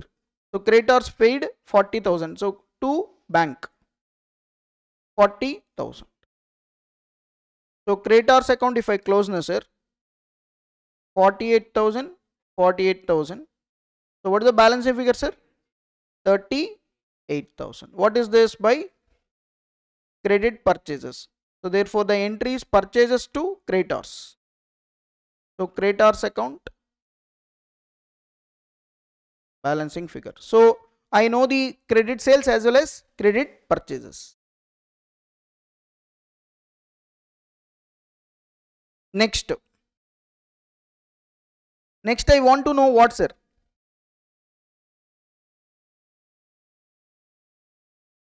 I want to calculate what? Cash sales. Cash sales I want. How will you prepare cash sales here? See, you should get, generally people will think in order to get cash sales maybe I need to prepare cash account here. But you have to be very careful here. I know opening stock. What is the opening stock amount sir? Opening stock 10,000. Correct? And I will add purchases. Here purchases are what? Only credit, no cash purchase, because it is clearly given in the question. So purchases how much? Just now we ascertained 38,000 less closing stock. Closing stock given. Last point they given closing stock. How much? 4,000. So therefore opening plus purchases minus closing. Opening plus purchases minus closing. 44,000. What is this 44,000? COGS. Cost of goods sold. Cost of goods sold. Opening stock plus purchase minus closing stock is COGS. Now I need to add profit to get sales. See, important here, 44,000 into 25% I need to apply. How much? 11,000. 11,000. So it will be 55,000. What is this? Can you tell me? Sales. It is total sales. This is nothing but what? Total sales. Cash plus credit both. From this I need to reduce what? Credit sales, because I want cash sales. Credit sales. How much is the credit sales sir? Credit sales I prepared now sir. I find out 7,000 from debtors account. 7,000. So minus it. So what will be the cash sales? 48,000. So this is cash sales. Cash sales is 48,000. 48,000. Okay. Sir, some students are struggling to understand the logic here. See, in the question, what they have told, what is the profit they have given? Tell me. Profit is what? 20% on sales. Then how it is 25% on cost? You know this? Let me tell you, logically I will explain. Once for all. Understand, everybody please carefully understand. Generally sir, say this. Sales is equal to cost plus profit. Agreed? Hello? Sales is equal to cost plus profit. Cost plus profit sir. This is the actual equation. Now, if I say my sales is 100, if I say my sales is 100, what is the profit on sales here given? 20%. 20% into 100? Hello? 20 rupees, correct? So what is the cost? Can you tell me? Cost is equal to 100 minus 20, 80. logically? Hello? So simple, sir. So profit in percentage, if I say profit divided by sales into 100, what is my profit? 20. What is my sales? 100. So what is the percentage? 20%. If the same thing I applied on cost, sir, see this. What is my profit, sir? 20. What is my cost instead of sales? What is my cost here? 80 into 100. Can you tell me?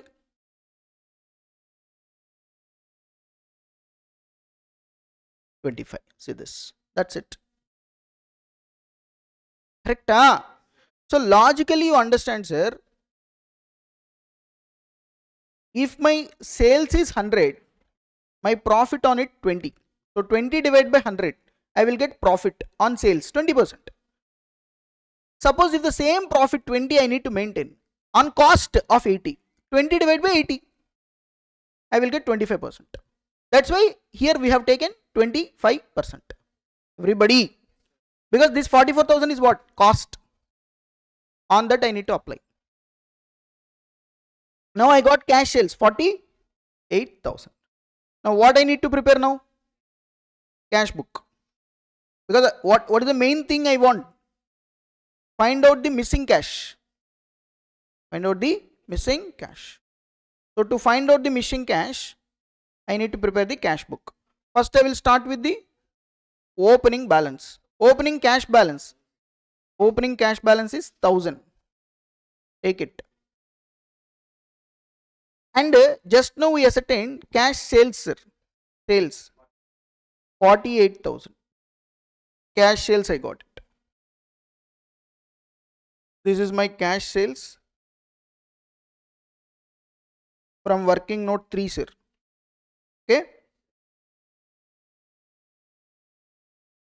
I think receipt side of the cash book, these two, sir. Payment side by drawings. Every week 200. That means how many weeks? 13 weeks into 12. How much, sir?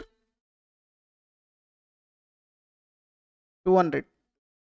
2600 drawings, sir. Okay. Next, if you see the questions, they said after meeting his weekly sundry expenses and his drawings. So sundry expenses also there. What is the sundry expenses? 100 average. So by sundry expenses 13 into 100. How much? 1300. Next, sir. Any other item? Cash deposited in the bank. Given cash deposited, bank to cash. So by bank. By bank. How much, sir? 42,000. So I think all the items relating to cash was recorded, sir. So 49,000 total. 49,000 minus you do 3,100. What is this? Closing balance, which is nothing but the balance missing. So by balance.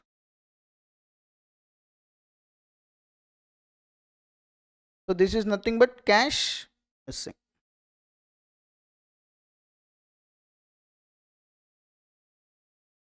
So the cash missing is 3,100. So cash missing is 3,100, sir. So this is somewhat unique question, sir. So you understand this question, sir? How we ascertain the cash missing? Sir, tell me, sir, when you are preparing cash book now, why you have taken only cash sales? Why can't you taken cash purchases? Because it is not there. Cash purchase not there. It is given in the question clearly. Cash purchases is not there. That's why it is not taken. And cash sales, how you ascertain in this question? By using this approach of COGS. Okay, approach. you ascertained it. And to ascertain cash sales from this approach, first I need to know the total sales. Once you know the total sales, from that you reduce credit sales. To get credit sales, what I prepared? Debtors account. Okay. And why I prepare creditors account? To get to know the credit purchases, because here I need to know the purchases also. So therefore in this question, sir, when it comes to purchases, we have only credit purchases. When it comes to sales, we have cash as well as credit. Both are available. That's it, sir. This is one illustration, sir. This is illustration number 6. We have done it. You understand this illustration? Now see illustration number 8.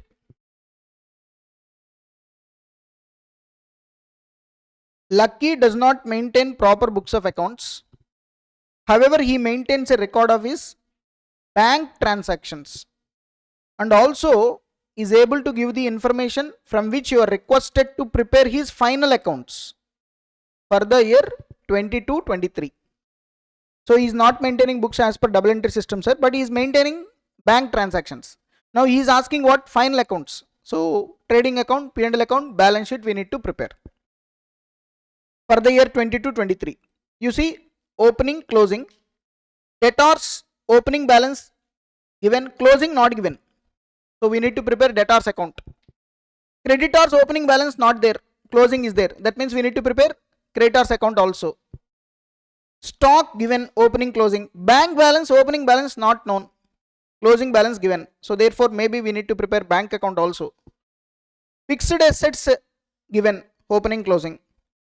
Details of bank transactions were as follows. During their bank transactions given, sir. Received from debtors 3,40,000, which will come in debtors account. Additional capital brought in 5,000. Additional capital introduced during there, we will add to the capital. Sale of fixed assets, book value 2,500, 1,750. Sir, book value 2,500, sir. Sale value 1,715, sir. That means you sold the fixed asset at loss. What is the loss amount here?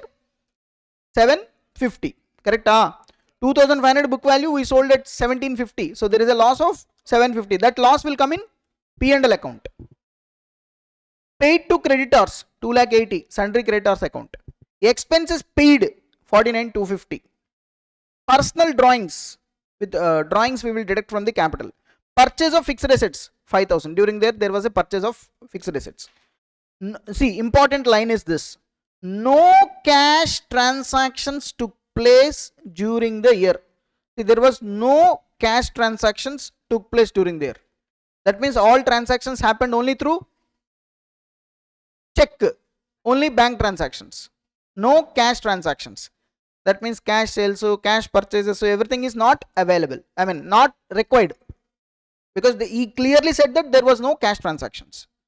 Most important, another thing is, goods was sold at cost plus 25%. Tell me, goods are sold at cost plus 25%. How can you understand this? Cost plus 25%. Say this.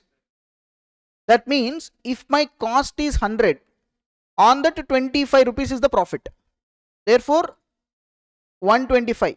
So my sales 125, my profit 25, my cost is this. Correct? So if I want to find out the percentage, say this: percentage is equal to profit 25 divided by cost 100. On cost, tell me how much is the percentage? 25%. It is given. Suppose if the same thing I need to find out on sales. So what is my profit here?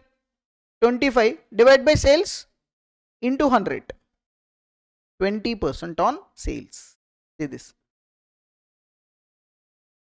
So if I want to apply on sales, it is 20%. If I apply on cost, it is 25%. In the question, what they have given, sir? On cost or on sales? Cost. Last problem, on sales. On sales they have given. Important. You understand this logic now? So I can tell you one more easy thing also. See this. 25% on what? Cost. This is on cost, right? So see this. 100 is my cost, 25 is my profit. So 1 divided by 4, correct? 1/4. On what? Cost. 20% on sales. So 25 divided by 125. So 1 by 5th. See this on sales.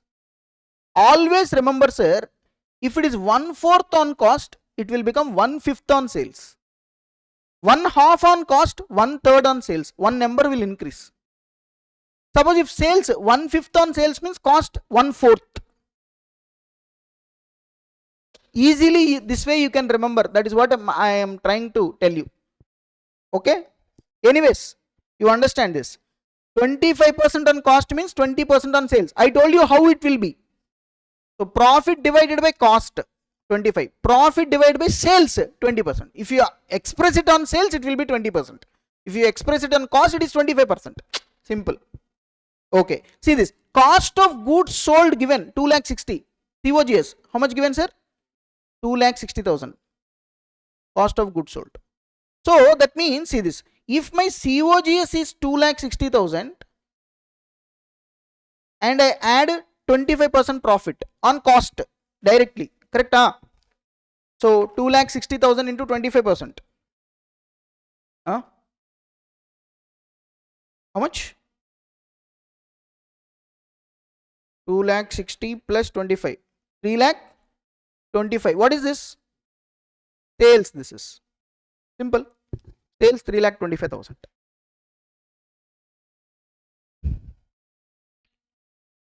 Suppose, for example, in the question they have given 25% on sales. Then what you do? Tell me. Suppose this 25% on cost given in the question, right? Instead of 25% on cost, they said 25% on sales. Then what will be total sales?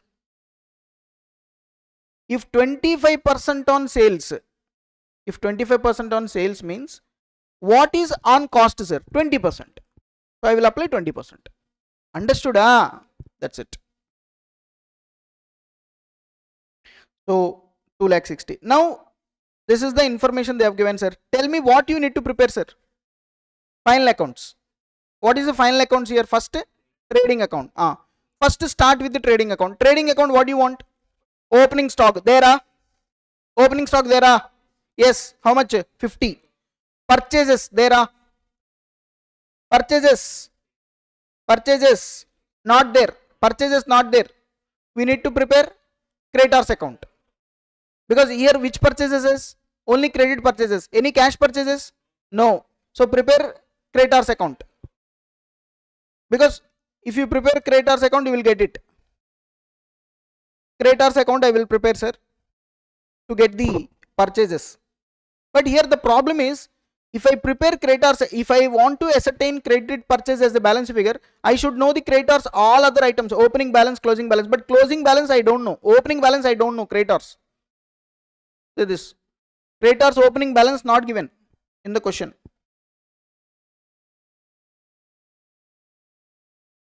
So therefore, ascertaining credit purchases through creditors account is not possible, because I don't know the opening balance of creditors. Then how will you find out credit purchases? Then you see for other alternatives, like for example, imagine trading account, sir. Opening stock is there, purchases you don't know, any direct expenses? No. Next, sales. Direct expenses there? No. Now come to sales. Sales, which sales? Only credit sales. No cash transactions. Credit sales you know. Just now we ascertained. How much is the credit sales? 3,25,000. So credit sales I know. Closing stock also I know. That means when I prepare trading account, I know opening stock, I know sales, I know closing stock, I know gross profit also. Because in the question clearly said that profit percentage. So I can ascertain gross profit directly applying on the sales. So every item except purchases I know. So purchase is the balance figure when I prepare trading account. Opening stock, purchases not known, but sales I know, closing stock I know, gross profit also I can know. How will you ascertain gross profit, sir? Sales into GP ratio. They have given, na? So therefore here I will ascertain like that. So therefore in this question, sir, in this question, see how we are going to approach. What is the number? 8. Important, sir. These type of questions in examination you need to think. Only by practice you will get it. So if I prepare here trading and P&L account, trading and P&L account for the year ended 31st March 2023, correct?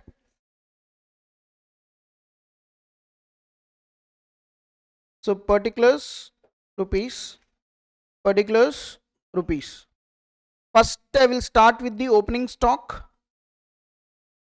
What is my opening stock? Opening stock is 50,000 given. Hello? Purchases, I don't know. I need to ascertain purchases. Most of the students here thinking that purchase will be ascertained by preparing creditors account. But see, creditors opening balance is not there. Therefore, by ascertaining purchases through creditors account is not possible. Therefore, here the option is, let us see whether you can ascertain purchase as a balancing figure by trading account itself. Next, no direct expenses. Next item is gross profit will come, correct? Next, sales this side. Now I want sales. Now to prepare sales here, I can follow the approach. Directly they have given in the question.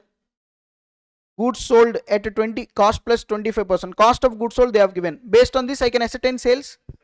So see this. 2,60,000 plus 25%. Correct? Because in the question clearly said that profit is 25% on COGS. So I applied. So it is 3,25,000 is my sales.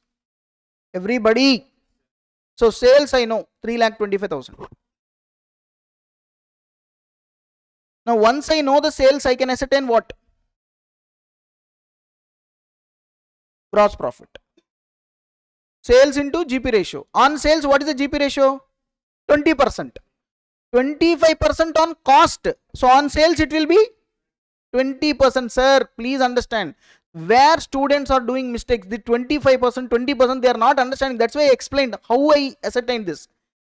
If it is 25% on cost, 20% on sales. Logic also explained. Cost plus sales is equal to cost plus profit. Apply this profit on cost as well as sales, you will get it. So 3,25,000 into 20%. How much, sir? 65,000 is my gross profit, correct? Okay. So gross profit also I know. Closing stock.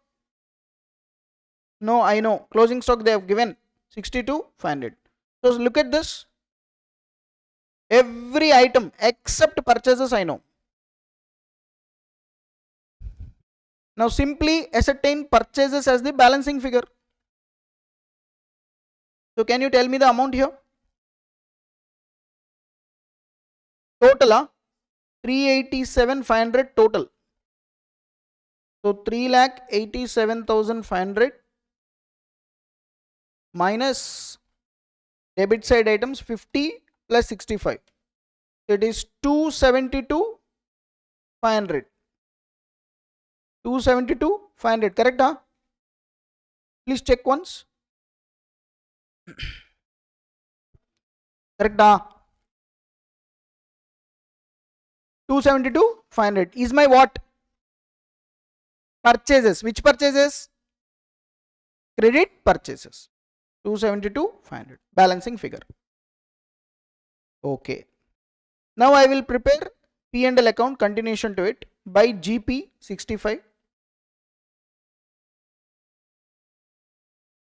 Next, coming to expenses, sir. Look at the expenses during the year. Any expenses given? P&L account debit side. Loss on sale of fixed asset is there, na? Hello? Yes. Loss on sale of fixed asset. Loss on sale of fixed asset. Fixed asset was sold at a loss.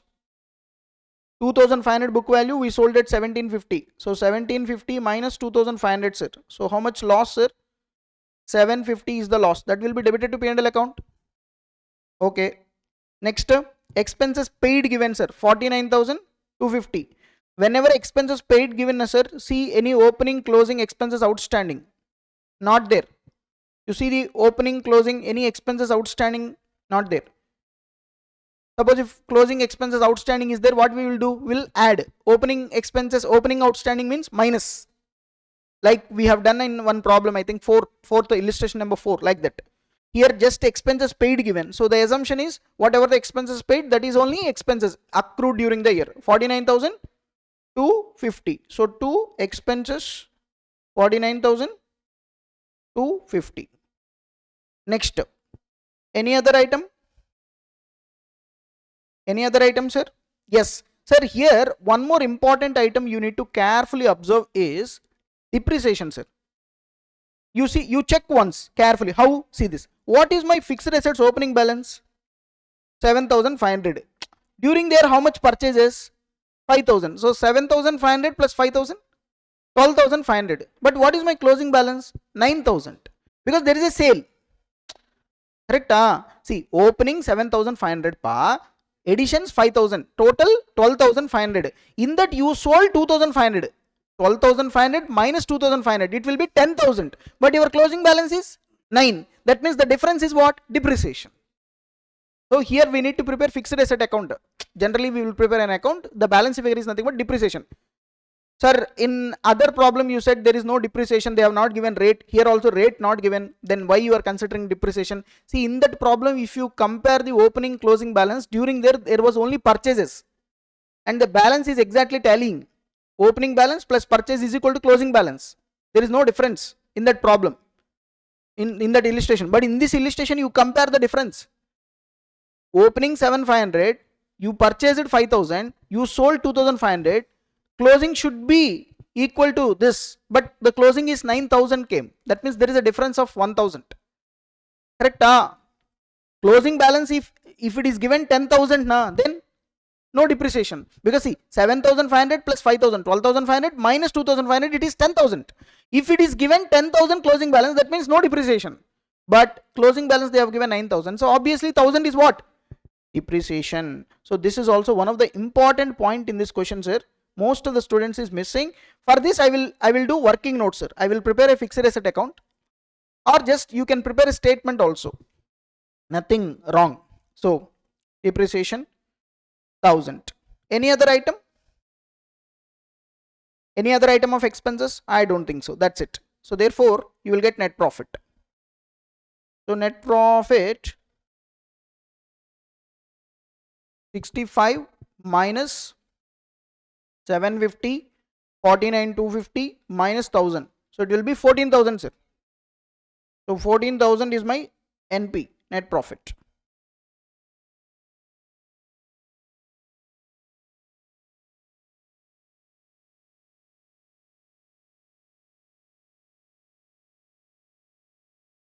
Okay. Now next I need to prepare what, sir? Balance sheet. As at 31st March 2023. Liabilities rupees, assets rupees. Now first to come to asset side, sir. Debtors. Given a closing debtors, we don't know. See this. Closing debtors we don't know. So we need to prepare debtors account. Next, stock. Closing stock. Closing given. How much, sir? 62,500. Next, sir, bank balance given. Closing balance is given, sir. How much, sir? Bank balance 50,000. And then fixed assets closing balance given, sir. How much? 9,000. Fixed assets 9,000. Okay. Fixed assets we can prepare 9,000. Correct? So debtors, closing stock, bank balance, fixed asset. In that debtors I don't know. So we need to prepare debtors account. Debtors we don't know. Balance sheet on 31st March 2023. They are asking final accounts. So final accounts means trading account to P&L account to balance sheet.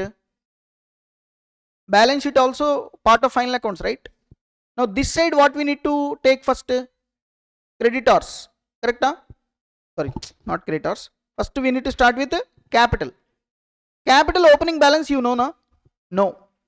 So we need to prepare opening statement of affairs. Hello? So for this what we need to do? Add net profit. Net profit how much we got? 14,000. And from this I need to reduce what? Drawings. And in the question there is a additional capital also. So that one we will add, sir. Actually add additional capital less drawings. Additional capital, how much introduced during the year, sir? 5,000 given. Take this. And also how much is the drawings? Personal drawings 25,000. 25,000 personal drawings, sir. So I don't know the capital opening balance. I need to ascertain it. Now remaining liabilities, sir. Creditors. Creditors opening closing balance given a? Yes, 46,000 given.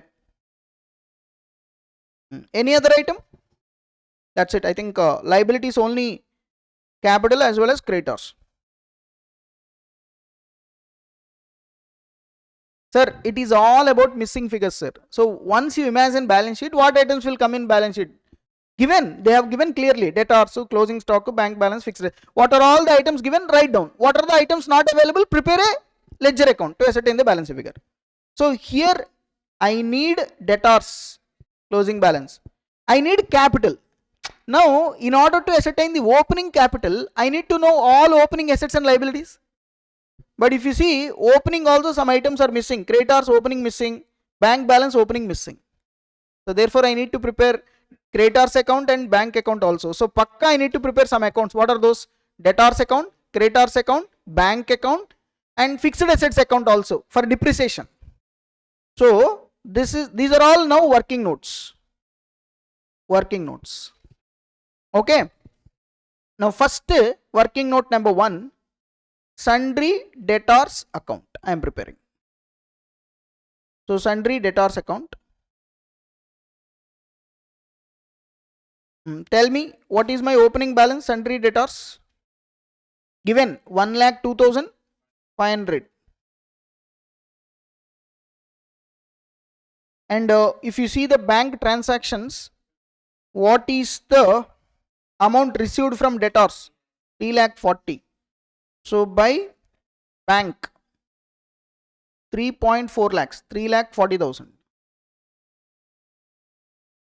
And also credit sales we ascertained, sir. Credit sales how much, sir?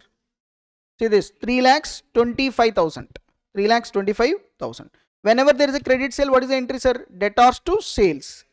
So to sales, how much, sir? 3,25,000. So opening balance, credit sales, amount collected from debtors. Any other item like returns, sales returns, discount allowed, not there. Bad debts, not there. So finally closing balance. So can you tell me? 87,500. 427,500. So 4,27,500. So therefore 87,500 is the balancing figure, sir. Closing debtors. So this I will update in balance sheet. 87,500. Next, I will prepare creditors account also. Sundry creditors account. Why I will prepare creditors account here? Because I want opening creditors balance. Why I want opening creditors balance? Because I need to know the opening capital. In order to ascertain opening capital as a balance figure, I should know all opening assets and liabilities. But in the question, creditors opening balance not given. See this. Given opening creditors balance not given. But closing creditors balance given. See this. How much? 46,000 they have given. And during there, if you see, how much amount we paid to creditors, sir? 2,80,000. So to bank, 2,80,000. And also, sir, from the trading account, we ascertained purchases as balancing figure. This is credit purchases, 272,500. So whenever there is a credit purchase, what is the entry, sir? Purchases to sundry creditors, right? So by purchases, credit purchases, how much? 2,72,500. Correct? Sir, I am writing all the balances available in the creditors account. So tell me now.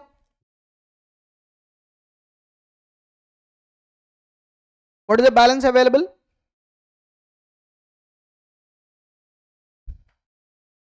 So 20 lakh, 2 lakh 80,000 plus 46.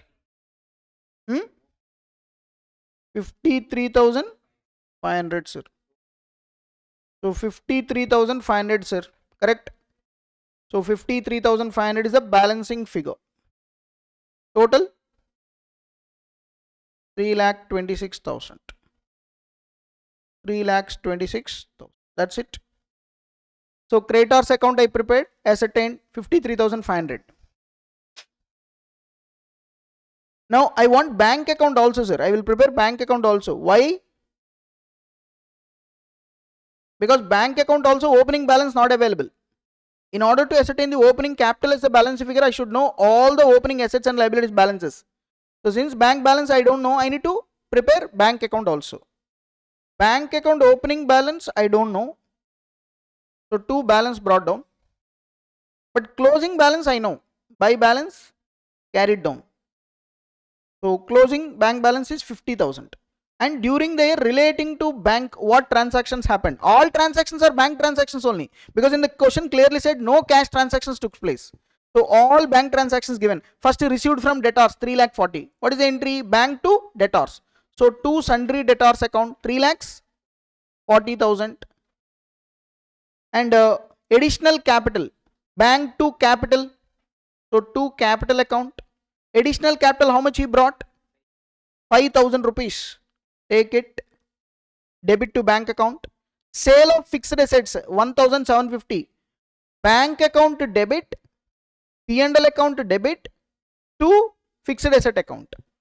So to fixed asset account, sale value we need to take 1,750, because I am preparing bank account. How much amount received? 1,750. Next, paid to creditors, creditors to bank. So by sundry creditors account, how much we paid, sir? 2,80,000 we paid. 2.8.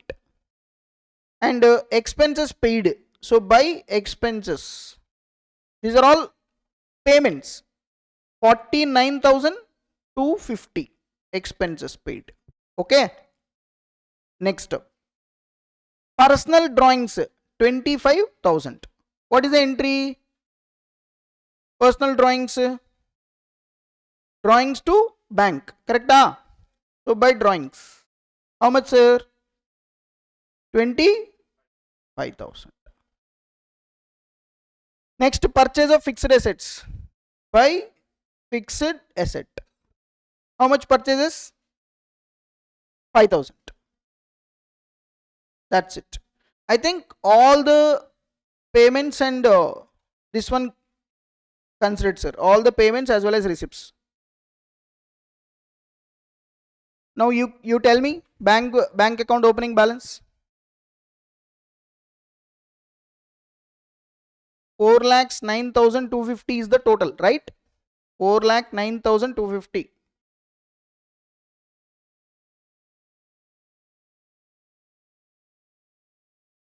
How much? 62,500, sir. So 62,500 is the opening balance of bank. So 62,500. So bank balance also, opening balance I know. So any other item opening balance not known? I know everything. Creditors opening balance I ascertained. Bank balance also I ascertained. So now what I want? Capital. Correct? So I will prepare capital account. So not capital account, sorry. Opening capital I want. So opening capital. So in order to ascertain opening capital, I need to prepare what? Statement of affairs as at 31st March 2022. So assets rupees, liabilities rupees. Now come to the opening assets. Debtors. How much? 1,02,500. Correct? Stock opening 50k. Hello. And bank balance opening, just now we got it. How much? 62,500. Okay. Fixed assets 7,500. I think these are all opening assets, sir. Now coming to opening liabilities, sir. Creditors opening liability we ascertain, sir, by preparing sundry creditors account 53,500. And that's it. I think only one liability is there. Correct? Any other thing? Nothing. So can you tell me here what will be the balancing figure? Total 169,000. What is this? Balancing figure, capital. Correct? This is the capital balancing figure. 169,000. 2,22,500. Okay. 2,22,500 is the total. 2,22,500 is the total, sir. So here opening capital also I got it, sir. 1,69,000. So 169 I got. Now I can finish the balance sheet, sir. So here I will write 1,69,000 opening capital. So this I got it by working note 4. Right? Working note 4. So 169 plus 14,000, it will be 183 plus 5,000 minus drawings 25,000. So it will be 163. 1,63,000 plus 46,000. So it will be 2,09,000 total on the liability side. Now let's check on the asset side. 87,500, 62,500, 50 plus 9. It is 2,09,000. It is tallied. Okay. So here important things, sir. How things is ascertained.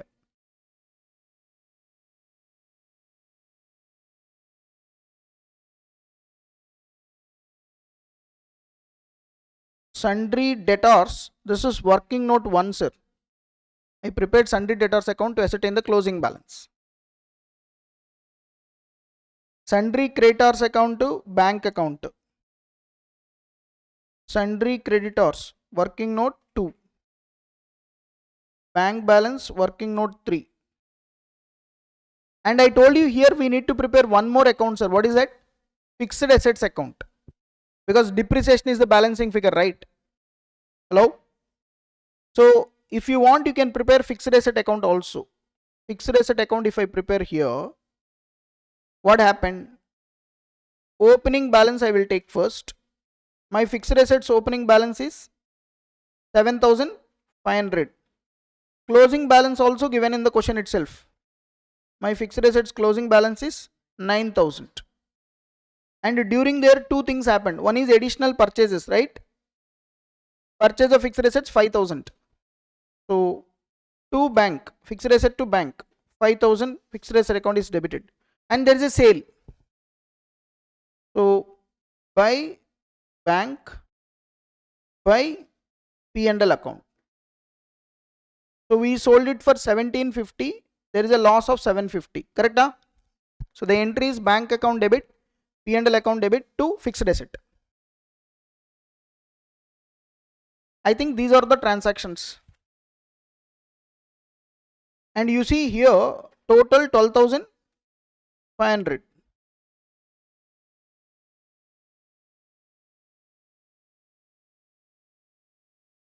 So 1,000 difference is coming, sir. That difference is nothing but what, sir? Depreciation. So by depreciation. Depreciation is loss basically, which will reduce the asset amount.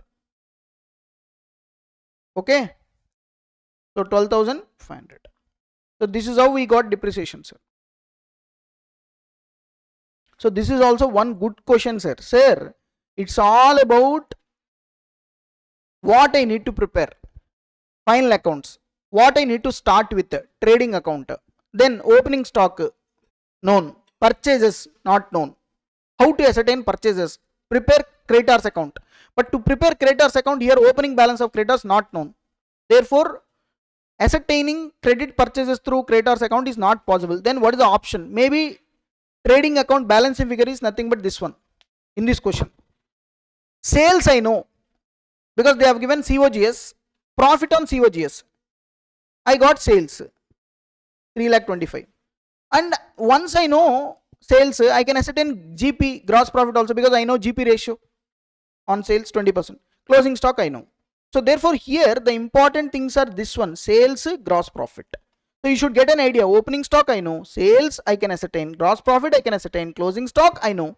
The only thing is purchases. So this is the balancing figure. And in the question clearly said there are no cash transactions. The thinking about cash sales, cash purchases is waste. Then P&L account, loss, expenses, depreciation, this one, and the balance sheet. Debtors not known, so prepare it. Opening capital doesn't know, prepare. So opening capital not known means prepare statement of affairs. But here the main thing is some opening items, assets and liabilities, balances also we don't know. So just we ascertain them as the balancing figures. Okay. Then accordingly we ascertain the capital, opening capital as a balancing figure. This is illustration number 8. Illustration number 8. Sir, tell me, sir, you understand this or not? Hello? You ascertained, you understand this or not? See, this one in the fixed asset account, what is the entry for sale, sir? Either you can write two entries as I told you. In first chapter itself, I told you how to write an entry for sale of fixed asset, or you can write a direct entry. Here the entry is bank account debit 1750, fixed asset account you sold, right? What is the book value of the fixed asset? 2500. That means fixed asset account balance is reduced by 2500. You got 1750. That means what is the loss, sir? That will be transferred to P&L account. Okay. This is nothing but loss on sale of fixed asset. This is the entry. Or else you can write two entries. This one only I encouraged most of the times. You can write directly two entries like this. Bank to fixed asset at gross sale value. What is the gross sale value? 1750, 1750. But fixed asset balance is reduced by 2500. But you created only 1750. That means still how much? 750. That will be transferred to P&L account. Loss, because this is loss to fixed asset. How much? 750, 750. See, either you can write these two entries or simple this entry. Anything is okay. Here I have written this entry, direct entry. Or else you can write this manner also. First sale entry you write, then loss you transfer to P&L account separately. But ultimately in both the cases fixed asset account is reduced by how much? 2500. Here 1750 plus 750. Total 2500 only. Ultimately how much amount is transferring to P&L account? 750. How much amount is debited to bank? 1750. It is not changing. But here I have written single entry, here two entries I have written. So that is what only I have posted here. That's it. So this is illustration number 8, sir. 8 we have completed. Okay, sir. Illustration number 5 from incomplete records. See this question. The following is the balance sheet of Chirag on 31st March 2022, sir. 31st March 2022. They have given the balance sheet, opening kind of balance sheet. Billing, furniture, car, stock, debtors, cash in hand, cash at bank. Liability side you see capital account, loan, creditor. So no need to prepare opening statement of affairs because opening capital is available. Next, a riot occurred on the night of 31st March 2023. Some kind of accident, fire happened. When? Exactly at the end of the year on 31st March 2023. In which all books and records were lost. Everything was lost, sir. Books, records lost. The cashier had absconded with available cash. So see this. Cashier thought this is the right moment. So breakthrough in his life. Biggest achievement is there. Possibility is there. Circumstances created. So he absconded with the available cash. Okay. We don't know what is that, how much cash he is absconded with. That is a thing we need to find out actually. Okay. He gives you the following information. So the following information is given, sir. His sales for the year ending 31st March 2023. Chirag sales were 20% higher than the previous years. 20% higher than the previous year sales. And he always sells his goods at cost plus 25%. That means profit is 25% on cost. That means 1/4 on cost. That means 1/5 on sales. That is nothing but 20%. Have I explained the logic also? Yes. See this. 20% of the total sales for the year ended 31st March 2023 were cash. Out of the total sales, sir, 20% sales were what? Cash sales. There were no cash purchases. No cash purchases, pa. Only cash sales were there. Credit sales were there. When it comes to purchases, there is no cash purchases. Maybe credit purchases will be there. Read question carefully. I think this is the important point, sir. Okay. Next. On 1st April 2022, the stock level was raised to 30,000 and was maintained at this new level all throughout the year. So actually in the question, sir, opening stock how much, sir? 20. This is opening balance sheet, 20,000 given, correct? Hello? But they are saying that stock level was raised to 30,000 and it was maintained throughout the year. That means closing stock is how much? 30,000. Opening stock 20 given in the opening balance sheet. And now the stock was raised to 30,000 and it was maintained. So therefore 30,000 is the closing stock. Okay. Next. So opening stock I know, closing stock I know. Sales I need to ascertain. And he said when compared to last year my sales was 20% higher and profit percentage is 25% on cost, that is 20% on sales.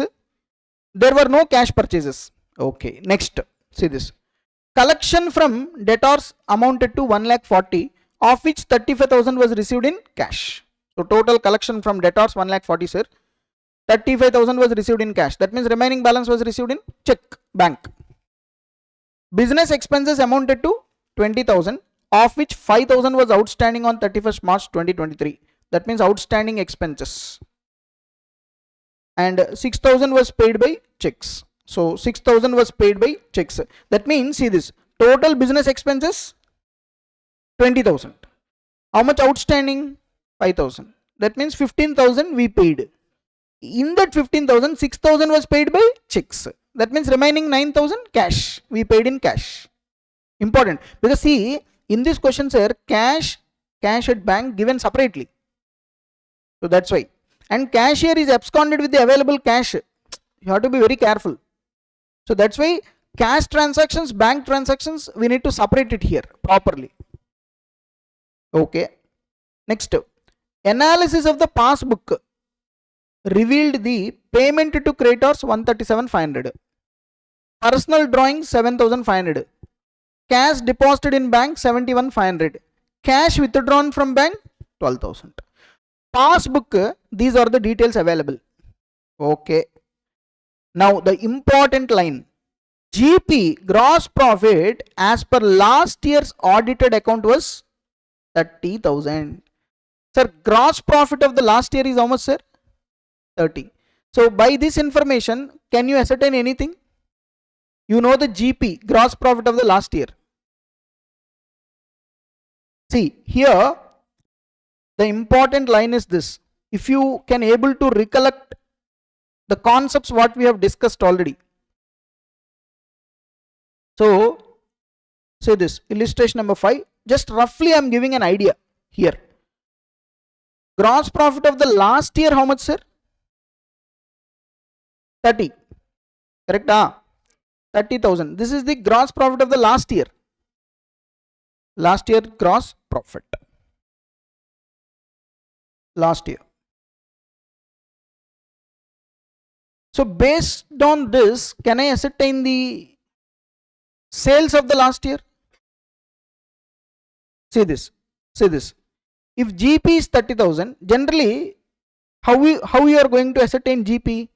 Gross profit is equal to sales into GP ratio, correct? Sales into GP ratio. You know GP 30,000. Sales I want. GP ratio, how much it is? Tell me. See this. He's A point, you see. He always sells his goods at cost plus 25%. That means 25% on cost. On sales it is 20%. So GP ratio is 20% on sales. So therefore sales is equal to gross profit divided by GP ratio. So 30,000 divided by 20%. 30,000 divided by 20%, 1,50,000. This is what? Sales of the last year. Sales of the last year. And he is saying that when compared to current year, I mean sales was 20% higher. Correct? So add 20% to it.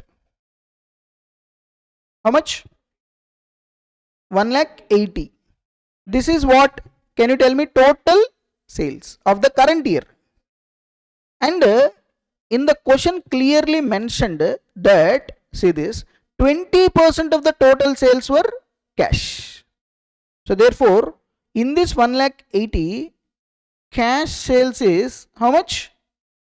20%. So 1,80,000 into 20%, 36,000 is my cash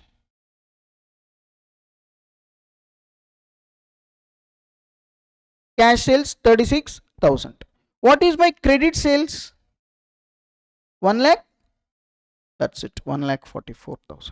So I got to know the cash sales as well as credit sales. How I got to know? Because of this. So what is the GP, gross profit of the last year? 30. Gross profit, how will you ascertain? Sales into GP ratio. So if you want sales, gross profit divided by GP ratio. This is the formula. So if you want sales, gross profit divided by GP ratio, you do. You know the gross profit 30. GP ratio also you know. What is the GP ratio, sir? On cost it is 25. On sales it is 20. Okay. Now I came to know the current year sales, cash sales, credit sales. Next. They are saying provide depreciation on building and furniture at 5%, motor cars at 20%. We need to provide depreciation. Depreciation will come in P&L account, debit, expenses. The amount defalcated by the cashier may be treated as recoverable from him. How confident, optimist. The cashier is absconded with cash, right? He theft some cash, na sir. The proprietor Chirag is thinking that it can be recoverable from him. He is very confident. I can find out this accountant and I can recover it from him. So whatever the cash is theft na, it is recoverable. Like when we make any credit sales, the amount is recoverable, amount is due from the debtors, right? Similarly like that, recoverable amount we need to treat it as. Now what they are asking, say this. You are required to prepare a trading P&L account for the year ending 31st March 2023, balance sheet as on that date. So final accounts they are asking. So tell me, first you are going to start with what? Trading account. Hello? Trading account, what is the first item? Available? Yes. 20,000.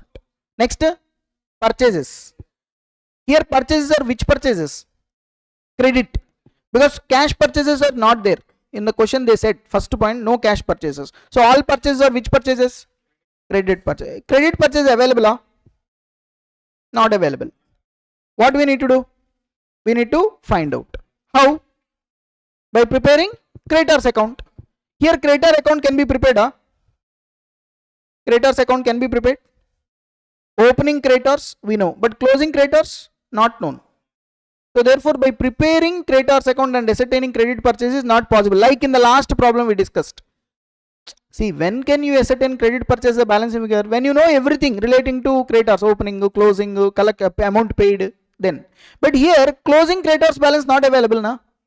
In the last problem we solved opening not available. Opening creditors balance not available, we ascertained it. Here opening available pa, closing not available. So maybe Like in the last problem, how we ascertain purchases in the last problem? Trading account balancing figure. Same here also. Opening stock we will take. GP, gross profit we will take, we know. Sales we will take. Closing stock we will take. The balance figure is purchases. Anyway, there are no cash purchases. All purchases are credit purchases. So purchases, that's how we will prepare. GP, gross profit we ascertain. Sales into GP ratio will apply. Sales, I ascertained also. How sales will be ascertained? Sales, we have find it 1,80,000 sales. That's it. And then when it comes to P&L account, everything, depreciation I will take. Remaining gross profit minus depreciation. Okay. Now main thing is balance sheet, sir. When you prepare balance sheet, sir, so you should know the closing balances. Closing balances. So from building, furniture, motor car, I will reduce depreciation and I will take. Stock, closing stock I know, given. Debtors closing balance I don't know. So I will prepare sundry debtors account. Cash in hand, cash at bank also I don't know. So I will prepare cash in hand, cash at bank. I will prepare double column cash book. Cash column, bank column. We have prepared in first chapter, right? Because I want to know the closing balances. Creditors also I don't know. So I will prepare creditors account also. So in this question, sir, I want all assets, liabilities, closing balances. So therefore debtors account, creditors account, cash in hand, cash at bank, all these accounts I will prepare. Okay. See, in this question, if you ask me what is the most important thing, the ascertainment of sales based on the GP, that you need to know properly. So what is the illustration number 5? Very, very important question, sir. Anytime it can be asked, this type of questions for 14 marks. And I will show you examination question also. It is exactly similar to that of the question we have already solved. I will show you. See this. Just go to the examination question, sir. June 2023, one question asked for 15 marks. Ram Prakash question like this. Right? This is, I think, exactly similar to Ram Krishna question. That is illustration number. Today we solved illustration number 4, I think. Hello? You check once. Illustration 4. Same as it is. Amounts changed, I think. Amounts also same, huh? Same, huh? Yes, amounts also same. See this. Exactly same question they have asked. So that means it is a clear indication that if you solve study material questions properly, 1 or 2 questions will be exactly same. And if you can able to write it properly, you will get good marks. 2 questions, imagine 14 marks, 28 marks if you got directly, na, I think it will be a cakewalk. Exemption is anyway you are going to get. Whenever I write any exam in CA or CMA, I got exemptions. Why na? Because 2 questions damn sure I will write perfectly, 100%. Like for example, I still remember in CA final, I think, CA inter, I think, internal reconstruction, like that one chapter is there. In that internal reconstruction, I think 14 marks, 16 marks question. Exactly I got 16 out of 16. I can say confidently. So if you can able to manage for 2 questions full marks, remaining questions, even if you solve half, 1/4, 2/3 like that, you will get exemption because there is a stepwise marking system. Okay. So again, we are not going to solve this question, sir. It is exactly similar to illustration 4. Okay. Now come to this question, illustration 5. Illustration 5 is far better questions than illustration 4, sir, because thinking is required here. Okay. Now in illustration 5, I will start with what? Trading and P&L account, right? See, this is the procedure, sir. How you are going to approach it is very, very important. These are all you will get by practice for the year ended 31st March 2023, correct? So particulars rupees, particulars rupees. Always remember, first we start with the trading account, opening stock. This is how you approach, sir. First, opening stock available, mostly 20,000. Write it down. Simply write it down. Now closing stock available, write it down. Closing stock Closing stock how much?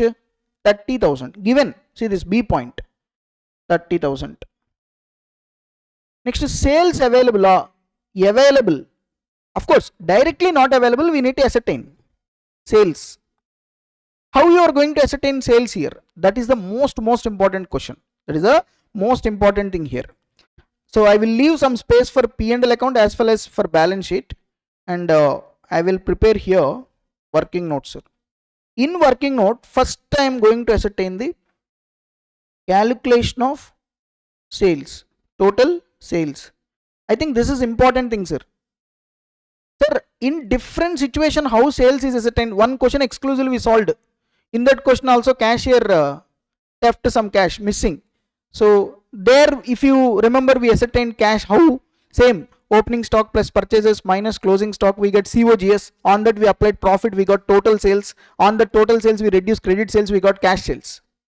And once you got the cash sales, you completed the cash account. Balancing figure is the closing one, that is the cash missing, like that. See here, total sales how we need to get based on the information given in the question. Gross profit given, sir. Gross profit of last year given. How much? 30K, correct? And you know the formula. Gross profit is equal to sales into GP ratio. This is a simple one. Therefore,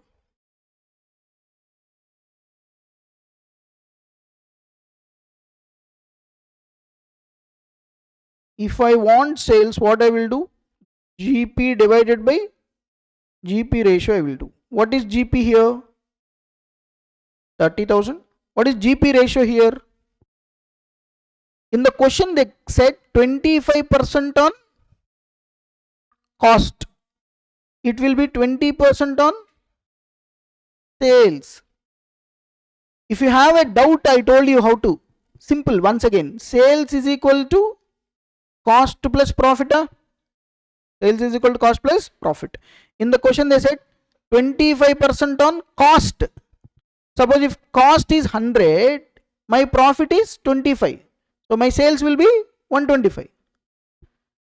So if I find out the percentage, na sir, percentage, simple. If I apply on cost, what I will do? Profit divided by cost, 100. 25 divided by 100. 25%. This is on cost. Suppose the same thing I want to find out on sales. What I will do? Profit 25 divided by sales. What is my sales? 125 into 100. How much? 25 divided by 125 into 100. 20%.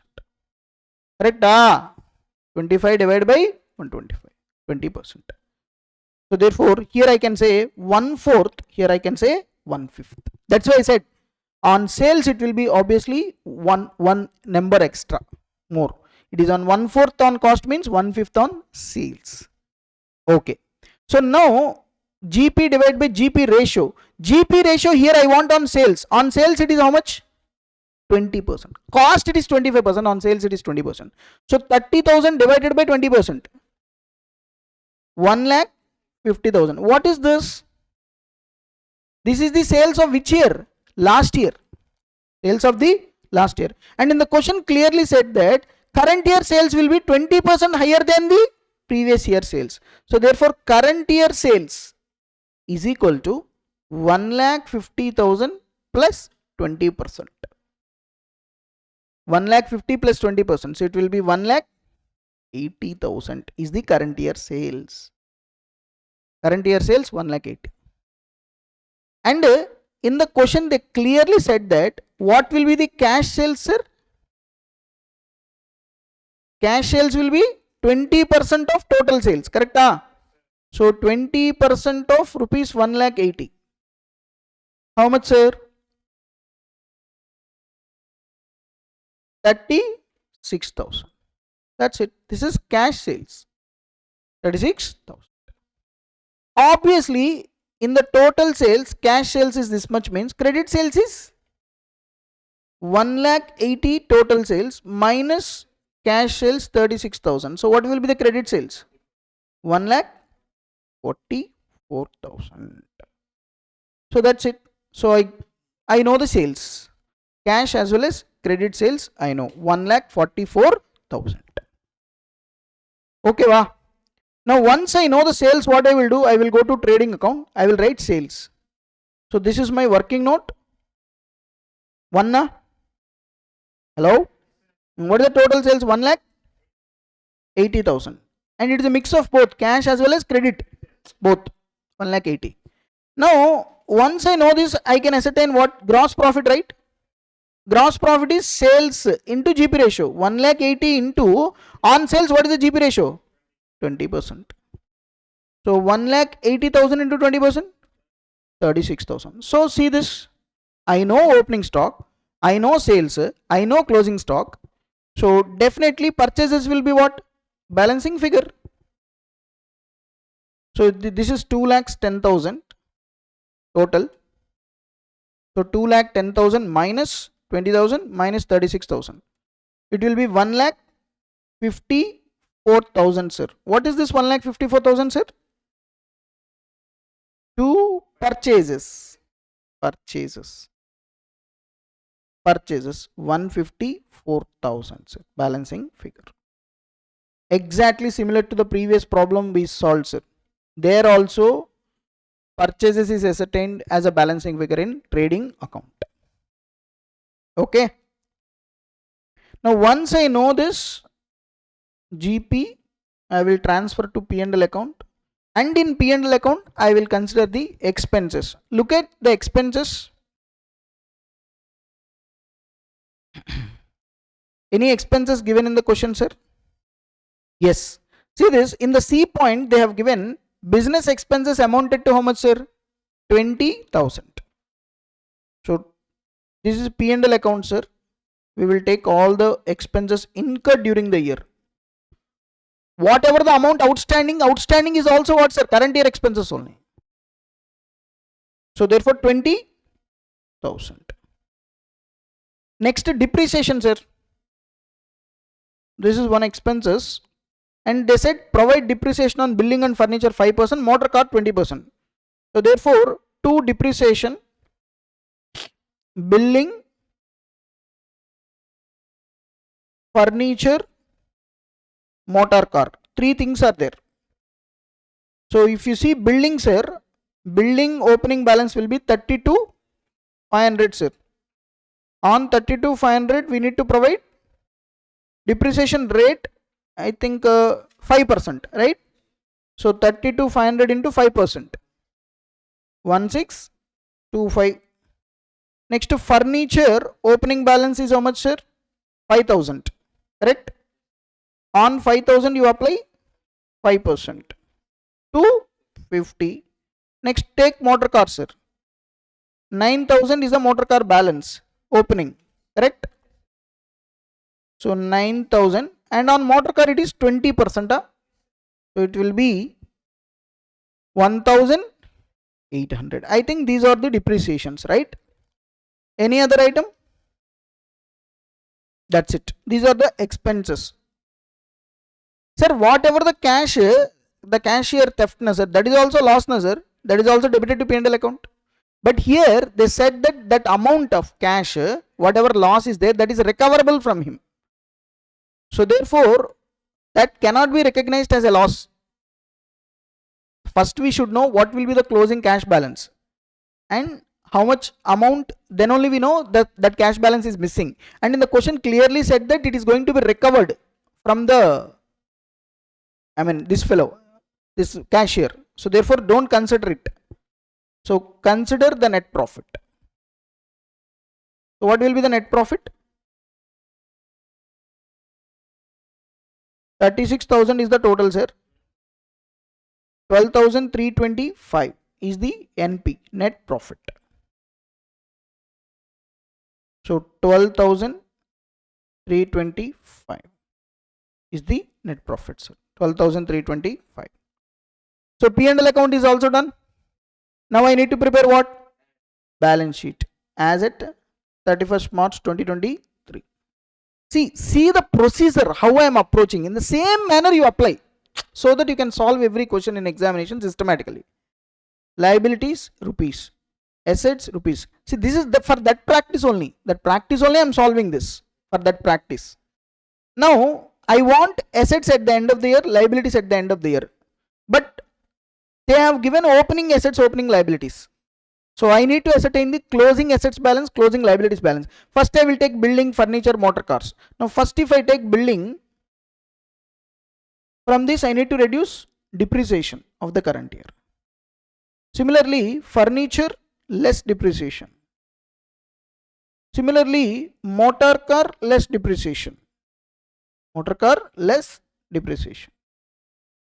So building you see 32,500. Furniture 5,000. This is 9,000. And depreciation you see on building it is 1625.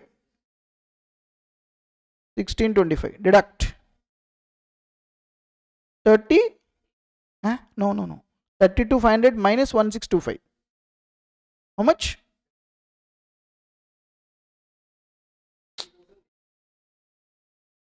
30,875. 5,000 minus 250. 4,750. Motor car 9,000 minus 1,800. That's it. These are three assets, closing balances. So building, furniture, motor car. Now come to stock. Stock also closing stock value given. How much? 30,000 they are maintaining the stock level. B point additional information they have given. Debtors we don't know, sir. We want debtors. Debtors closing balance we don't know. We need to ascertain it. And then cash in hand, cash at bank also we want. What is how much is the cash in hand? How much is the cash at the bank? And you remember one thing, sir, whatever the cash in hand is there, that cash in hand was absconded by the cashier.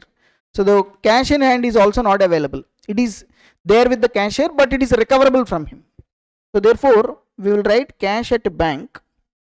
Now important thing is, whatever the cash is missing which is absconded by the cashier, it is treated like an advance given to the cashier and which is going to be recovered from him. So therefore we will write here sundry advance at the end of the year. Whatever the cash balance is missing, sir, that will be treated as sundry advances. Because read the question carefully. They said the amount defalcated by the cashier may be treated as recoverable from him. So therefore our confidence is that whatever the cash in hand at the end of the year which is taken absconded with the cashier, it is going to be recovered. So therefore that amount whatever missing first we need to find out, and that will be treated as what? Sundry advances. Our advance is there with the cashier, we are going to recover it from him, like that. No, it is not a contingent asset, because cash is there in the business. That cash is taken in, and we are confident that we are going to recover from it.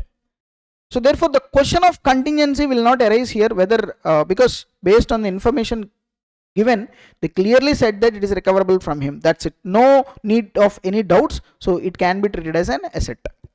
Okay. Now I want debtors, cash at bank, sundry advances.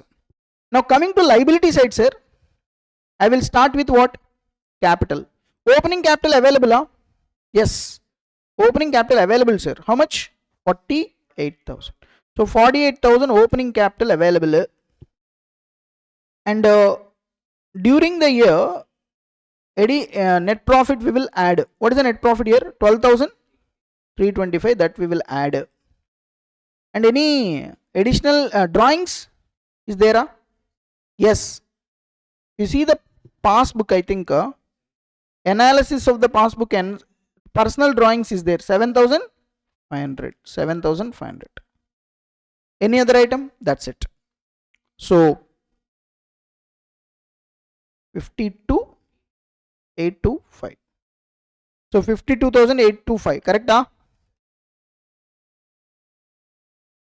This is 60,325. Okay. Capital we got it. Next loan. Loan amount.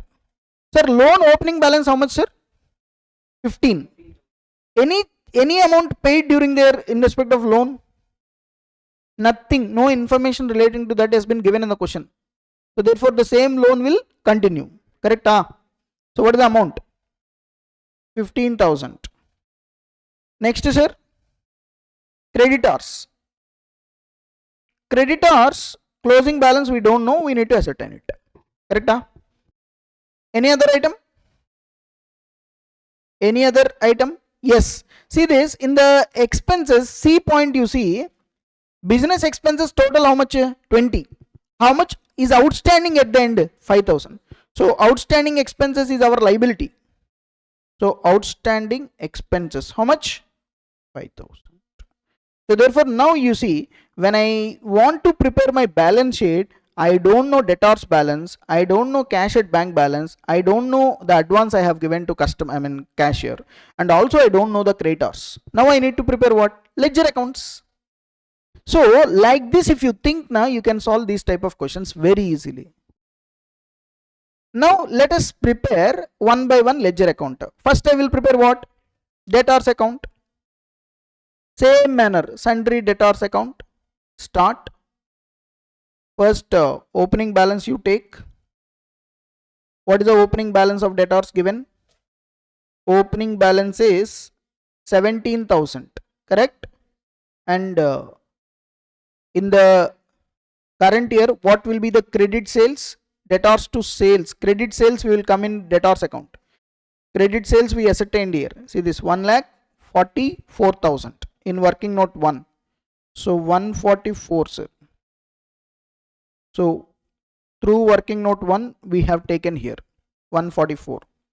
And also if you see during there how much amount is collected from debtors, collection also given. See here, C point, collection from debtors 1,40,000, of which 35,000 received in cash. That means cash account debit 35,000, 1,05,000 bank account debit to debtors. So in debtors account I write by cash. How much amount collected by cash? 35,000. How much amount collected by bank account? Check 1,05,000, because clearly mentions a total amount collected. How much is collected in the form of cash? They clearly said 140 is the amount collected, 35,000 in cash. So definitely remaining amount is what, sir? Nothing but bank. Okay. So therefore debtors opening balance, credit sales, collection. Now obviously closing balance can be ascertained, right? By balance carried down. So total 17,000 plus 144. So it is 161, correct? Minus 35 minus 1,05,000. So it will be 21,000 is my debtors closing balance. I know opening, I know credit sales, I know collection. So balance figure is what? Closing balance 21,000. So debtors 21,000, working note 2. So I will go to balance sheet. Here I will update working note 2. How much is the debtors I got, sir? 21,000. I will update here. Okay. Next I will also prepare creditors account, sir, because I don't know the closing creditors balance. So prepare creditors account, sundry creditors account, sundry creditors. See, when it comes to sundry creditors, sir, opening balance we do, I think opening balance we know. How much, sir? 31,000. Correct? And during there was credit purchases, which is ascertained by preparing trading account. You see in the trading account, purchase is the balance figure, right? How much, sir? 1,54,000. 154, sir. 1,54,000. So take it. 1,54,000 is a credit. Purchases, which is credited to creditors account. This is came from trading account. Please understand. I am writing everything so that you will understand when you solve. So opening and also amount paid to creditors, sir. If you see the passbook analysis, it is clearly given. Passbook, that means bank payments. Payment to creditors is how much? 137,500, sir. So to bank 137,500. So obviously the balance will be closing, right? So 154 plus 31, it will be 1,85,000. 1,85,000 minus 137,500. So it will be 47,500. 500, sir. So my creditors closing balance is 47,500. Hello? Because I know opening, I know credit purchases, I know payment to creditors. Obviously this one. Similar to debtors. Everything I know. The closing balance I ascertained. Now this 47,500 I will update in balance sheet. So liability side, this is from working note 3, 47,500. Correct? Okay. Now I want cash at bank, cash in hand also. Because cash in hand is absconded with. So therefore, the last ledger account I need to prepare is what? Cash and bank account, right? So cash book, if I prepare, double column cash book. You know how to prepare cash book. So same thing I will do. Particulars. So cash to bank. Two separate columns. Particulars. Cash to bank. Now write down all the transactions relating to cash and bank in the respective columns. You know, first we'll start with what? Opening balances. So to balance brought down. What is the opening cash balance? 2000. What is the opening bank balance? 8,500, sir. Right? Opening. Now during there what happened? Carefully observe. First point, A point, they are talking about sales. In that cash sales is there. Right? How much is the cash sales, sir? 36,000. So cash sales means cash to sales. So cash account we will debit with sales. Correct? So therefore here cash account is debited with what? Sales. So to sales. How much is the sales, sir? 36,000. Cash account will be debited, not bank account. Okay. Next, sir. C point you see, collection from debtors 140, of which 35,000 received in cash. So to sundry debtors, cash column is debited with 35,000. Remaining balance 1,05,000 is debited with bank. Correct? Because we received from debtors 35,000 in cash. So cash account will be debited 35,000. Remaining bank account 1,05,000 is debited. Okay. Next you see business expenses 20,000, of which 5,000 is outstanding. 6,000 was paid by check. That means total business expenses 20. In that 5,000 outstanding means how much paid? 15,000. In that how much paid in the form of checks? 6,000. That means what is the balance? 9,000. That will be paid in cash. So expenses to expenses to cash. So by expenses. Correct? How much is paid in the form of cash? How much bank? 6,000. Total 15,000. Everybody. So payment also done. Next, analysis of the passbook. That means only bank. Payment to creditors. So by sundry creditors 137,500. So bank account will be created. Drawings. By drawings, bank account will be created 7,500. Next, cash deposited into bank. What is the entry? Bank to cash. So this is a contra entry. So bank account to cash. How much, sir? 71,500. Debited with bank column. Now on the credit side by bank, this will be debited to cash column. Deposited in bank means bank to cash, sir. So bank account is debited, cash account is credited. That's it. So this is which entry, sir? Contra entry. I told you na, whenever there is a contra entry, we will put a symbol. Why? Why this symbol? If you understand my classes properly, you can able to tell this. Why we need to identify with C? Because I told you that in case of these transactions, the movement is within the organization only. Cash is not going outside. Cash is deposited in bank account means cash in hand is going to your bank account. Cash withdrawing from bank means from bank it is coming to you. So it is within the organization only. That's why in order to separate from other transactions, we putting this symbol also I told. Okay. And also cash withdrawn from bank 12,000. So whenever you withdraw cash from bank, what is the entry? Cash to bank. So to bank, cash column I will write 12,000. And by cash,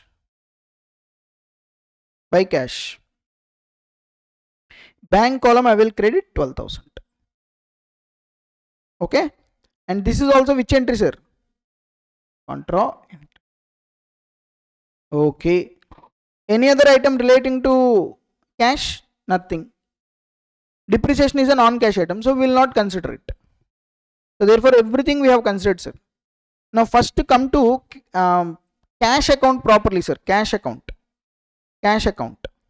If I close the cash account now, cash account total you see 2000 plus 36 plus 35 plus 12. So total it is 85,000. Agreed? Minus 9,000 minus 71,500. I think 4,500, sir. 4,500. What is this 4,500? Closing cash balance, which is nothing but the amount which is theft by the cashier, which is going to be recovered from him. Correct? So by amount recoverable from cashier. Amount recoverable from cashier, sir. How much amount, sir? 4,500. Poor fellow, he has taken only 4,500. So 4,500 is the closing cash balance, which is nothing but the amount misappropriated by the cashier. And in the question they said this 4,500 is recoverable, is going to be recovered. That's why amount recoverable from cashier.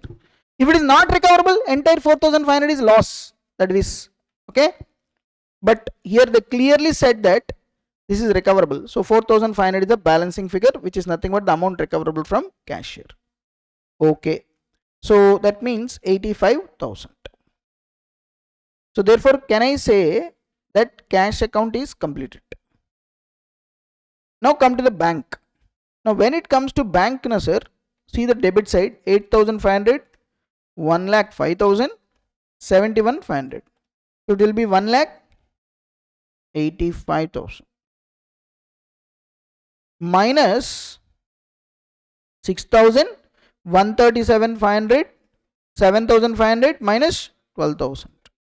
22,000 is the balance, sir. So that means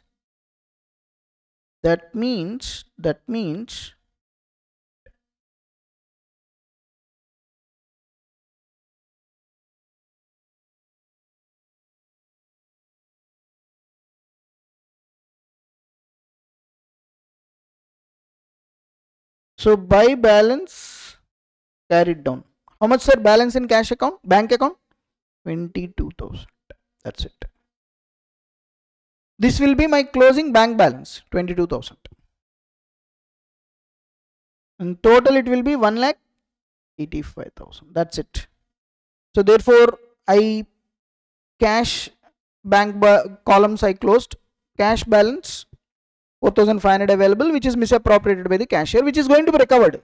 So therefore, in the balance sheet, sir, I will write here sundry advances 4,500, and in the bank I will write 22,000.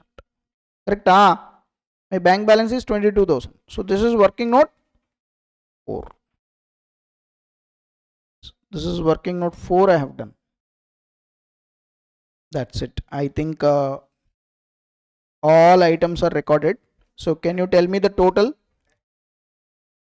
1,20,000 tallied 120, 325. 1,20,325 balance sheet tallied, sir. 1,20,325. That's it. So this is a very good question, sir. Actually, the speciality of this question is, in this question, trading account balance figure is purchases, because by preparing creditors account we can't do this, because creditors opening balance is creditors closing balance is not available. And once you ascertain this as a balance figure, this will be very easy. Trading account, P&L account is easy. The most difficult thing is balance sheet at the end, because balance sheet also building, furniture, motor cars minus depreciation. Closing stock also easily available. Debtors you don't know closing, so prepare a sundry debtors account. And most important, cash at bank we don't know, prepare. Sundry advances, sir, what is this sundry advances? This is nothing but amount which is misappropriated by the cashier, and we are thinking that it is going to be recovered, right? It is recoverable from him 100%. Therefore, it is kind of a advances asset for us. Okay, closing cash balance, nothing but. And this side creditors not given, we have calculated it. Remaining all given in the question itself. So this is the question, sir. And how you are going to ascertain the sales is the also most important thing, and I have explained it. Sir, respond, sir. Have you understood? That's it. This is illustration number 5, sir. Illustration number 5. These kind of questions they may ask in examination, sir. Now, illustration number 9, sir, from incomplete records. See this question. From the following particulars furnished by Sri Ramji, prepare trading P&L account for the year ending 31st March 2023. Also draft his balance sheet as at 31st March 2023. So trading account, P&L account, balance sheet. 3 things, final accounts they are asking. For the year ending 31st March 2023. Okay. So they have given opening, closing balances, creditors, expenses outstanding, fixed assets includes machinery, stock in hand, cash in hand, cash in bank separately given, and then sundry debtors. Debtors closing balance not given. See this. Opening balance is available. So we have to prepare debtors account. Details of the year transactions as follows. So during the year what transactions happened they have given, sir. Cash and discount credited 12,80,000 to debtors. Cash and discount credited to debtors. Generally when we receive cash, what is the entry? Cash to debtors. So debtors account is credited. And also when we give any discount allowed to debtors, generally what is the entry we will write? Discount allowed to debtors. So 12,800 is the amount we collected as well as discount given to debtors. Okay. If you see the question properly, sir, collection from debtors also given 12,50,000. So that means how much is collected from the debtors? 12,50,000. Remaining 30,000 discount. Discount, right? So because here cash and discount credited to debtors 12,80,000 given. Cash collected 12,50,000. Obviously remaining 30,000 is discount allowed. Next, sales, both cash and credit sales given 14,36,200. Total sales given, sir, cash as well as credit. But we don't know the breakup. How much is the cash sales? How much is the credit sales? Return to creditors, purchase returns, cash purchases given, drawing at bank at check. See this is drawings by check. Drawings by check. Please make a correction. This is drawings by check. Okay. Cash deposited into bank. Cash sales. Cash sales also given. So can you tell me how much is the credit sales? Total sales 14,36,200, sir. In this cash sales 92,000. Minus it. 14,36,200 minus 92,000. 13,44,200 is credit sales. Next, collection from debtors, deposit into bank after receiving cash. So this is collection from debtors which is deposited into bank after receiving. Okay. Return from debtors, sales returns. Correct? bad debts relating to debtors. Discount allowed by creditors. Discount allowed by creditors is what? Discount received. Capital introduced by check. Expenses paid by check. Mission acquired by check. Cash withdraw from bank. Payment to creditors by check. So you have to be very careful here. What will be the cash transactions? What will be the bank transactions? Because in the question, bank balance, cash balance separately given. So maybe we need to ascertain the balancing figures. Okay. Note, Ramji has not sold any fixed asset during the year. There was no sales during the year. Okay. So this is the information given, sir. Based on this information, what I need to prepare? I need to prepare trading, P&L account, and then balance sheet. I need to prepare. So tell me, first I start with trading account. What is the first thing? Opening stock. Available? Yes.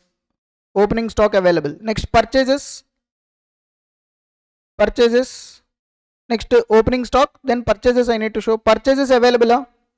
Cash purchases available. 20,600. What about credit purchases? Available? No. Only purchases available, sir. I mean, cash purchase available directly. Credit purchases will also be there. Because there was payment to creditors by check. Why you make the payment to creditors? Only when you make credit purchases from them. So credit purchases not available. We need to find out credit purchases. So in order to find out credit purchases, I need to prepare what? Sundry creditors account.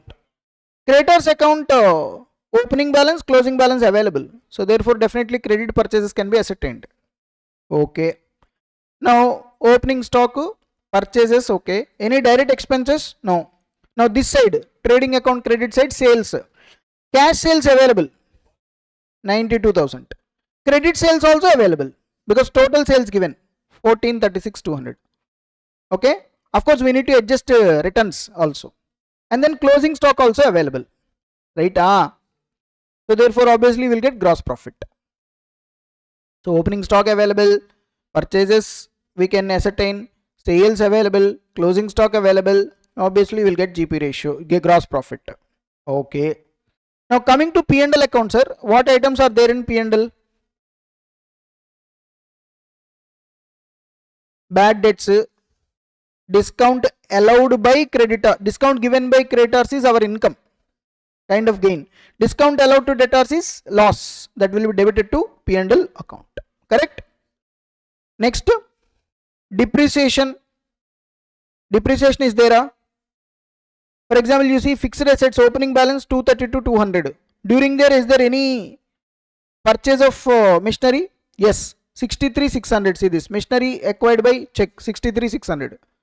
So opening balance of machinery 232,200. Add purchases, but closing balance is some other figure. Definitely the difference is nothing but depreciation. Okay. Any other item? Expenses, sir. See this expenses outstanding, opening is there, closing is there. During there, how much expenses paid, sir? 191,400. See this 191,400. Opening outstanding expenses less, closing outstanding add. Then you will get the current year expenses. So in the P&L account, you will get the bad debts, you will get a discount allowed, you will get expenses of the current year as well as depreciation. Now when it comes to balance sheet, sir, see all items are available. Creditors, expenses outstanding, fixed assets, stock in hand, cash at bank. But only nothing available is it sundry debtors. So sundry debtors, we will prepare debtors account and we will ascertain it. Opening capital not available. Therefore, we will prepare opening statement of affairs. Right? So that's it, sir. But here, sir, one important thing, sir, we need to make sure that whether cash and bank balance is tallying or not. We need to check whether it is tallying or not, whether anything is missing. All those things also we need to do. That's the important thing here. But what is the question number, sir? Illustration. 9. So they're asking trading P&L account, trading and P&L account for the year ending. Year ending is 31st March 2023, correct? So as usual, particulars rupees, particulars rupees. So debit side, credit side. First we'll start with what? Opening stock.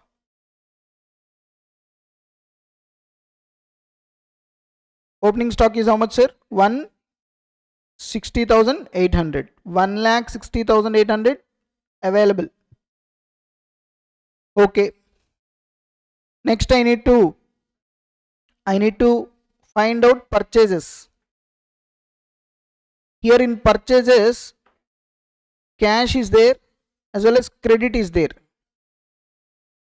Cash purchases they have given in the question. Cash purchases 20,600, you take it. Credit purchases I don't know. Maybe I need to prepare creditors account. Correct? To ascertain the credit purchases. Then you will get the total. And coming to sales, sir, sales, same, we have cash as well as credit. And also, sir, one more thing, sir, returns are there. Returns also there. You have to be very careful. Okay. Actually, if at all any returns are there in the purchases, we need to reduce from purchases. And also in respect of sales, if there are any returns, we need to deduct. Sales, can you tell me how much is the cash sales? 92,000 it is given. 92,000. Total sales also I know. 1436,200. 1436,200. So what will be the credit sales? 1444,200. This is kind of a balancing figure. And if you see the question carefully, how much is the returns to creditors? 8,000. This is purchase returns, right? So from total purchases I will reduce 8,000. Similarly, returns by debtors 29,000 I will deduct. Okay. So 1436,200 minus 29,000. 14 lakhs 7,200, sir. 14,7,200. So this is about sales.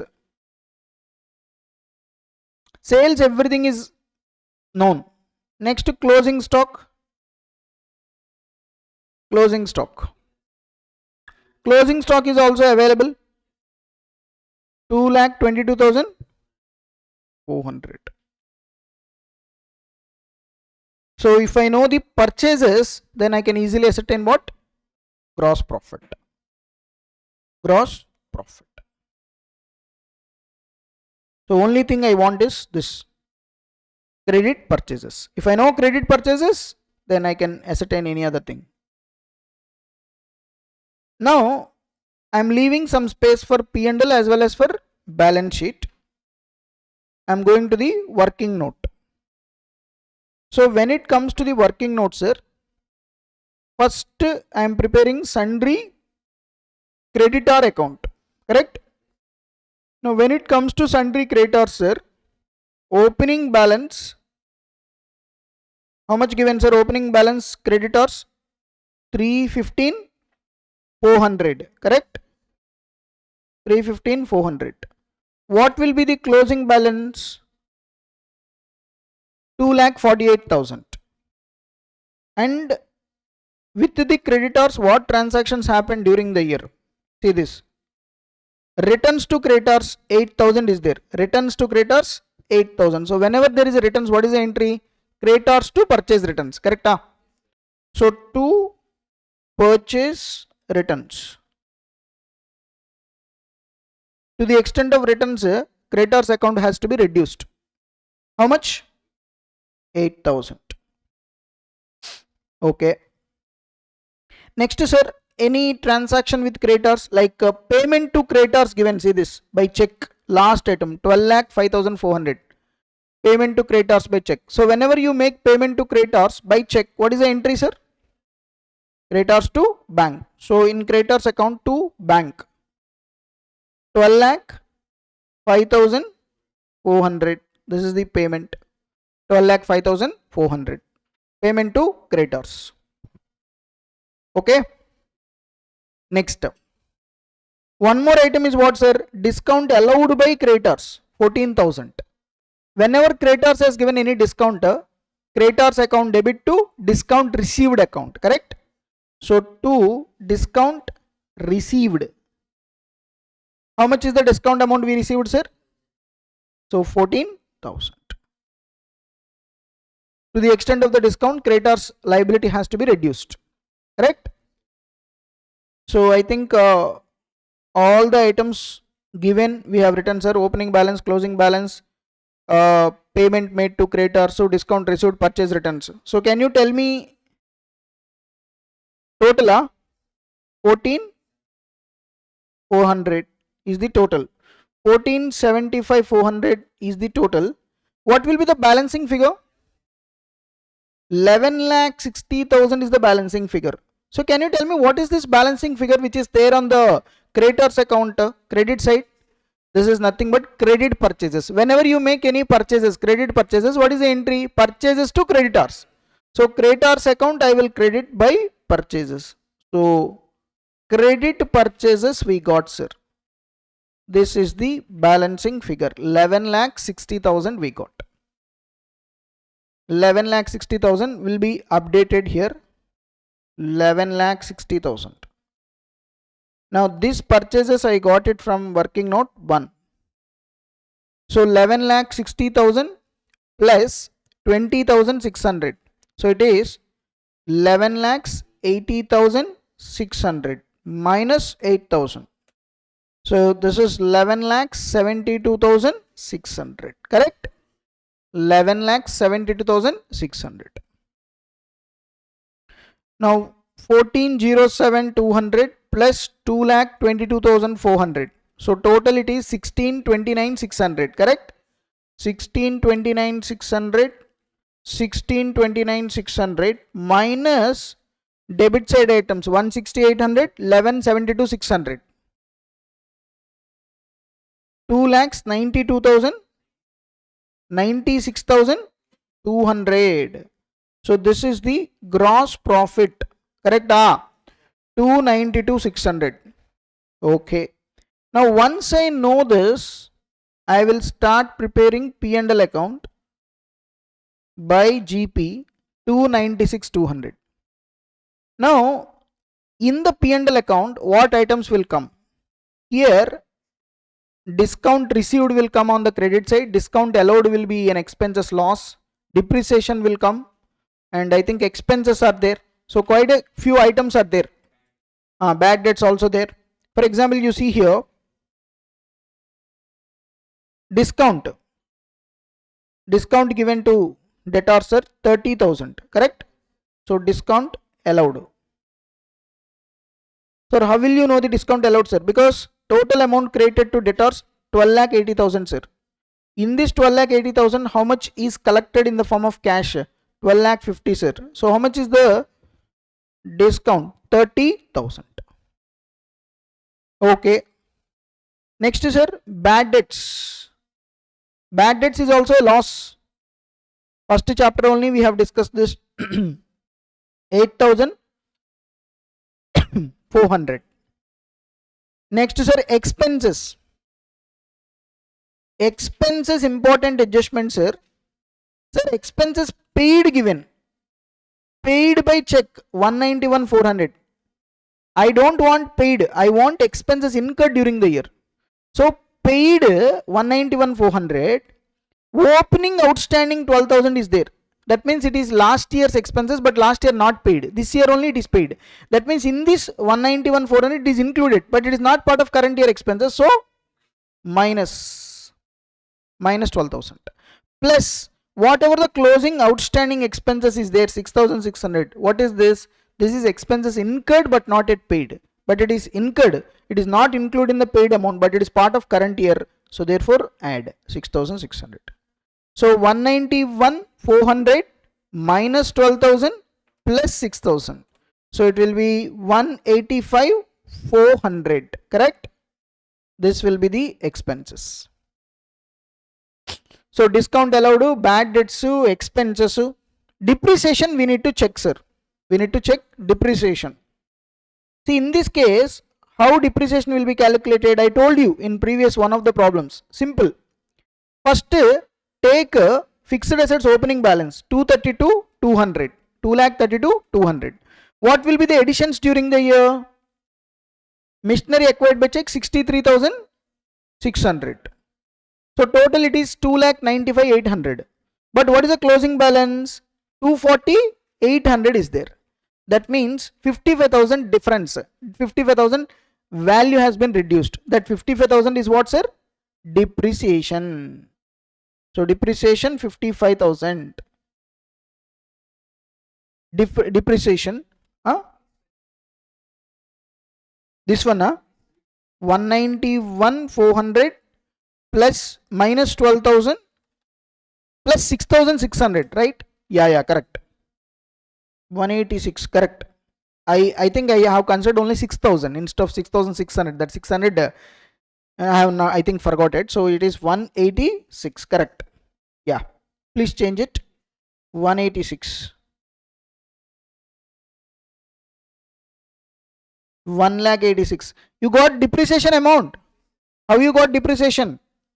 Simple. What will be the opening balance? 232, 200. Correct? 2,32,200, sir.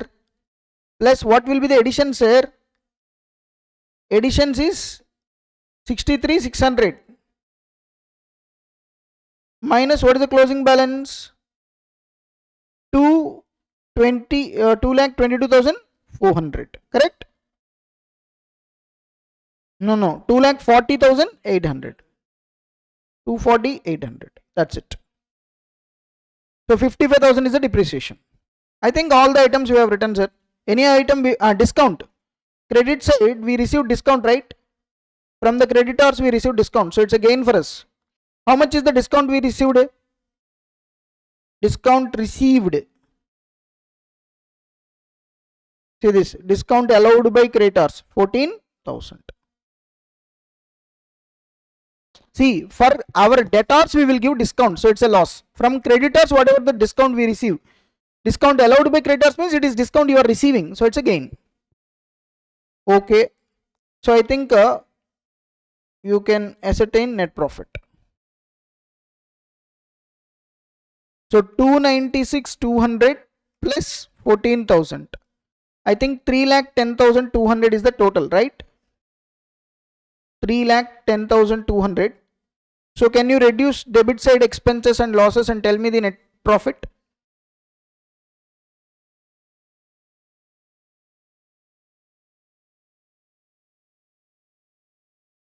I think 30,800 I got. Yes, 30,800, sir. What is this? NP, net profit. So trading account, P&L account I have successfully prepared, sir. Next one, sir. Balance sheet. Balance sheet as at 31st March 2023. Liabilities rupees. Assets rupees. Now see the balance sheet. First, fixed assets is there. Fixed assets. How much is the fixed assets balance is there at the end? 2,40,800. Correct? 2,40,800 fixed assets balance, sir. If you want, you can show breakup also, like sundry assets, add machinery, minus depreciation, like that. We'll do one thing. I will show. So like this. 232, 200. This is opening.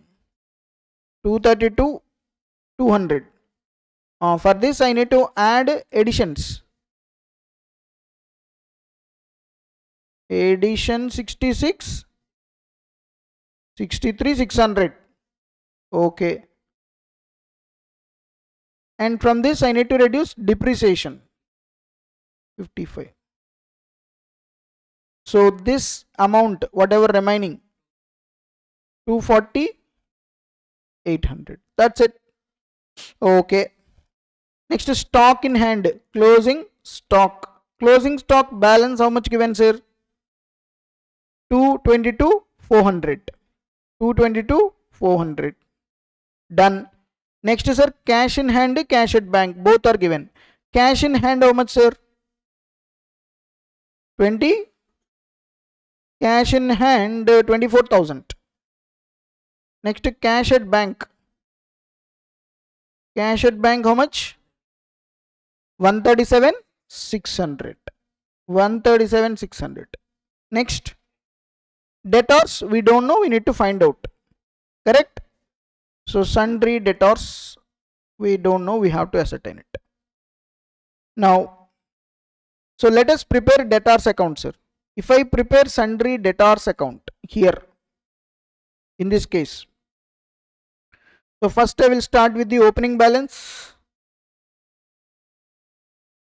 So what is the opening balance of debtors? 330, 600. Closing balance I don't know.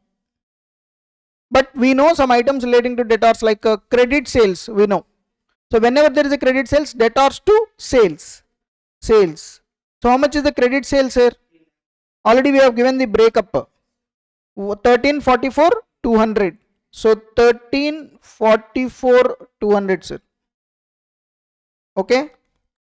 And we have returns. Whenever there is a returns given by debtors, what is the entry? Sales returns to debtors. Correct? By sales returns. To the extent of the returns, their asset value will be reduced. Amount recoverable will be reduced. 29,000. And also bad debts by bad debts. How much is the bad debts? 8,400. So returns to bad debts. So discount. So any discount given to debtors. So by discount allowed. Discount allowed 30,000. Okay. Any other item relating to debtors? Yes. Collection from debtors is there. 12 lakh 50,000. So whenever you collect from debtors, so 12 lakh 50. Cash we collected by cash. 12 lakh 50,000. 12 lakh 50,000. Collection from debtors. Any other item relating to debtors? I think everything we have considered.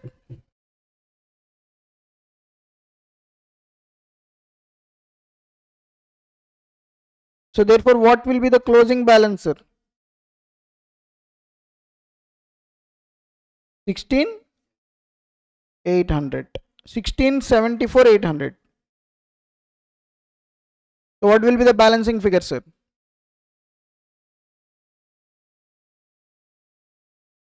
357, 400, sir. So 357, 400 is the debtors closing balance. 357, 400. So update this in balance sheet. So this is working note 2, sir. 357, 400. Okay. So 357, 400. Now coming to this side, sir. I think asset side total done. All items we have recorded. Now if you see the liability side, sir, first I will start with what? Capital. Opening capital we know, na? Opening capital, yes. Opening capital doesn't know, no, sorry. Here we need to prepare statement of affairs at the beginning. Okay. For this what I need to do? Add net profit. What is the net profit of the current year? 30,800. Additional capital is there, additional capital introduced. Yes, additional capital introduced by check is there.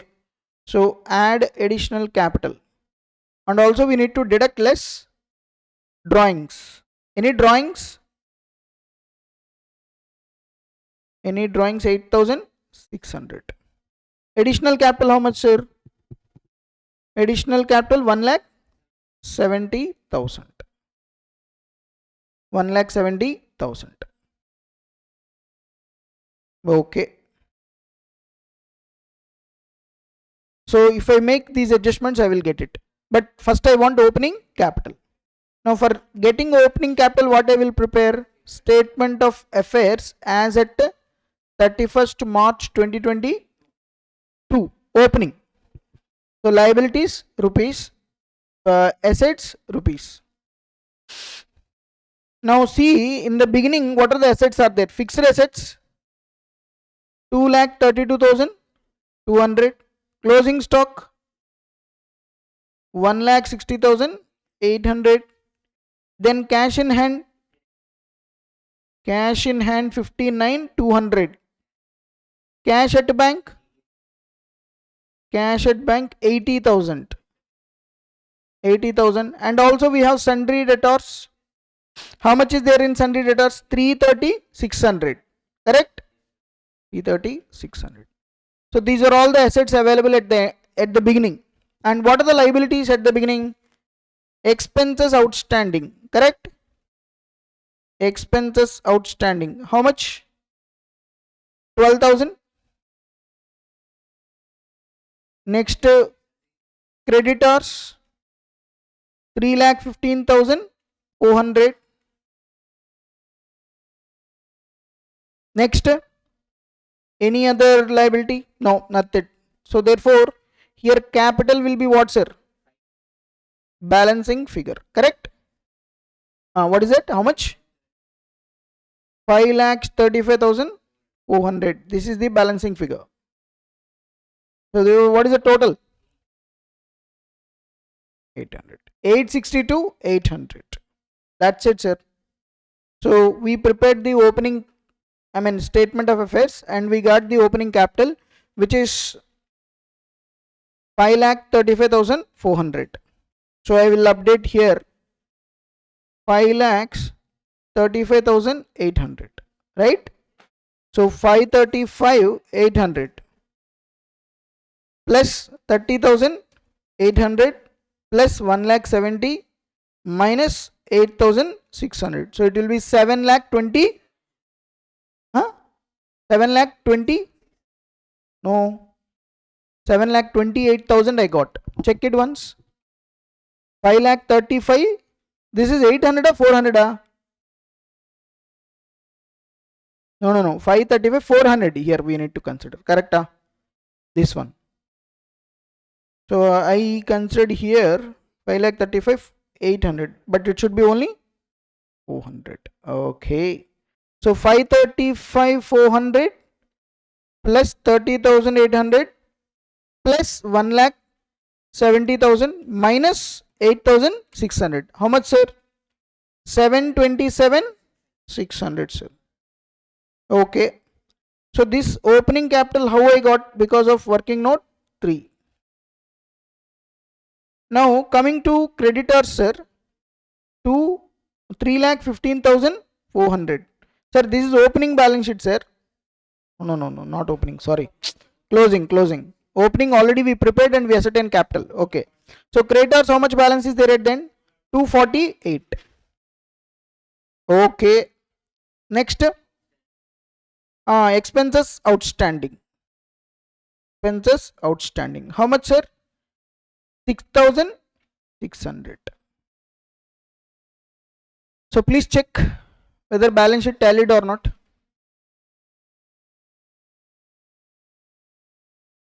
Asset side 240,800, 222,400, 24,000, 137,600 plus 357,400.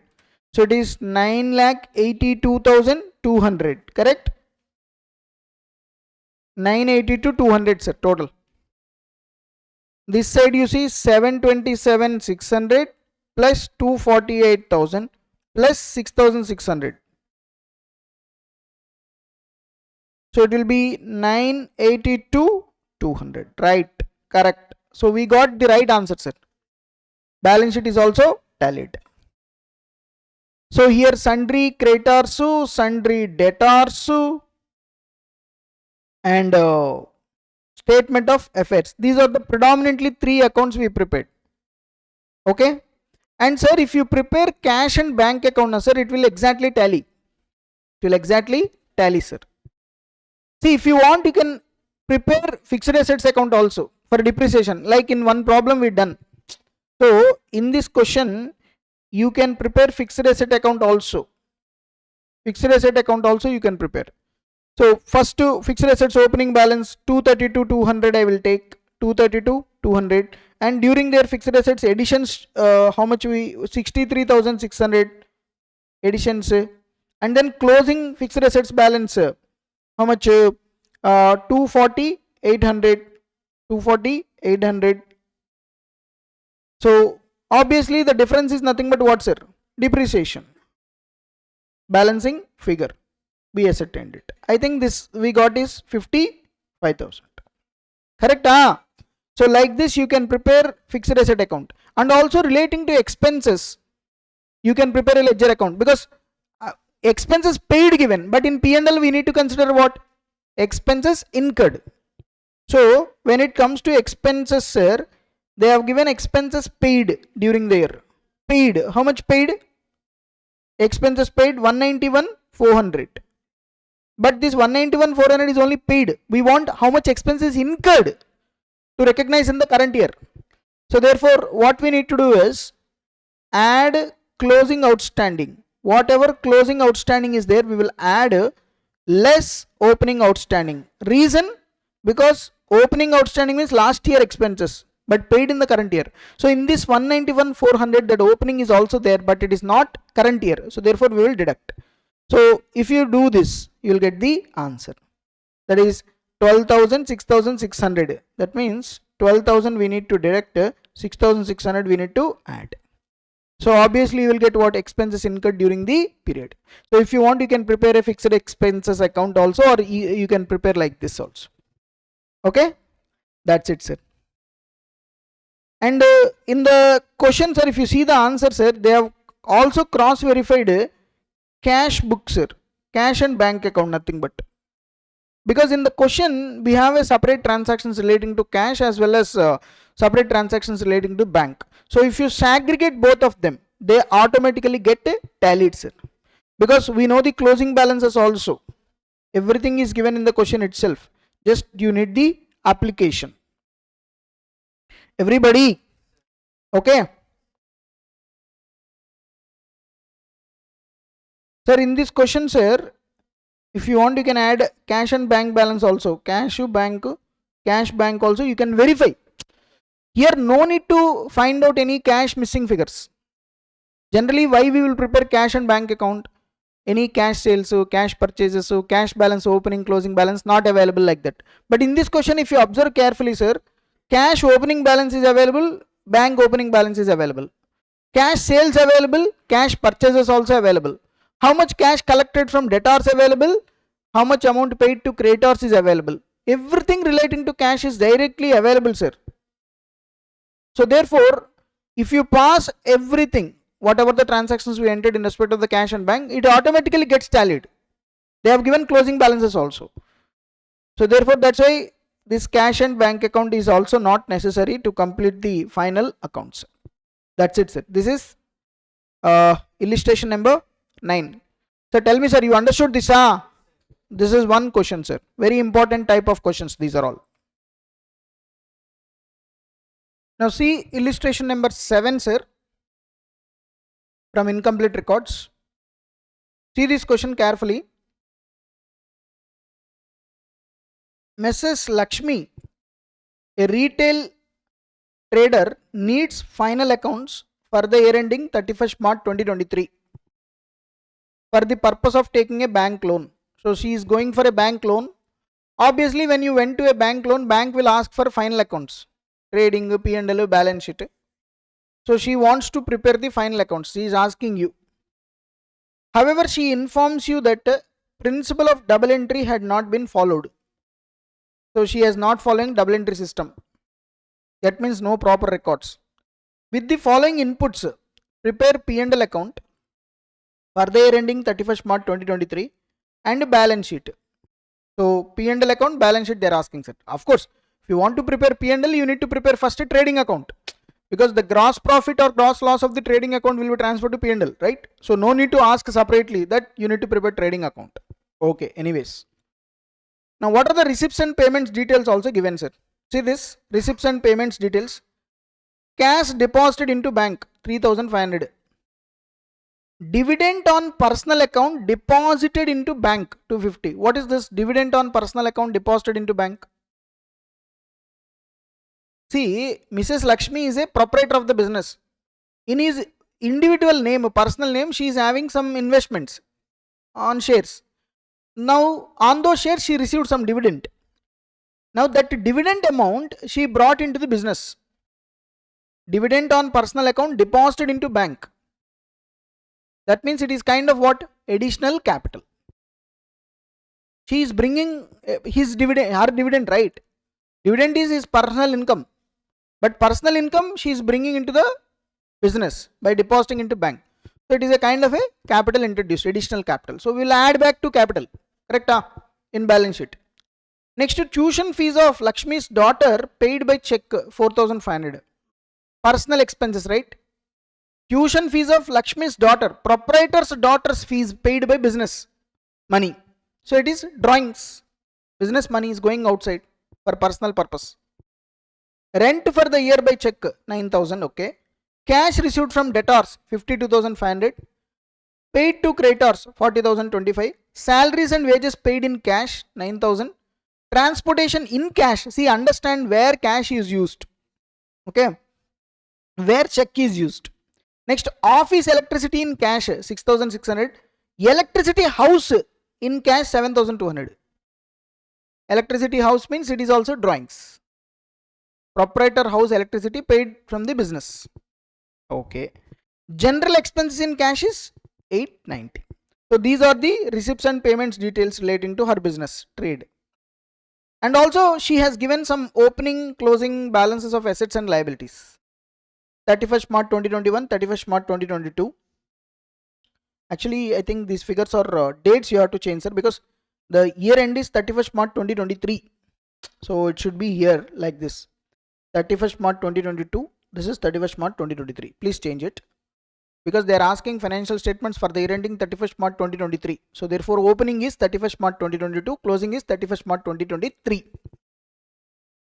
Okay, whatever. What are the opening assets and liabilities given, sir? Stock, bank balance, cash balance separately, debtors, creditors, investments. Now she also informs you that she draws 6,000 from bank on monthly basis. Sir, on monthly basis she will withdraw 6,000 rupees from bank, drawings. And some debtors deposit checks directly into bank. See, some of the debtors, what they will do is they will directly deposit the checks directly into the bank account. Okay. So that's it, sir. This is the information they have given, sir. Now based on this information you need to prepare trading P&L balance sheet account, right? See, to solve these kind of questions, sir, you have to read the content carefully and you have to think like, first what I need to prepare? Trading account. So in order to prepare trading account, what I want? Opening stock I want. Available. Opening stock. Opening stock available. Yes, available. Opening stock available. Purchases available. Purchases available. Not available. I need to find out purchases. Now again, next, sales. Sales available? No. I need to find out sales. Closing stock available? Yes. Take it. So therefore I need to ascertain purchases as well as sales. I need to ascertain. Again, in purchases and sales, maybe cash sales, cash purchases. Cash sales, credit sales. When you prepare debtors account, you will get only credit sales. When you prepare creditors account, you will get only credit purchases. What about cash purchases and cash sales? Maybe we need to prepare cash account and bank account. 2-column cash book, cash, bank. Maybe the balance figures is cash purchases, cash sales. We need to see. Okay. Now when it comes to P&L account, first we will write the gross profit or gross loss from trading account, then expenses. What are the expenses which will come in P&L account, sir? See here, rent, salaries and wages, transportation, office electricity, general expenses, these are all will come, expenses, all kinds of expenses will take. And then come to balance sheet, all figures already available. Okay, so this is the question, sir. So how you are going to solve this question, that is the most important thing. First you need to spend at least 2 minutes of time on reading this question, then only you can directly proceed for solution. Okay, so think on your own here, what will be the interconnections. Suppose if I start with the trading account, whether I could able to ascertain gross profit or not. What are the things which is stopping me to get this gross profit? Opening stock available, purchases, how I am going to ascertain in this case, sales, how I am going to ascertain. All these things you need to think and then proceed to the solution. Okay, so spend at least 2 minutes, read the question carefully. In this question, one beautiful point is there, beautiful connection is there. If you know that point, I think you can, this question is over. Okay, see how I am going to proceed for solution to this question, sir. Carefully think, sir. These kind of questions, they may ask variety questions, not normal questions like other problems. So what is this illustration? 7, sir. So as usual, first we start with what? Trading and P&L account for the year ending, right? 31st March 2023, right? So particulars rupees, particulars rupees.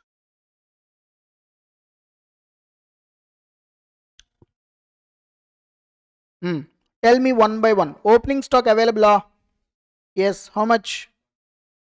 Opening stock given 42,500. No problem. 42,500. Closing stock available?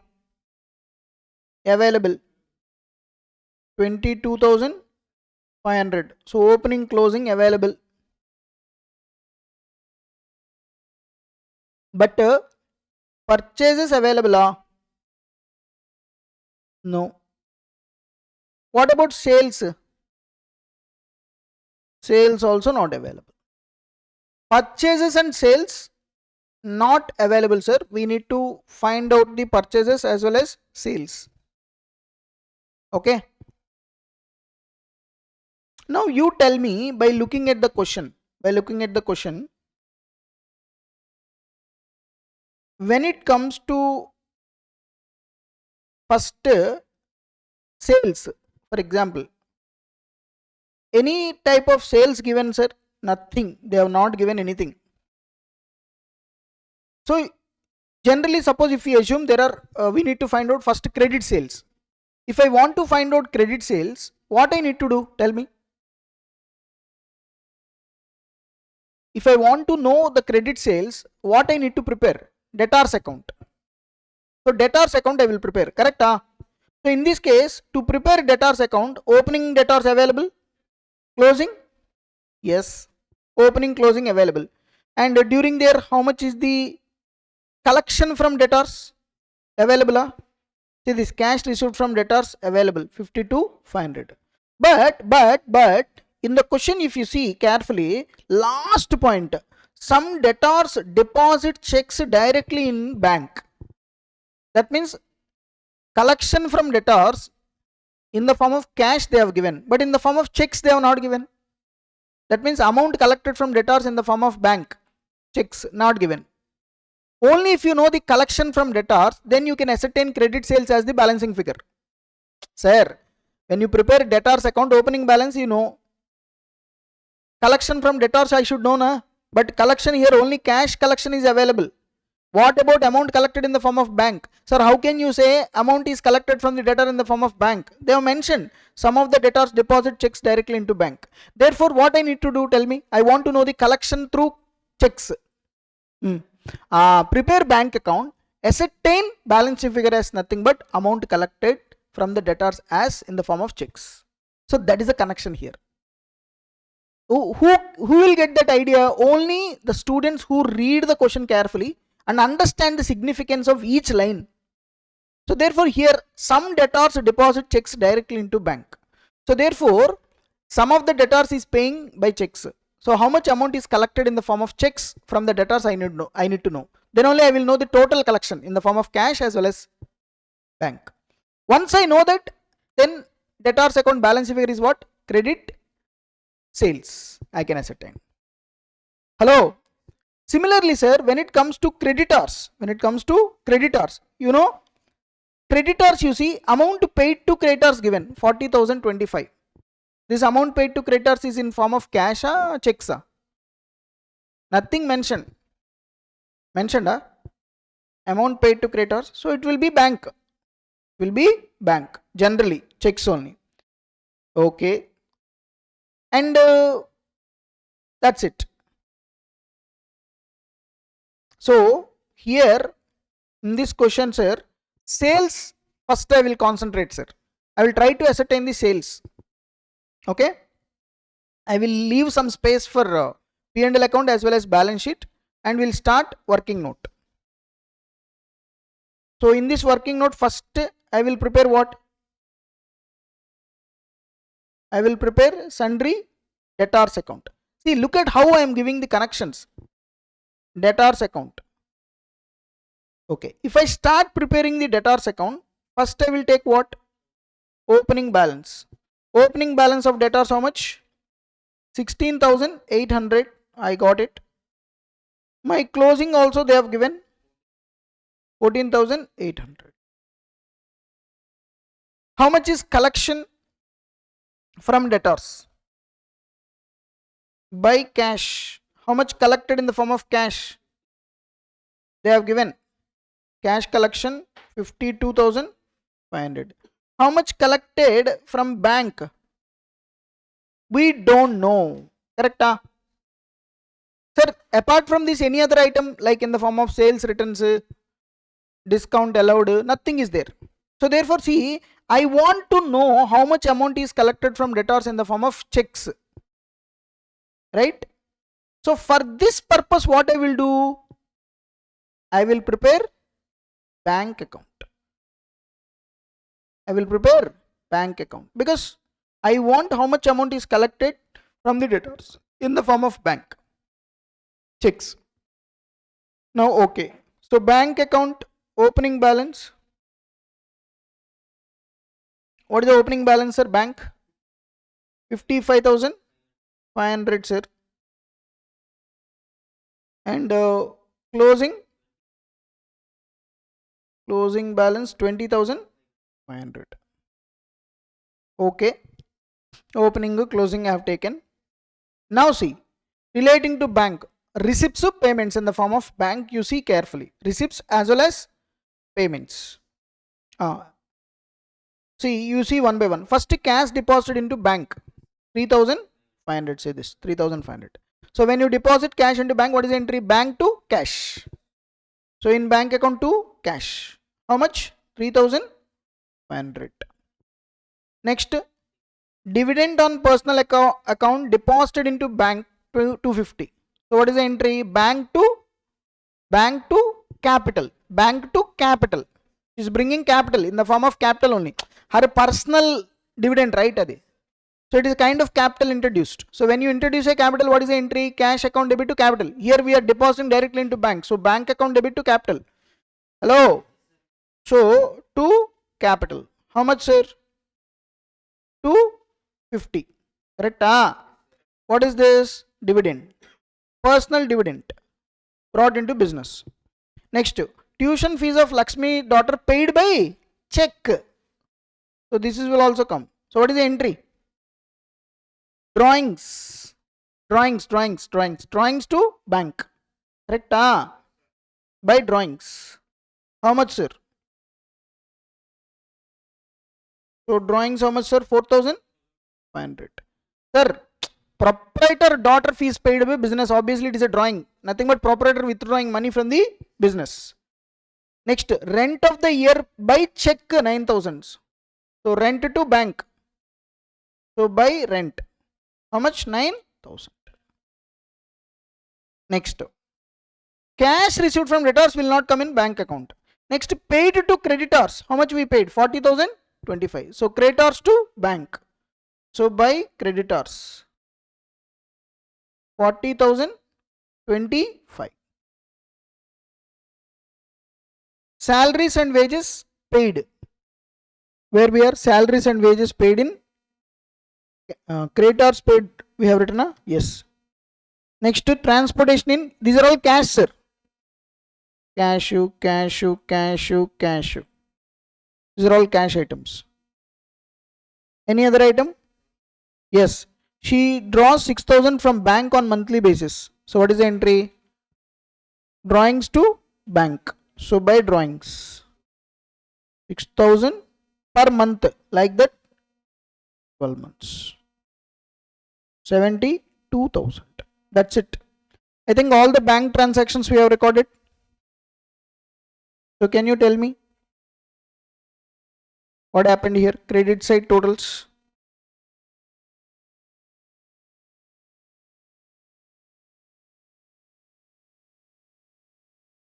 One lakh 46,025. 146.25, sir. So what will be the balancing figure? 146.25 minus 55,500 minus 3,500 minus 250. I think 86,775 got it, sir.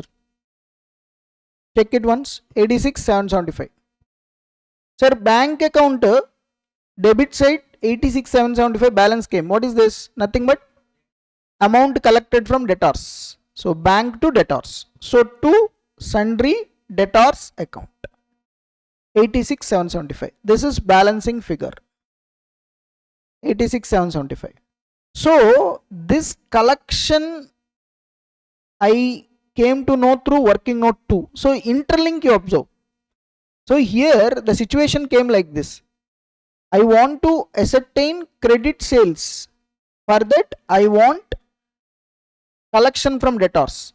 Cash collection given, but collection through checks not given. So therefore I prepared bank account and ascertain collection from debtors as the balancing figure, and this one I used in the debtors account. See this. Here I will write 86,225. 86,775. Now I will close debtors account. So 14,800 plus 86,775 plus 52,500. So it will be 1,54,075, correct? Minus 16,800. So it will be 137,275. 137,275. What is this? To credit sales. Debtors to sales. So sales. This is the balancing figure. 137,275. Okay. So therefore sales I got, sir. Which sales I got? Credit sales. 137,275. But when it comes to sales, na sir, there could be cash sales also. There could be cash sales also. And also, you know, here in this question, sir, in this question, another important thing is, I want to know the purchases. So for this I will prepare what? Sundry creditors account. Let us start preparing the creditors account. First, what will be the opening balance? Take it. What is the opening balance? 15,600 given. Okay. Closing balance also I know. How much? 14,800. 22,800. Okay. So relating to sundry creditors, what items given? Relating to creditors, yeah, amount paid to creditors. How much? amount paid to creditors. Yeah, paid to creditors 40,025.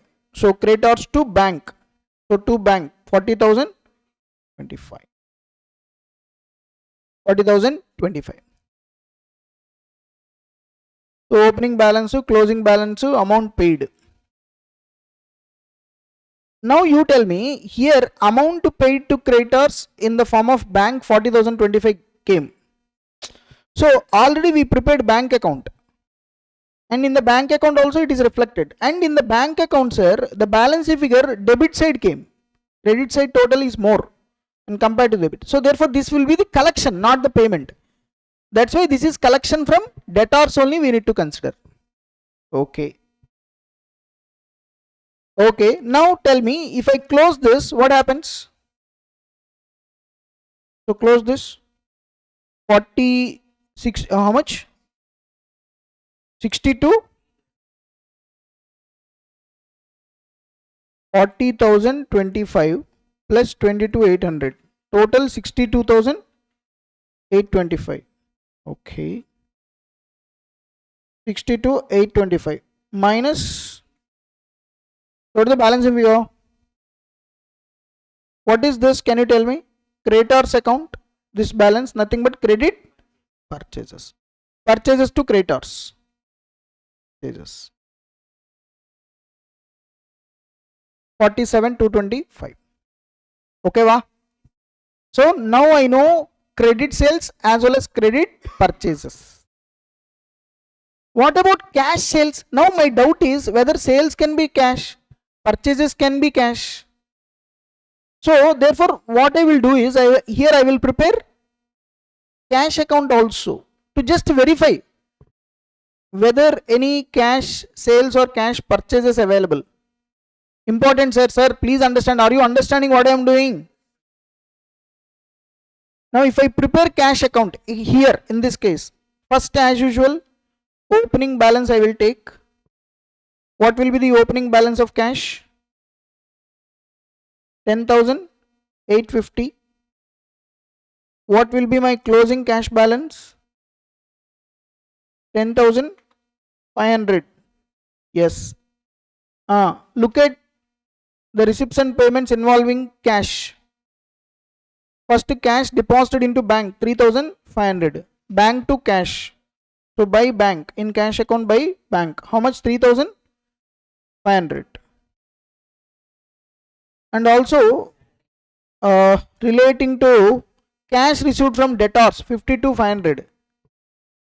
So cash to debtors. So sundry debtors account 52,500.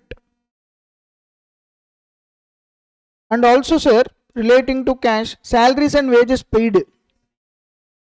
So by salaries and wages 9,000.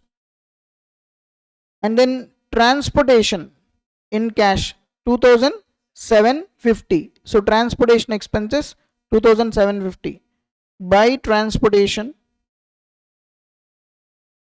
2,750. Next by office electricity. Office electricity 6,600. Electricity house is what? Drawings. 7,200. 7,200 drawings. Electricity. Whatever, whether it is in the form of office expense or what, we need to consider, right? By drawings. How much? 7,200. By general expenses. General expenses 890. Okay. So these are all cash related transactions, right? Now you see receipt side, payment side total. You see which side is more? Can you tell me? Debit side is more. That means receipts are more. 10,850 plus 52,500. So it will be 63,350. Okay, 63,350. Now if you see the payment side, all the credit side items, what is the balance we are left out?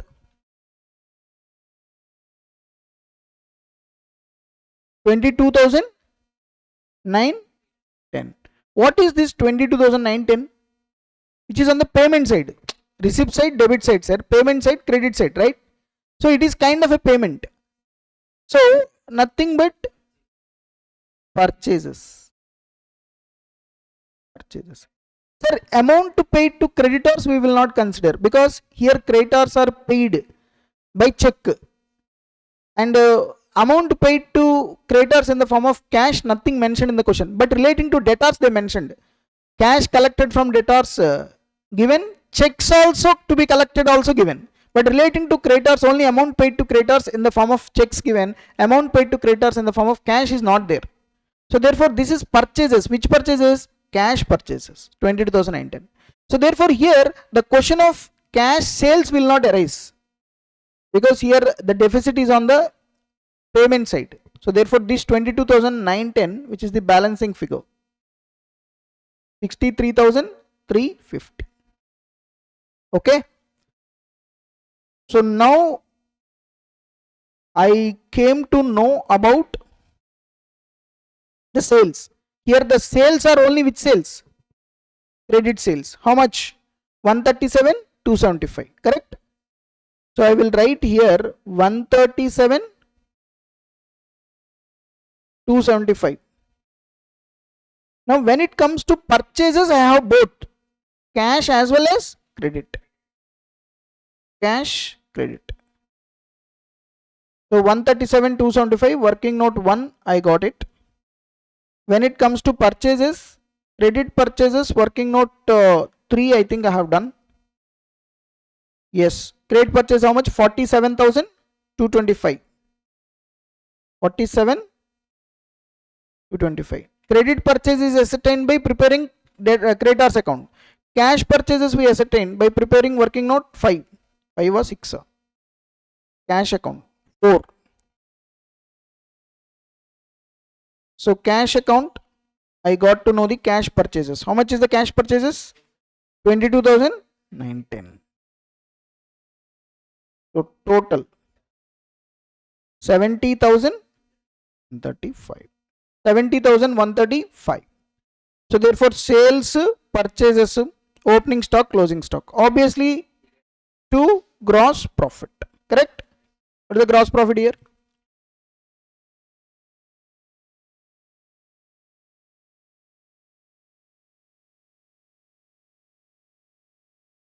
$47,140. 159,775. 159,775. Correct? So 47,140 is the gross profit. Now here my questions are one question to all of you. In this case, why sales will have only credit sales? Why purchases will have credit as well as cash? Can anybody tell me? Why sales will have only credit sales? Why can't we have cash sales? Because see, when I prepare cash account na sir, cash account na, if it is cash sales, what is the entry? Cash to sales. It should come on the receipt side. Correct? But here the deficit is on which side? Payment side. That means when I make cash sales, my balance will increase. But it is on the payment side. Obviously, when I preparing cash account, the balance figure is on the payment side. Obviously, it is what? Some kind of payments. So what kind of payments you will do? Already creditors you paid in the form of checks. So therefore, this is definitely what, sir? Cash purchases. That's the logic here. And here, that when I prepare cash account, I came to know this. Yeah, usually see, when I prepare debtors account, I ascertain the credit sales. When I prepare creditors account, I got credit purchases. But here the unique point is what? When I want to ascertain credit sales through debtors account, I should know the collection from debtors in the form of checks. That collection I ascertain by preparing the bank account. So look at the linking. In this question clearly mentioned that how much amount is collected in the form of cash from the debtors. How much amount? Sometimes debtors will make the payment in the form of checks. That is mentioned in the last line. That's why I prepared bank account and ascertained this is balance figure as collection from debtors. Once I know collection from the debtors in the form of bank, everything available, so balance figure is credit sales. But when it comes to purchases, I prepared creditors account and ascertained credit purchase as the balancing figure. And when I prepared cash account, I came to know that payment side there is a balance left out. So that means this payment is what? Cash purchases. Can you say it is payment to creditors? No. If you make payment to creditors, again this will be changed. All these things will change. So therefore here payments to creditors already paid in the form of check. So here payments to creditors will be made only in the form of check. Not like debtors. From debtors we collected cash as well as checks because it is clearly mentioned in the question. But in respect of creditors it is not mentioned like that. Just a payment is given. So entirely it is in the form of checks. Okay. So that's the main point, sir. Now once you got this, next sir, by GP 47,140. Now you take all the expenses. So what are the expenses? Tell me. So salaries and wages. Rent is there first. Yes, rent. How much? 9,000. Salaries and wages 9,000. Next transportation. How much?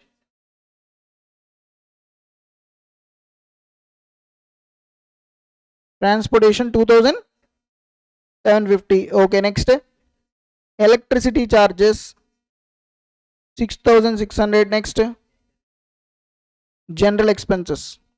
Don't take drawings. Okay, this house electricity is a drawing. General expenses 890. So to general expenses 890. Correct? Any other item? Depreciation? No, we don't have fixed assets. So no question of depreciation. I think we'll get net profit. 18,900 is the net profit.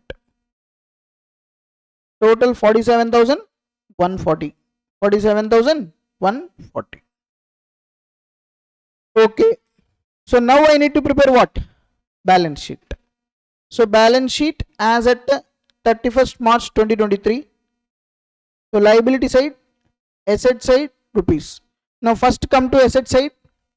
What are all the assets we had? Stock, available closing stock. Yes, 22,500. Next bank balance available. Yes, how much? 20,500. Next cash available. How much? 10,500. Next debtors available. Debtors closing balance available 14,800. Next investments 15,000. Correct? So any other asset apart from this? Nothing. Now come to this side, sir. This side is very, very important. First I will start with what? Capital. Capital, sir. Here so many transactions are there relating to capital, like dividend brought to, proprietor's daughter's fees paid, okay, like this electricity rent paid for the house. All these are things are there. So separately we can prepare capital account. If you prepare capital account and you will adjust everything there, you can take directly here. Suppose here in this case, if I prepare capital account, see this, how capital account is prepared. Suppose if I prepare capital account, sir, what is my opening capital, sir? Opening capital known or not known? Opening capital not known, right? So therefore what we need to do? Statement of affairs we need to prepare as on 31st March 2022, correct? So liabilities rupees, assets rupees. So opening, what are the assets? Stock, bank, cash, and then debtors, and then investments, correct? So tell me opening assets one by one. Stock 42,500. Bank 55,500. cash 8, debtors 800, investments 15. These are my assets, correct? Coming to liability side, what are the liabilities we had? Creditors, correct? How much? 15,600. Any other item? No. So can you tell me capital? Can you tell me capital?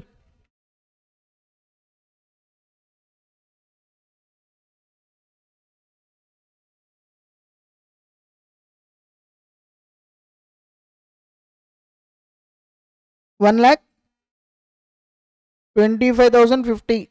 This is the balancing figure. So I think this is the opening capital, sir. 125,800. So therefore, if I prepare capital account, sir, first I will start with the opening balance. 125,50. This I got from working note 6.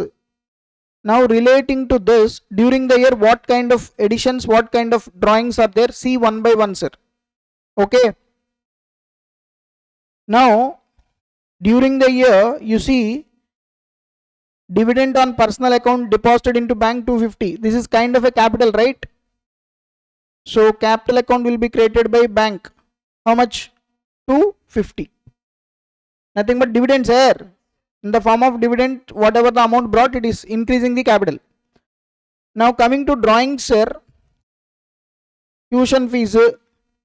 So 2 drawings.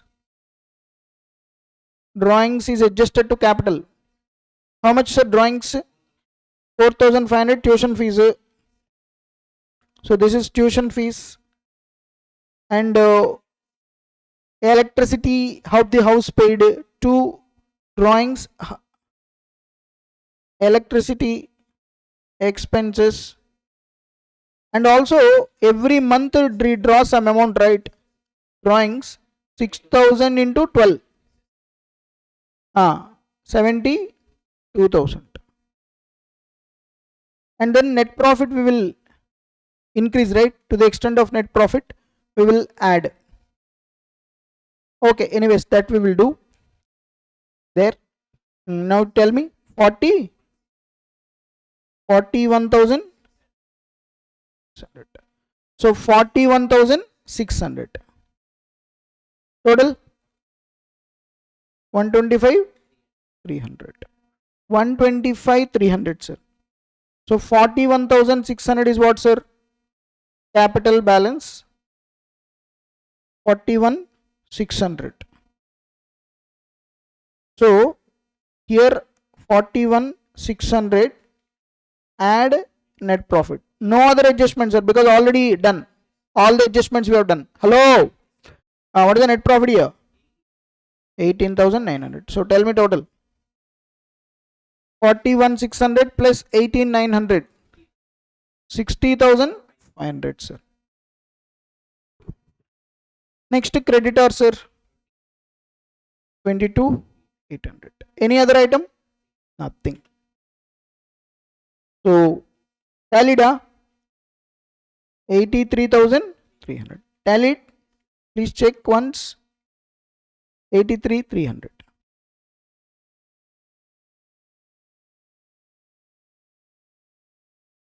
So this question is very good question. You practice this question once.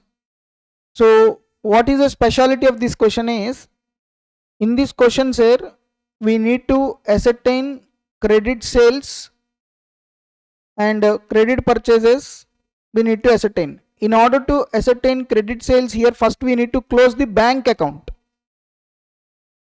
because collection from debtors in the form of bank I don't know. So that's why first I closed bank account, ascertain collection from debtors is a balance figure, that I used in debtors account, and debtors account I closed, I got credit sales. Now when it comes to purchases, I prepared sundry creditors account, I got credit purchases. And when I prepared cash account, sir, I came to know that there are no cash sales, but there are cash purchases, because payment side there is a deficit. So payments is usually in the form of purchases here. And that's it. I prepared opening capital, opening balance sheet, and I got capital, opening capital. For that, whatever the amount she brought in the form of dividend, I added to capital. Whatever the amount we paid to tuition fees for daughter, electricity of the house expenses, drawings, these are all drawings adjusted to capital.